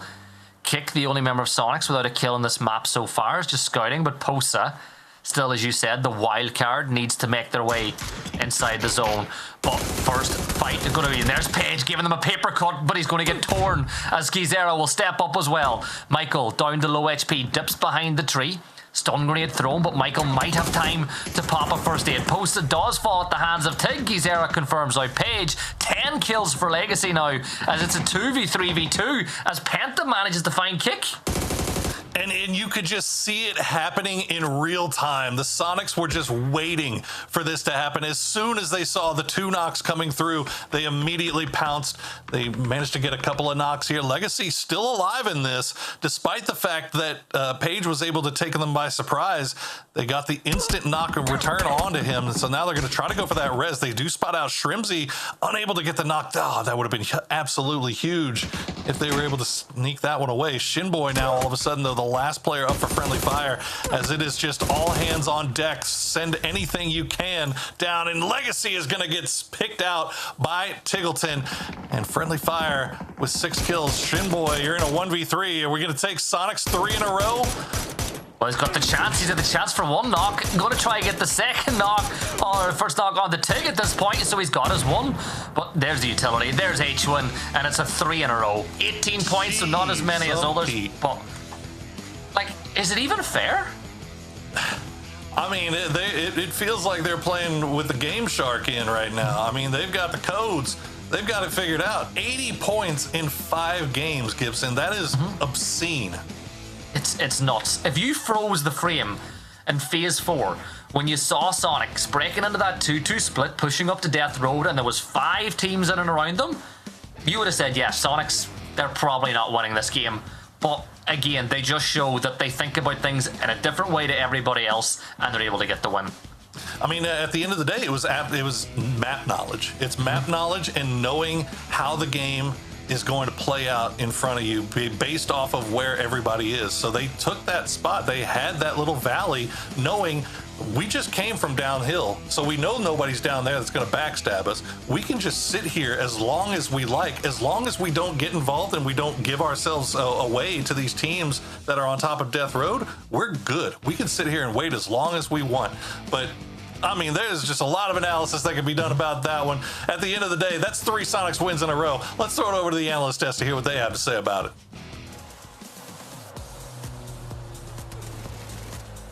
They won again. Godspeed? I am in disbelief. Disbelief. Yes. The opposite of belief. Right. Yes. It's like disbelief is crazy. It was a great game for them. It's one of those things, like 3 games in, you're like, what else do I say? These guys are kings. And, Yeah. and you know what? Poro hit it on the head. It feels like they've got a game genie, and none of us have an answer. Well, I'll go over, spoiler alert, I'll go over Sonic's whole game a little bit later. Okay. But this end game, we were talking about it, Dustin and I, back and forth. The way that Friendly Fire and Sonics, and even to their credit, Legacy were playing that end game, they all kind of did what they needed to do strategically. It all comes down to if you can land your shots, clicking on your opponent's head. That's really what it comes down to. But to get to that point, I thought it was another really well-played endgame. Yeah. It was. It truly was. Also, to give credit to Friendly Fire, once again, making it into, the top 5, finding some kills in their favor. I mean, that was going to be a rough game for Friendly Fire to win anyways, simply based on the terrain that they have. They were on the downward slope of that hill. They really didn't have too much information. Plus, they really didn't even have that much cover to work with. But either way, Sonics played that perfect, as Gibson and Poro were talking about. Just herding the other teams into each other. Jesus, 80 points already. That's, is, you know what? Let's just give, disgusting. Yeah, let's just play for second. Okay, $12,000. That's cool. Maybe they'll fall off. Maybe they'll go out and celebrate tonight and make terrible choices. Like, that's the best hope that Friendly Fire has at the moment, right? Likely. That said, I will say Legacy, despite the fact that I felt like they were just too passive, that end game was not great. They still picked up 15 points, 10 kills in that game. Yeah. That's pretty impressive, I think. Okay, you agree too, obviously. Yeah, sorry. I thought you were giving that to Cameron. Well, I was going to, but then I was like, Cameron's about to focus team us for the next 25 minutes. True, that's fair. That's fair. I should have known. That's my beat. Maybe, you know, which, by the way, I hear that the team focus is ready, Cameron. So if you'd like to tell us even more about the Sonics, please do.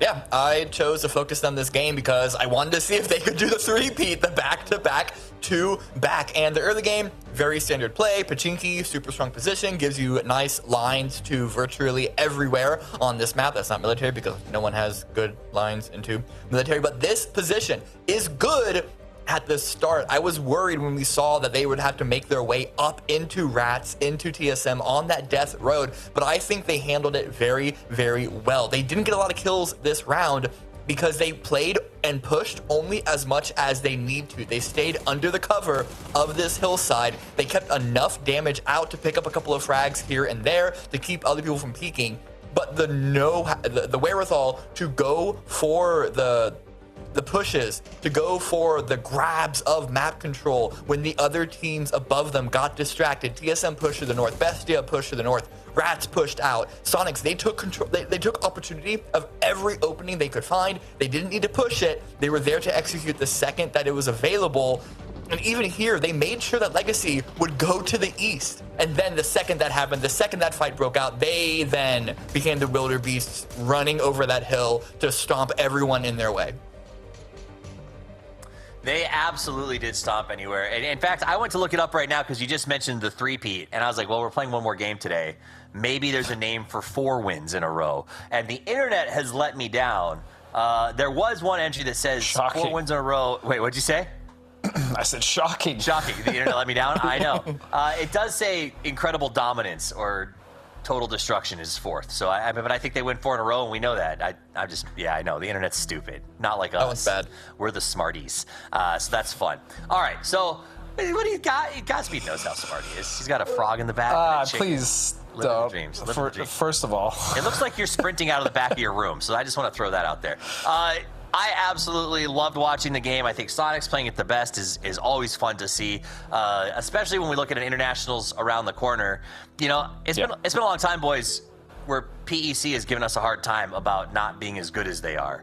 But I don't know. Our 3 Kings are starting to look pretty impressive. And if you want to be impressive, you too can rep the PAS by going and hitting that follow button and get yourself all 3 of those cool emotes. Exactly. Everyone is excited about it. So stick around. We've got another map to play. One more. We're going back to the grassy patches of Erangel to wrap up our games for the day. Don't go anywhere. Match 6 on the way at the end of day 1.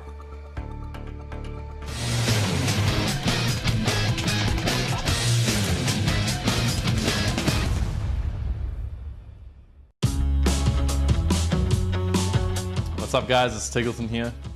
My biggest career win of all time. It's a good question. It's definitely PUBG Global Invitational Super, I think the S stood for, PGIS 2021. It was the biggest prize pool tournament in PUBG history. And at that time, I had just come off the bench on the Sonics roster, and we won the first 2 regionals together. This was my first international LAN, actually. I don't think many players can say that they won their first international LAN. And it was a long, grueling LAN, and I think that that's what actually helped me so much as like a fresh LAN player, is to have such a long tournament with 2 weeks quarantine. I ended up getting so much experience over the 6 weeks that we were there, or 8 weeks in total, including quarantine, that you know, hold my own by the end of it. And that feeling was just surreal to win, because I didn't have the most money. I wasn't like the, you know, I hadn't made the esports dream come real for myself yet, and I left home. I left Australia when I was 18, chasing that. So to kind of realize that was just the best feeling ever. And PGIS was definitely the stepping stone, the first thing that kind of unlocked my whole career. Wait, open up, we're coming. Nice. Two up. One up. Driving in, right? I saw his car over the red green. Yeah, driving in the top jack. Could be top jack. He's driving in right side. Let's try with me. South side. Behind the I'm holding. There's a knock Let's try with me. Come. I'm nading inside. Hold. Guys, go left. Go from the left side. I got it. Dead. I nade inside. Be careful. Yeah, reset. I'm only top. Indo pra mim, Spa. Não, tá passando pra mim não. Passa pra mim não. Mais um. Puxa. Vai se branco. Tá com no HP o Dacia, Nasce branco, tá com no HP, é. Noquei, fluxo. Fluxamos, relaxa. Mas, ó, tem um time na minha linha, tá? Você consegue passar, viado.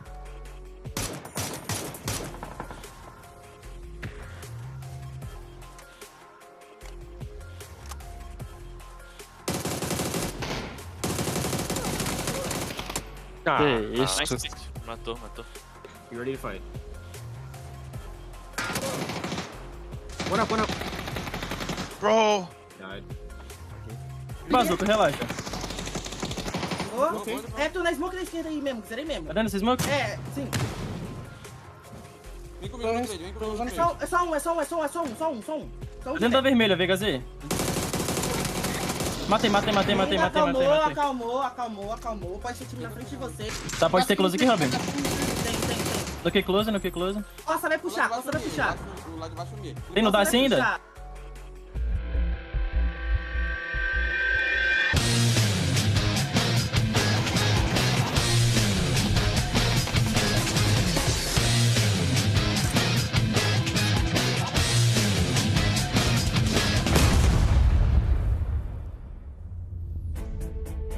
I think what Toffees was trying to ask after that one was, would the Sonics be fortunate enough to find a fourth win forthcoming in their formidable run as they have been the driving force in this lobby so far, Poro? Yeah, no, exactly. I look, hey, 3 wins is a killing spree. 4 would be a rampage, and if they can get to 5, they'll be unstoppable, according to some games. But look, 3, regardless of what happens, 3 in a row is absolutely insane, and they have been playing out of their minds. They're more than half. Second place has less than half of their points right now. So that's the kind of performance they've been putting in. And a lot of that has been placement. I mean, they've been racking up placement points, which is just as impressive, obviously, as getting all those kills. But they've just been making their way to late game and, well, winning once they get there. I think the thing that's impressed me most is, as you said, it's not just placement points. They're finding the kills to go with it. What, 46 kills tonight so far? But I suppose the big question is that more telling on Sonic's performance, or is that more telling on the rest of the lobby? Look, you can't convince me that this lobby is not stronger than it was last year. Like these America's lobbies are getting stronger every single tournament, and yet, despite that, Sonics is still making it look like men among boys. It's absolutely insane. I love it though. Like, genuinely, whenever you've just won an international event, it's always very easy to have a little fall off in form, you know, to not... It happens every time. Exactly. So to see them come back to PAS and dominate like this, it's impressive. And let's not forget, TSM performed more than admirably internationally this year so far. Falcons have had their moments internationally this year so far. Like, this is a region with 3 to 4 teams who've, you know, if I remember right, way back at PGC, 4 out of the 5 Americas teams made it into the grand finals lobby, which was a better ratio than any other region out there. We've been good. We're getting better, baby. But yeah, I mean, look, it's hard to even look down the rest of the lobby and say, oh yeah, you know, so-and-so's had kind of a bad day, or so-and-so is doing a little bit worse than maybe I expected, because the Sonics are just taking all the damn points. Like, I mean, TSM, again, we came in saying, okay, if I had three favorites coming into this, it was TSM or Sonics, TSM, and Gas Cans. TSM and Gas Cans have looked pedestrian so far today, and it's mostly because of Sonics doing what they do. But here we go. We had a chance to talk to TSM a little bit about their teammates, and it's going to be Luke 12 and Kurt. Good communication, just like willingness to improve, and just also the ability to pop off, you know, that doesn't hurt as well. I like good energy as well. If you can have good energy, it just helps everything in general between practicing and real games. And then accountability is always the biggest one. Admit when you messed up and always trying to improve. And I have to agree with Kurt on that one, Gibson. Accountability, hand up accountability is a very, very important thing. I feel like when you look at the teammates that Kurt's always had as well, that's kind of been one of the most important things, right? Because they always strike me as a team that's a little bit more mature. You know, they play they always look at the bigger picture. And I feel like just hearing that from them tells you all you need to know. And let's not forget the coaches they had as well, Paro. The coaches that they have had in the last 2.5, 3 years would not have let any accountability slide as one of those key tenets of their way of they play. No, absolutely. And right now, Wooly fulfilling that role admirably for TSM. And he's been with them for quite some time now, I feel. But and before that, you had the legendary Coach Gunner, who's since made his way over to Sonics, of course. But yeah, I think you hit the nail on the head. It's really about maturity with that squad, and kind of always has been, really. As we see Mutt, well, they're feeling a little frisky. They've got Falcons down below, and I don't know if Falcons know. Oh, Flood, FCZ. Switch over to the guns, get a little scopage in, and I guess he's just feeding that information over to the boys. I'm a little confused as to why FCZ wasn't scouting with the 4X, you know, in his hand, which would have made taking those shots a little bit easier. What's the plan here, guys? Come on. You got this. You know what?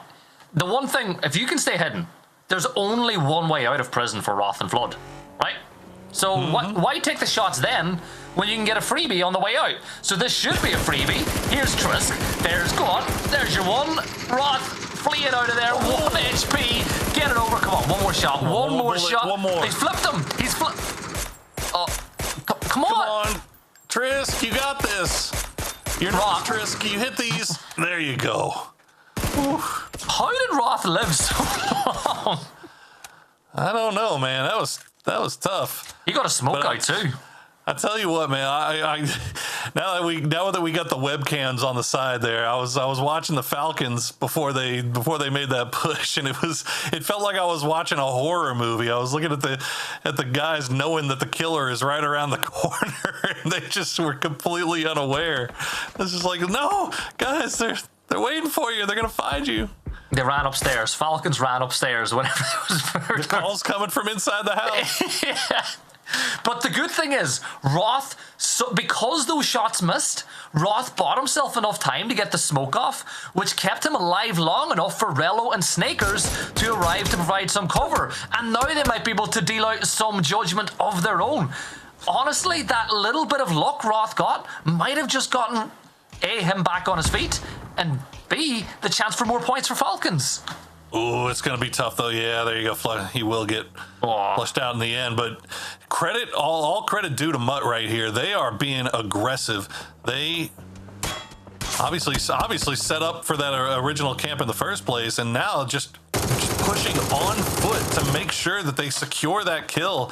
And fortunately for Falcons, they had the UAZ in place and ready to go, so they're able to get out without any more losses, and they could play this forward with 2. But really liked what I saw from Mutt right there and how they played that. Yeah, it's better aggression, and it's what we saw from them whenever they were actually putting points on the board over the LCQs to qualify to be in this lobby. Remember, all 6 teams that are here earned the right to be inside this lobby. Legacy just about earned the right to be here, but on 31 points, it's been one of their better days. They've played, 4 days so far? This is their 5th. This has been one of their better days, and it's in arguably the tougher lobby. Yeah, no, this is definitely the signs of improvement that we were looking for from Legacy. Obviously group stage Day 1, a disaster. Day 2, a little bit better. LCQ, a little bit better, but they still just barely scraped in. But this has been more along the lines of what we were expecting. Gas Cans, meanwhile, executing a little bit of a campy camp here on the bridge. Not sure who they're expecting to come from the north, but there's only one potential candidate that I can see right now, and that is Working in Silence, who just left Severny, are making their way past shooting range. But they're vectoring this way. Are they going to go? They're vectoring this way, Paro. They are indeed. Oh, no. Right. Over under. 1 or 2 of them make dying on the way past. Well, okay. Experience would say that you don't just send it for the bridge. You stop down, you scout a bit, you look over there and see if you can see any signs that you're being camped.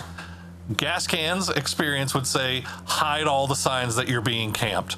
So Working in Silence might be screwed regardless of what happens here. The only thing that they do have going for them is that they are in 4 vehicles.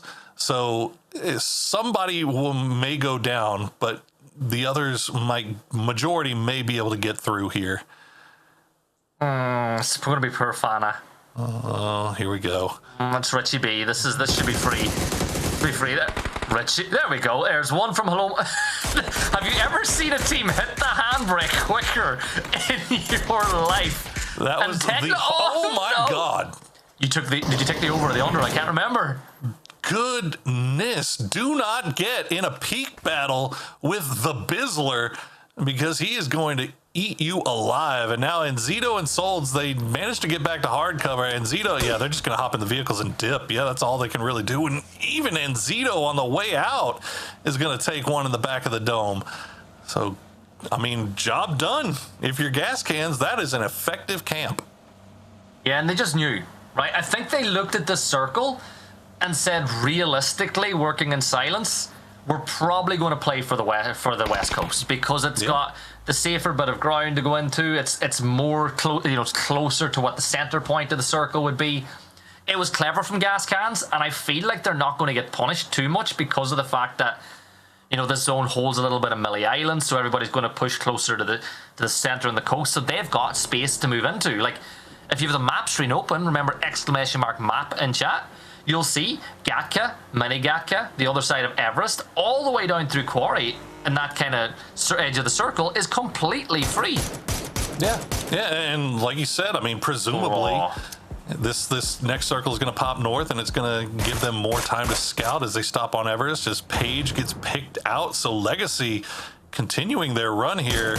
Nice little run at the end of the day of some good points. Good shots into Shinboy. Unfortunately, hits that bump, and he's going to lose the angle.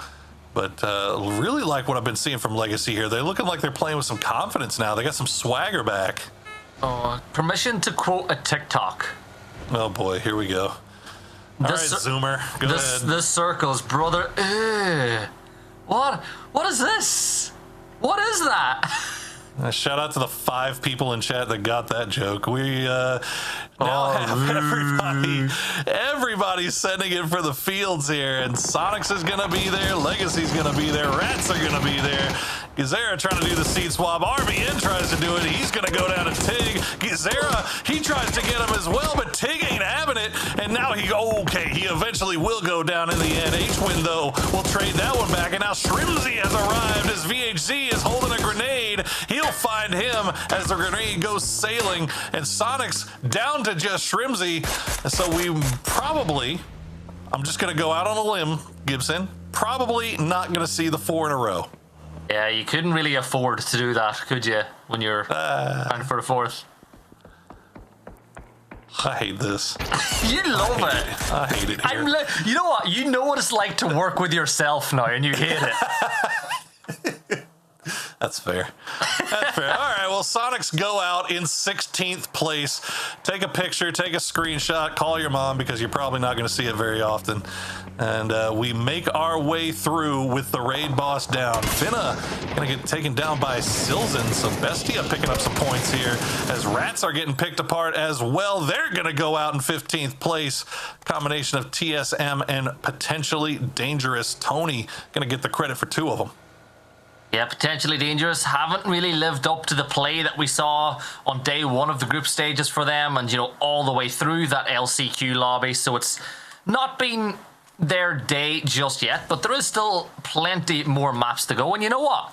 A win here in this map would certainly give them the chance to go 17 points, 2 kills, and great position inside the zone. But the thing is, when you look at the circle, Paro, there's only really 2 or 3 places that this can kind of go after that with the amount of water that's in it. It shouldn't go towards Primo. It's going to go somewhere between Quarry and the edge of Dog Hill. Llama Hill, whatever, Cat Hill, whatever you want to call it these days. Whatever farm animal hill here. Is Luna Galaxy going to pull up on Mutt? They get the trade, as now Trisk will find Haven. Haven's going to get flushed out. FCZ as well. Trisk going to go down, though. Posa will get traded, and Mug now down as they are just trading back and forth here on the hillside. You can see Falcons just off in the distance. Snakers might want to get involved, and indeed he does. Steals away a point as the smoke are coming down. We'll see if T-Plants can maybe try to go for this revive, but it looks like he might just be waiting for... he might just be waiting for the inevitable push. Vinny, nice spray from T-Plants. Keeps him in the game as the Kraken now has to worry more about Falcons. And Falcons, normally we'd be saying Sonics are down. This is a chance for Falcons to close the gap. Falcons need a huge game to close that gap, but certainly with just Rello and Snakers alive, the opportunity to get a massive point game has certainly been reduced a little because you kind of need 4 up as long as possible. Zone shift did come for phase 4 and it went pretty much exactly where we expected, just south of Dog Hill. Toyo holding center of the zone, but whichever team can get on Dog or Llama or Cat or Horse or Elephant or whatever you want to call it, Hill, whichever team can get on that and outlive the others will have a nice little push into the circle. Yeah, this is going to be one of those interesting game 6s, it feels like, where it's been extremely violent early on. Only 43 left alive, 14 teams left remaining. So even if you're in a position and you have the wherewithal to surf the wave of chaos, you could find yourself climbing that leaderboard in a big way here as Typhon, they're just crashing right into TSM with reckless abandon, and they're going to pay the price for it as Aranzera goes down. They try to spray a few in here. They really, really want this compound, and they are going to pay the price for it. Oh, but look, Gabri's on the other side. He gets the knock onto Alo, and all of a sudden this fight isn't as one-directional as you thought it might have been. 2 players up, TSM. Sparking will get the nade, and that'll be on to 31-15. He will fall, leaving it all down to Gabri, and here comes the 3-man wave. They know with 1 player up there, you just throw a couple in, and you'll get the kill eventually. And you know what? You come at the king, you best not miss, and if you miss on Sparking, for sure, he ain't going to miss the other way. That graphic looked a bit odd, but okay. I gotta tell you, man, it's when you see the teams that are just have been together for a while that are, let's call it what it is, they're really good.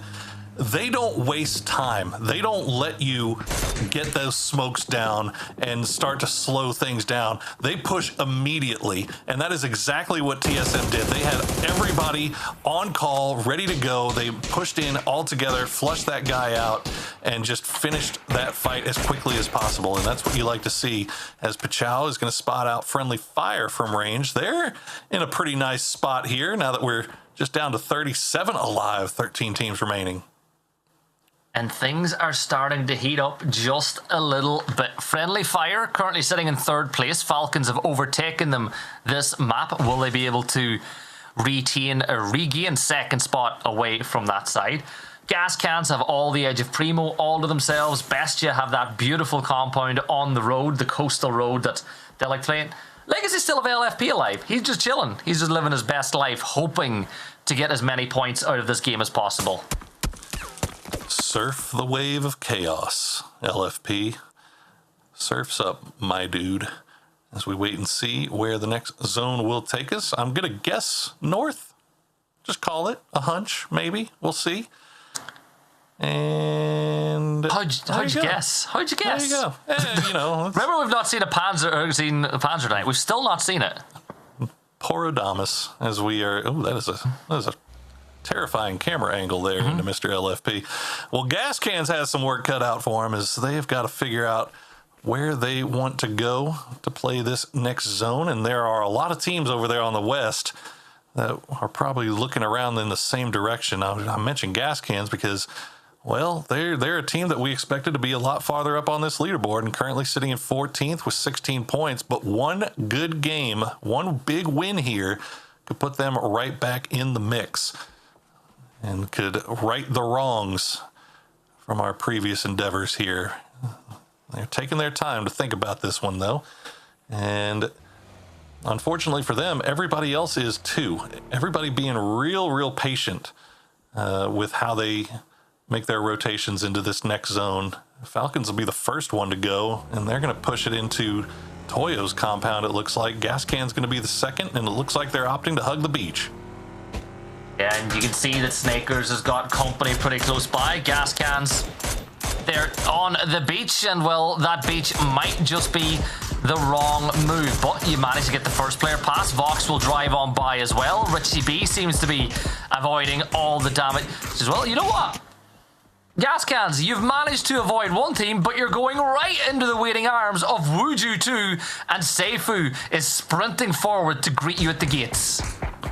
Oh, you hate to see this for Gas Cans, too, because it was really a 50-50 choice about where you wanted to go to play this out, and they end up choosing the side that had two teams ready and waiting, but they are trading back and forth here. So Bizzler and Hikerman still up, still in it. Sneak attack. We'll send a few grenades over in that direction. Unfortunately, they're just not finding the mark. Hikerman, oh, just barely. Not going to see Monster in time, but he hears the shots. So that might be a grenade sent that way. We'll do a little bit of damage. Good angle from Monster. Gets him low, but doesn't get the knock. And Falcons are going to be eliminated there in the end by MUT as we wait and see how this plays out. Can Gas Cans keep it alive here? Fox will get flushed out. Hikerman, oh no, the reload happens at the worst time, but it doesn't matter. Monster is, in fact, a monster. I think Hikerman had to go for the reload as well, and well, the FAMAS, it might not have a lot of bullets in the mag, but it does certainly reload pretty quickly. Cowboy smokes it out. The blue zone doing a lot of damage on the players. Bizzler still up. Little repeat. Come on. There you go. Monster gets it. Gas Cans eliminated. Wuju 2 pick up the points. Monster will fall to the blue, but should be able to get brought back inside safe and sound. Mutt eliminated as well. And there's also a brawl and a half going on inside of Dog Food as we see that massive fight between Friendly Fire and potentially Dangerous as well. This is carnage that's going on around here. Yeah, the north side of this map is just wheels off right now as Toyo is going to try to maybe take a spot here on the high ground, but Pachao is already spread out, ready and waiting. They're looking down onto this Friendly Fire TSM split. Potentially Dangerous has Tony down there as well. So honestly, this is playing out pretty damn nice for Bestia and possibly Wuju too, if they can find a spot on this hill to play. If they don't run into each other, they could be in business as potentially Dangerous. Look at this, Tony getting the two-piece on the Friendly Fire, keeping PD in the points. On Tony, let's go.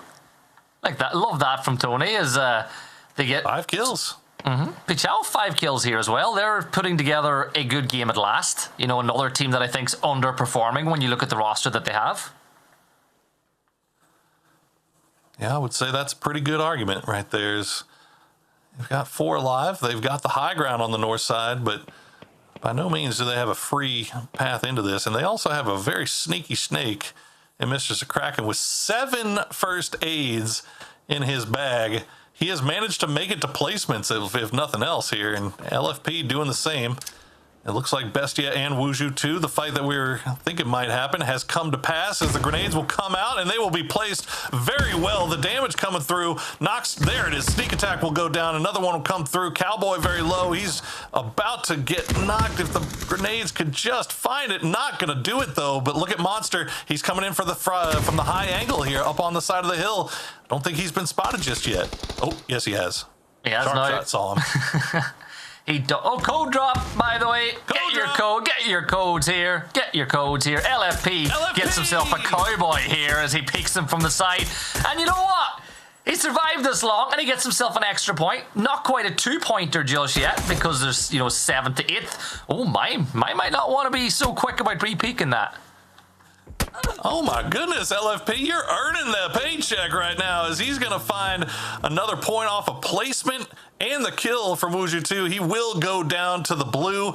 Can they get Mime back up in time? It looks like they should be able to. That's his first knock, so he won't get credit for that one. Oh, Luke's going to snake it away before the smokes can bloom, and Mime has got to feel bad about that one. He was so close.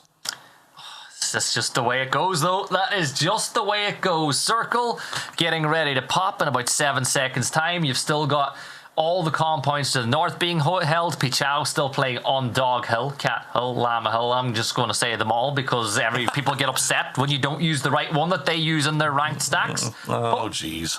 But Poro, that's a great little shift. That's probably the best shift that Bestia could have gotten. That's huge.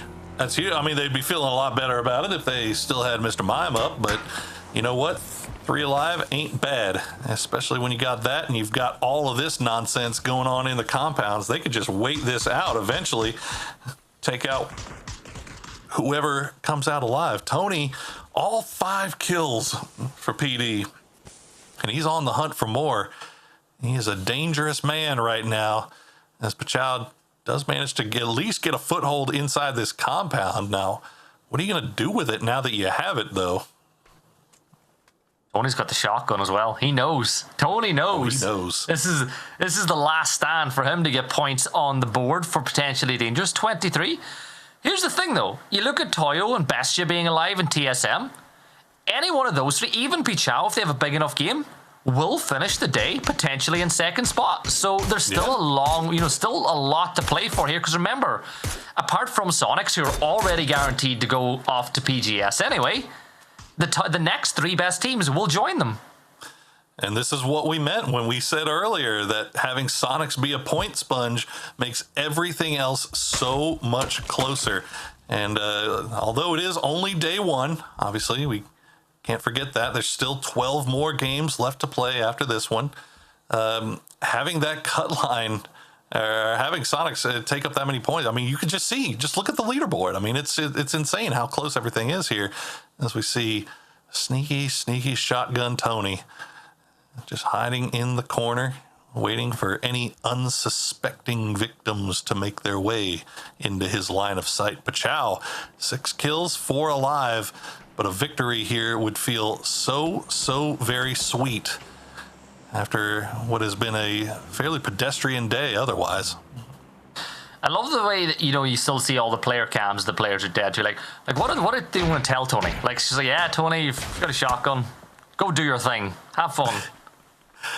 I mean, what else are you going to tell him? Just mute up and let him listen for footsteps at that point, really. Mm-hmm. Give him a high five whenever he gets done, because that man just got 5 more points for you on his own.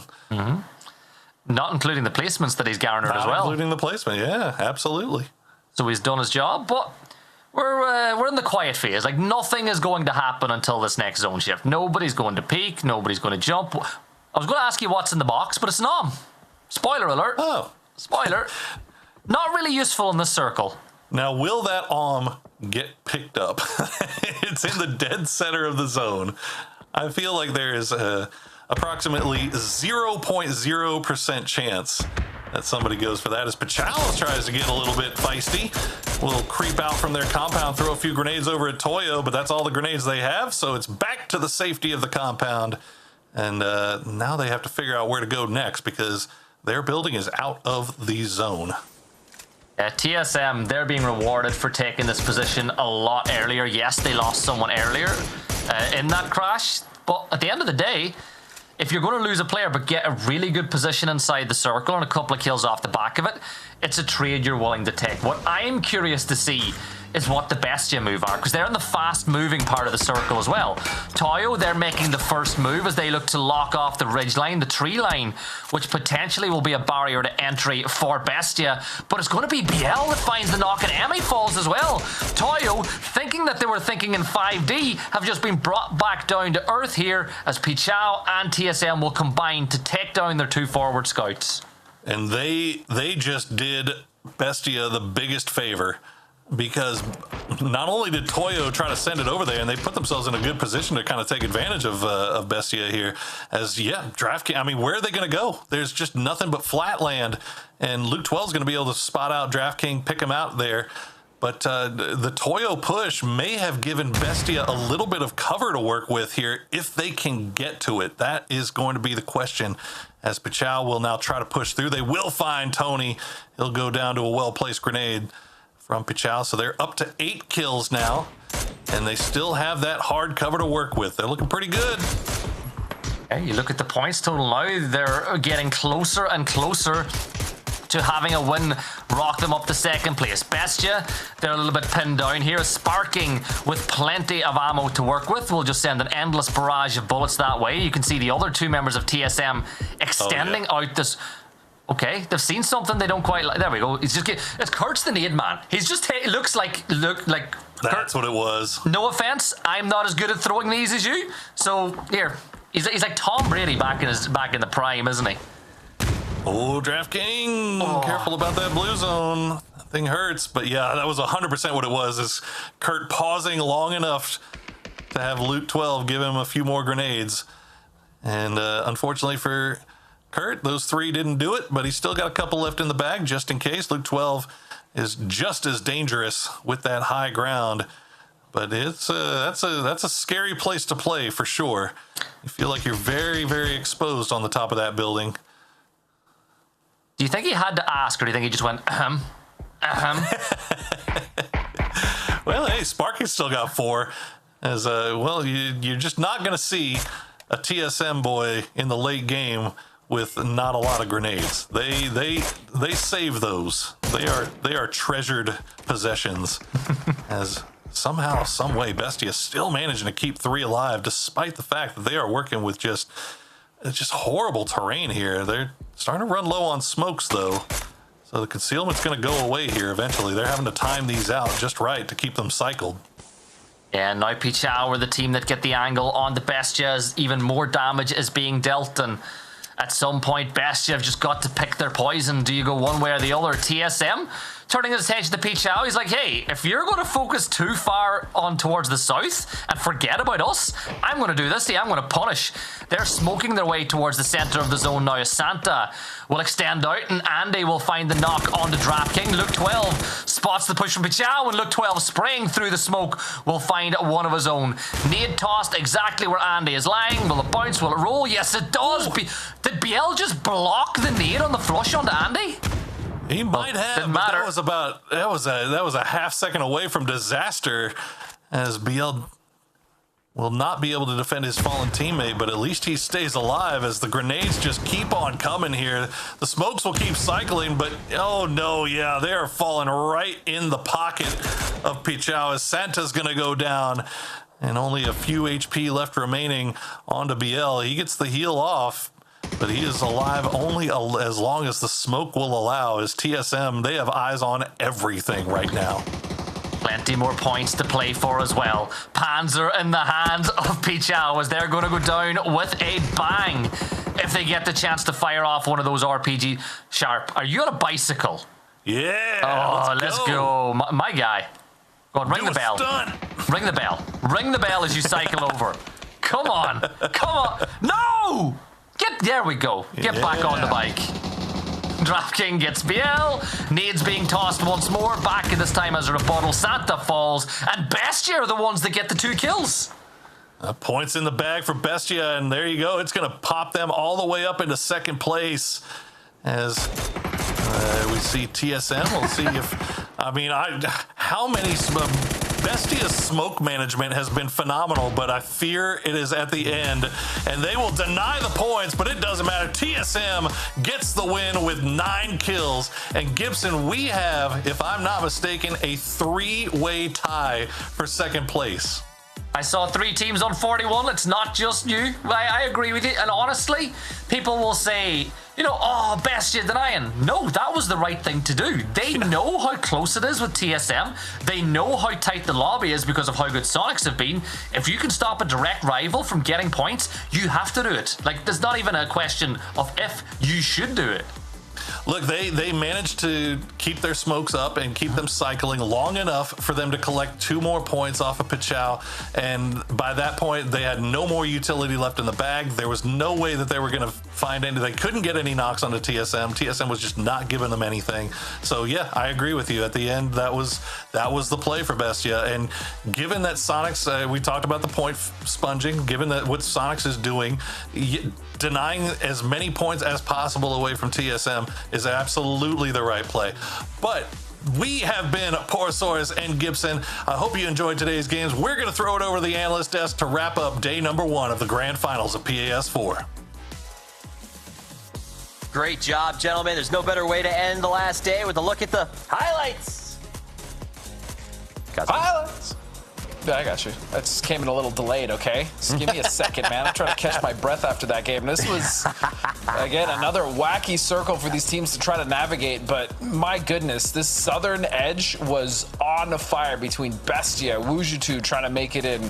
I mean, you had multiple teams falling even before Phase 4, so this was crazy. Sonics falling in the field to Legacy, and then LFP managing to salvage a good amount of points, and then the deny from Bestia, I couldn't agree more, was absolutely the right play. It was gorgeous, Cameron. Yeah, and what's also gorgeous is TSM got their win. Granted, Bestia made it less of a win, but TSM was now going to be up there. We were getting a little worried about them. Not that worried. They are one of the mentally strongest teams we have in the region. So even if they did come in tomorrow on the back foot, we would be confident that their skill would rise to the top, but still ending it with a win. Now they're in the mix. They're still going to be quite, I mean, everyone's going to be quite lagged behind the Sonics, but that's going to open up the game quite a bit more for Saturday and Sunday. Beautiful. Team strong mental comes through at the very end. That's when they needed the points. They had to put something up there. Let's take a look at the overall leaderboard at the end of day 1. Sonics, 83 points, okay? That is bananas. In fact, I think if you took away their kill points with their almost winning first place on alone, they would still be winning. It's just, this is just crazy how insanely strong they are. Do you want to talk about them or you just want to skip and go to something else? Cool. I mean, how much more can we say at this point? They are such a good team. Oh my God. We say it, we see it every time, we say it every time. Welcome to the Sonics Show. Welcome to the Sonics Show. This is the Sonics era, man, and it really does start to feel that way. Godspeed. Okay, maybe it's too soon. Let's wait till we get to PGS for me to ask you if this is the year they win PGC. Is this the year they win PGC? Is this the year, Godspeed? It's very possible. Very high possible. likelihood. High, yes, I like that answer. Just enough hedging, but not too much. I have a lot of respect for a good hedge trimmer. Well done. All right, let's talk about the game, though. We got to get all the other stuff leaned up. We got an interview coming for you guys in just a little while. But first, it's all about the focus. Cameron, tell me what teams you take a look at this time around. I wanted to look at Bestia. Like I said, new IGL, new focus. Mime stepping into that role. Did not completely reinvent the wheel. Bestia do still love to focus center, but on this split circle that we saw, not the easiest thing to do. They were able to find a nice position, sort of hang out from here. It was then the ability to extend across the road just to the north that we see them grab a nice opportunistic kill on the rats. That can be the difficult part of leaving this compound. When you take this position, you know the chances of you being able to hold out here into the end game is low because of the way that the circle goes away from water in phase 4. But this team likes to play with Mime and Silzen as the two front runners, DraftKing as the Overwatch sort of backline anchor, and Sharpshot floating between the two. And you see them execute on just that setup here, crossing the road, good use of utility. Yeah, just sort of taking over the round. There's not much more I can say from here. Once they hit this woodland, there's not much more that they can do. They were able to crawl in, sneak in, and we will see at the end them pull a really, really smart maneuver of focusing on everyone who is not TSM, guaranteeing themselves at least second place. But look how many smokes they have to use here to stay alive. They know they're not winning this thing, but they're getting as many points as they can. 2 kills, 1 more placement, go out to the blue, all done. Done and dusted. Excellent. A good one for TSM. I know you said at the start of the day that they could test Sonics for consistency. Here's a great chance for them to get a chicken dinner. Go into tomorrow very, very clean. I saw Sonics was already in chat, and I hope I get a chance to talk. Actually, it sounds like we might almost have we're getting an interview with them here shortly. So as soon as they tell me it's ready, we're gonna. Actually, it's ready. Let's do it. Let's get to the interview. Hi. That is the man who I saw in chat moments after an incredible day. And we'll get to those chat questions maybe in a second. But Kickstart, welcome. Congratulations. Guys, if you don't know, this standing right here is an EWC world champion about to answer some questions for us. So congratulations, Kickstart. Godspeed, what if you had a chance to ask an EWC world champion anything, what would you ask them? First of all, insane day, guys. Congratulations. But my question is more towards Kick himself. And how much does the ecosystem of coming into the Sonics, having a coach like Gunnar, helped you kind of level up what was already a very impressive, personal game? I mean, it's just like, I don't think he's improved my gameplay, I would say, that much, but definitely my mental and like just the chemistry on the entire team. Like that's what he does, he's just a great guy, and he's there for the vibes, and I definitely think he's helped me with that a lot. And I mean, honestly, it's just the whole team. Like when everyone's just nice and everyone likes each other and everyone respects each other, it's a lot easier to be happy all the time, So it's just different vibes. Sure. And but yeah, Gunnar is an amazing coach, and he's definitely helped me a lot, like mentally and stuff like that. Nice. Different coaches, different approaches. Love to hear that. Cameron, do you have any questions for the dominating Kickstart? Yeah, this one might be a weird one, but you have won. I mean, Sonics has won a lot. You stepping in, now continuing that tradition, just won EWC. Top of the leaderboard on the qualifiers, the global qualifiers to PGC. The one question that I have is it difficult at times to keep, like, how hard is it to keep yourself trying to win every single time? Because like once you've won some of the biggest things, once you know more or less, maybe not know, I don't know, maybe I'm pushing this a bit too far, but like, is there ever a moment that you have to force yourself to sort of get back on the horse and stay as like on the top of the region as you are?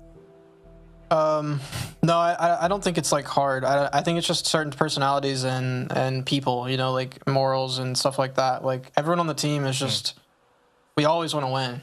After EWC, it's gone. Like we had a night or two of like realization and just like feel good. But after that, I mean, it's PGC, it's PAS. Like that's what we're worried about. PGS, the next PGS, and I just feel like, if you're still in the game and you're at the top in PUBG, like it's been like 7 years, you have to have that mentality or you're probably not even playing anymore. It's just mad respect to all my teammates though, especially, Tig's so successful and he doesn't even need to play, like he doesn't have to do this, but he does it and he has a drive, and so does my other teammates, and including Gunnar. But it's just like a personality type, I think, that you just always strive to do better, and you always know that there's more potential in your team and in yourself. I will take this chance to give that shout to Tig on because I know that you don't want to brag and he doesn't go on socials, but like he got offered a lot of money to be at TwitchCon, and instead he was here for qualifiers to make sure he played with you guys because he believes in the team, and that is something I respect a lot about. And I want to follow up with that on a question about believing in a team, because we saw you win EWC, and admittedly, it was an emotional experience. We won't go into those, and we won't show the video. But I know that you have been chasing a championship for a very, very long time. And those guys said on stage, we're winning this one for you, where you're a major part of this team. Can you tell me a little bit more from a personal sense of like what it's like to be embraced by it? Because it sounds like it's the first time you found a team that maybe truly embraced you. Is that true? And how does it feel to be in a place where maybe you feel like this is the roster?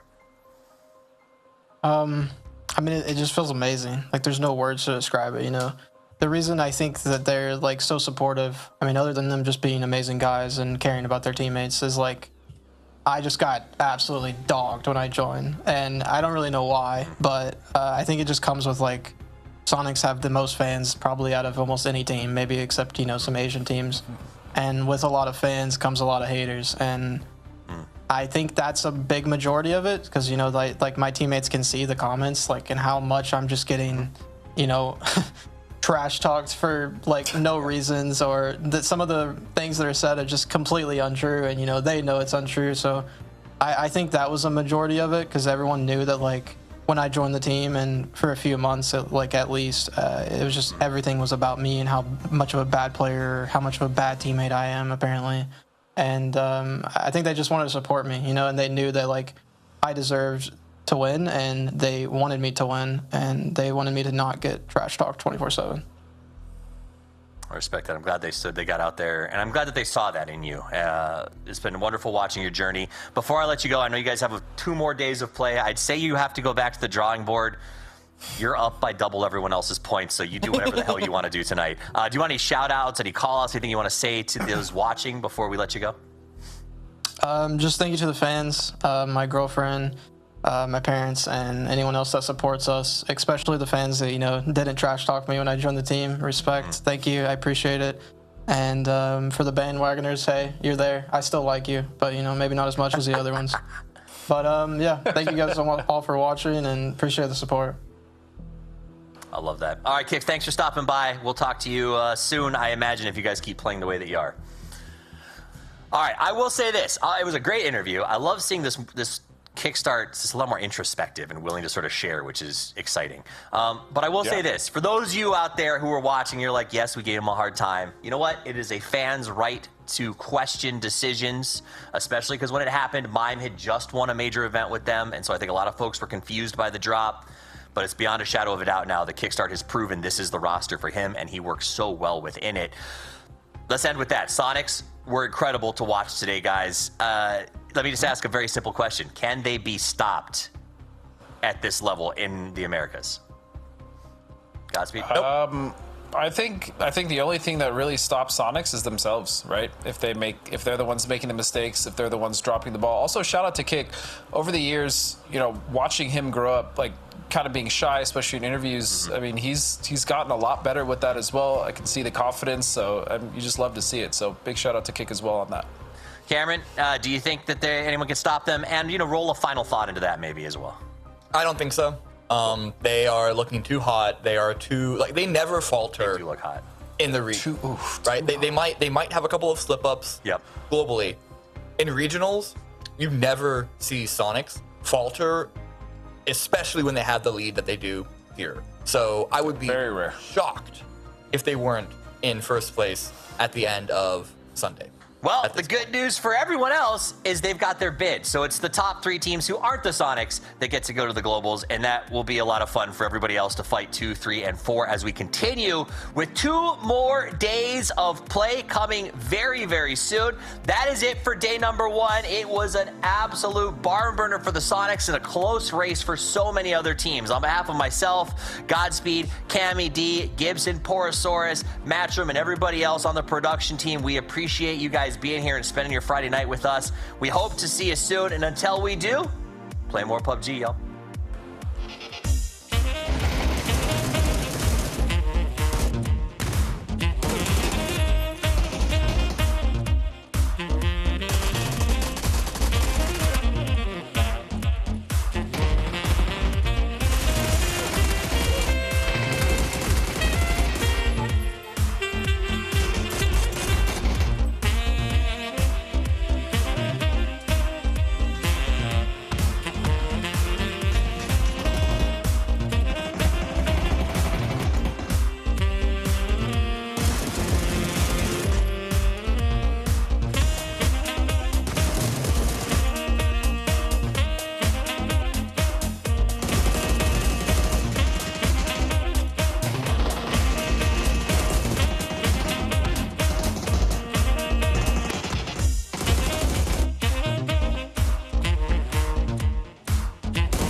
Cannibals. Only they can stop them. The Hunger Busters!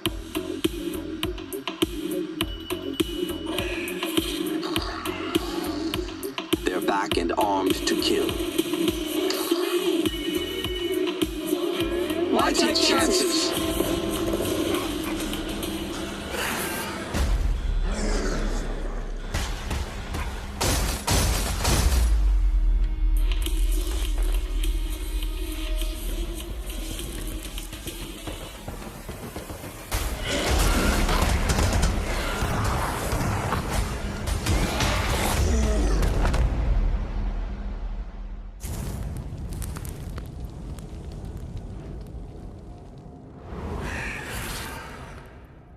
Bye.